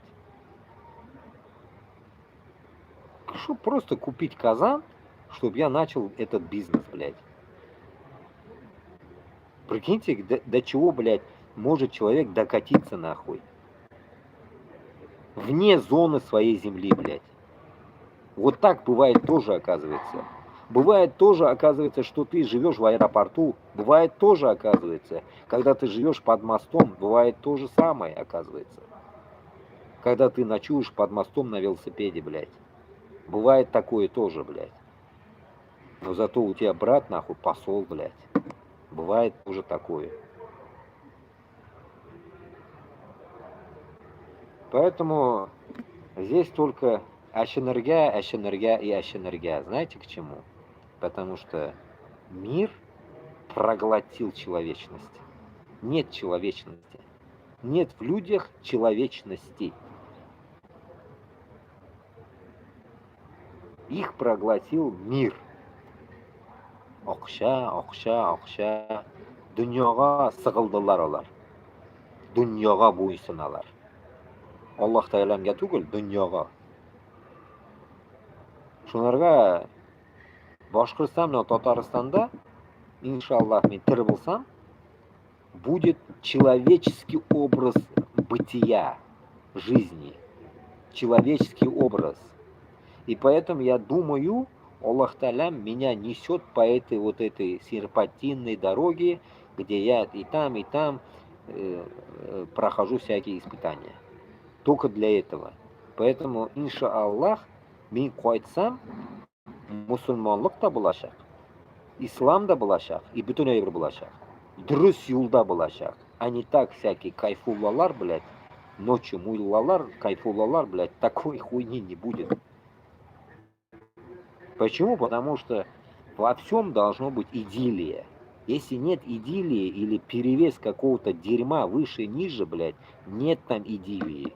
Идиллия бывает только қашан сен бүтін яқтан tegizlikni ham tegizlikka ig'tiborni yaxshiroq yasaysan, блядь. Shundagina musulmonlikqa-da, kishilikliga, tegi rahimli, tegi mana shunday bütün шу aybrlar должно сочетаться идеально. Вот только тогда что-то будет. Там даже слово о коррупции не идет, блядь. Там, блядь, неуместно это даже, блядь. И это нет там этому места. Вот только тогда ты понимаешь, что ты на пути Аллаха. До этого нихуя. Нету там пути Аллаха. Путь Аллаха идет только тогда, где нет ни в какую сторону зла. Ни в какую сторону. Ни назад, ни вперед, нигде. Даже когда мы будем проигрывать, мы не несем зло.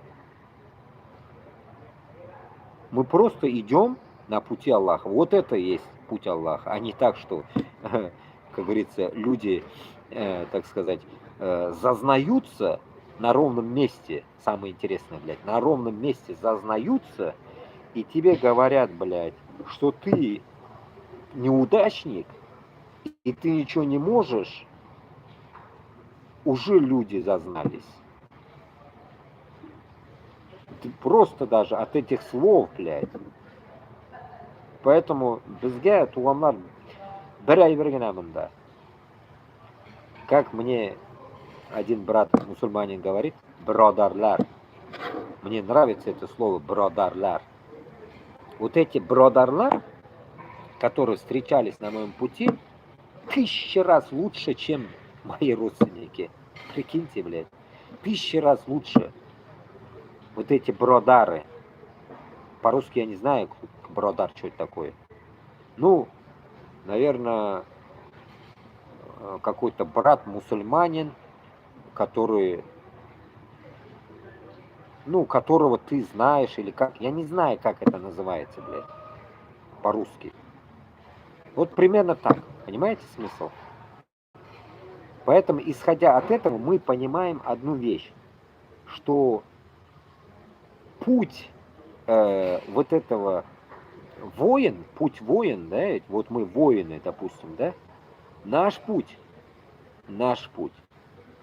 пройдет таким образом, как нам уже как бы, ну, так сказать, предписал Аллах.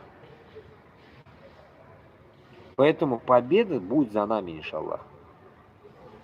Победа будет за нами. Если мы, получается, истинно верим в свою цель, почему? Потому что мы в эту цель заложили правду.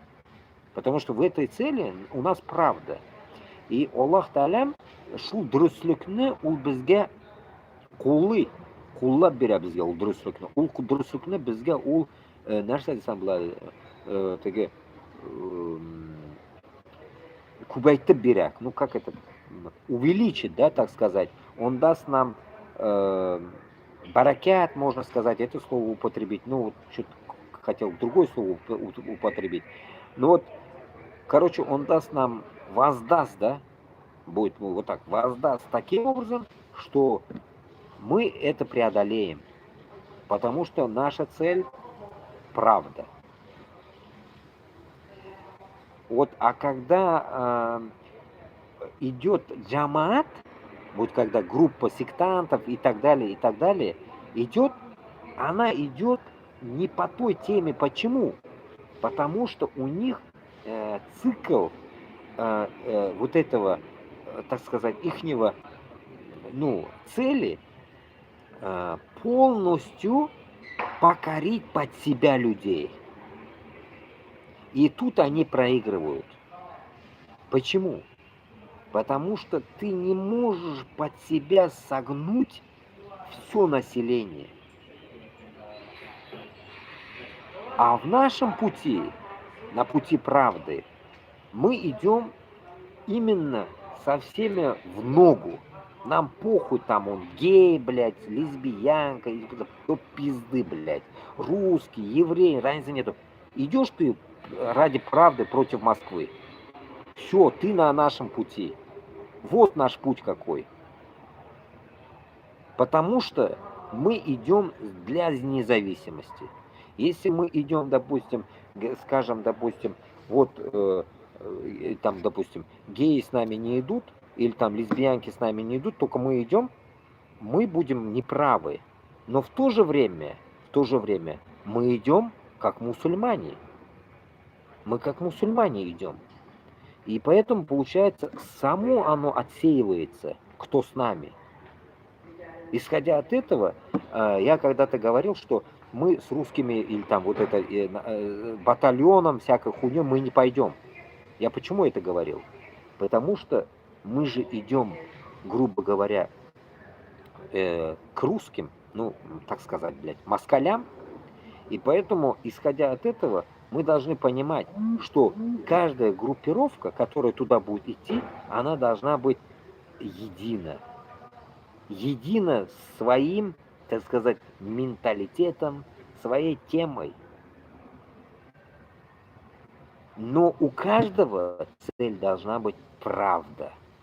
Цель правда. Мы куда нахуй идем мы туда, да, допустим, башкиртар, татарлар, мусульманлар, допустим, мы туда будем идти, чеченцы, дагестаны, буряты, саха, да, они же как бы тоже не мусульмане, да, тоже будем идти же, да, ведь вот это наша цель должна быть правдой, и там внутри них могут быть на самом деле и разные, блядь, долбоебы там, трансы, мрансы, мы же не можем сказать, кто там будет идти, допустим, но в этот момент наебали, что так громко, что там. В этот момент мы должны сплотиться за правду. И потом уже, когда мы уже победим, иншаллах, решить всю эту дичь уже внутри каждого населения. Допустим, Башкортостана, Татарстанда, там вот так вот. Сказать, допустим, Башкортостан, блин, Татарстанда, само собой, геи, лесбиянки, эта тема не прокатит. Но вы можете сказать, блядь, они же шли с тобой, а как так нахуй, что за наебка что ли, блядь? Нет, это не наебка, это будет как раз таки договор такой, что мы идем за правду же, но правда такова, что мы же мусульмане, и нам это как-то не по себе будет, это правда. И поэтому без обид, это правда.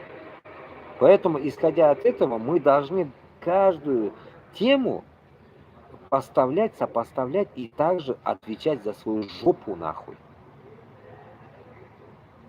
За то, что там, допустим, мы вписались за кому-то, да, мы должны отвечать за свою жопу. Понимаете смысл какой? Вот так вот. Что-то охрана прогуливается. До меня дошли, развернулись, слава богу. Думают, наверное, что я сижу тут. А, может они, блядь, вот здесь дверь есть под охраной, может его проверять пришли. Вот так вот, Дуслар. Короче говоря, 4 часа я с вами. Будем закругляться. Я оторгать, потому что уже охрана шмонается. Уже не заебывали меня. Все-таки я же этот эфир веду. Чтобы мозга не делали, так сказать. Шундыкаль, Дуслар. Поэтому, надеюсь, мы донесли друг другу все, закрыли разговор и, так сказать, поняли, что, кто, где, когда, блядь, этот Шарафуллин, блин, Ильшат, Кашапова. Короче, туганлар, главное не сбиться с нашего пути. Вот это я вам пожелаю на сегодняшний день. Не сбиваться с нашего пути. Хоть плохо, хоть хорошо, хоть как, блядь, мы должны идти туда. Да, может тема какого-то разговора может завтра поменяться, послезавтра поменяться. Может, иншаллах, что-то такое изменится, что и воевать нам не придется в дальнейшем. Может, так произойдет, блядь. Аллах Та'алям решит, что давайте, все, вы поняли, вы доказали, что вы можете и воевать туда-сюда, мы сделаем так, что красиво вы уйдете из России без войн. Иншаллах, может и так будет, понимаете? Вот, поэтому мы, главное, должны мы на своем стоять до конца. До конца мы должны стоять на своем. Независимость, значит независимость. Вот и все. Шейхар, Ярар Сизга Зур Рахмат за эфир. Вот.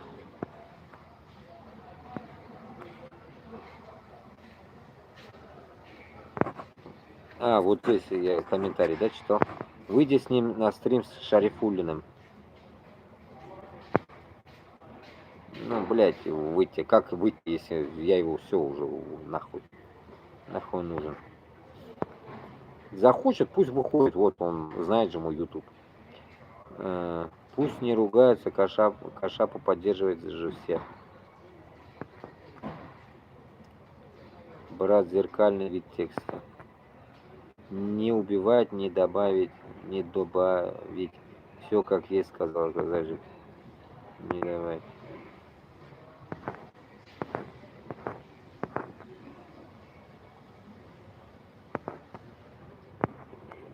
Убийца никогда не скажет, что он убийца. Так.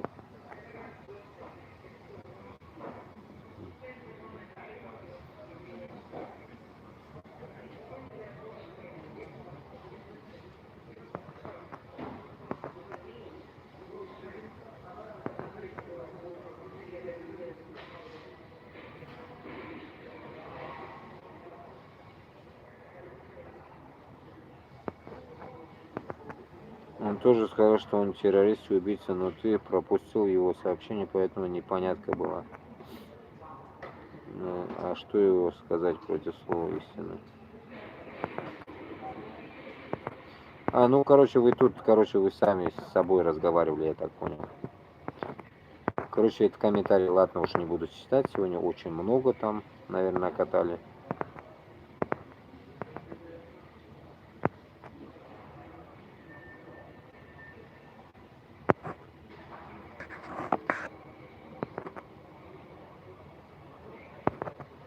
Ну тут, короче, вы сами с кем-то общались. Все, закрываем эфир. ТикТока больше закрою сперва. Ой, и ТикТок был, короче, ну... Сколько тут смотрел у меня. Посмотрим. За 4 часа. Да, и моросит интернет, короче.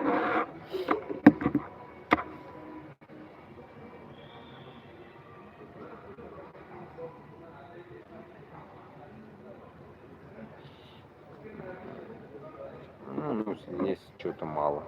222 зрителя только было. Ну, окей.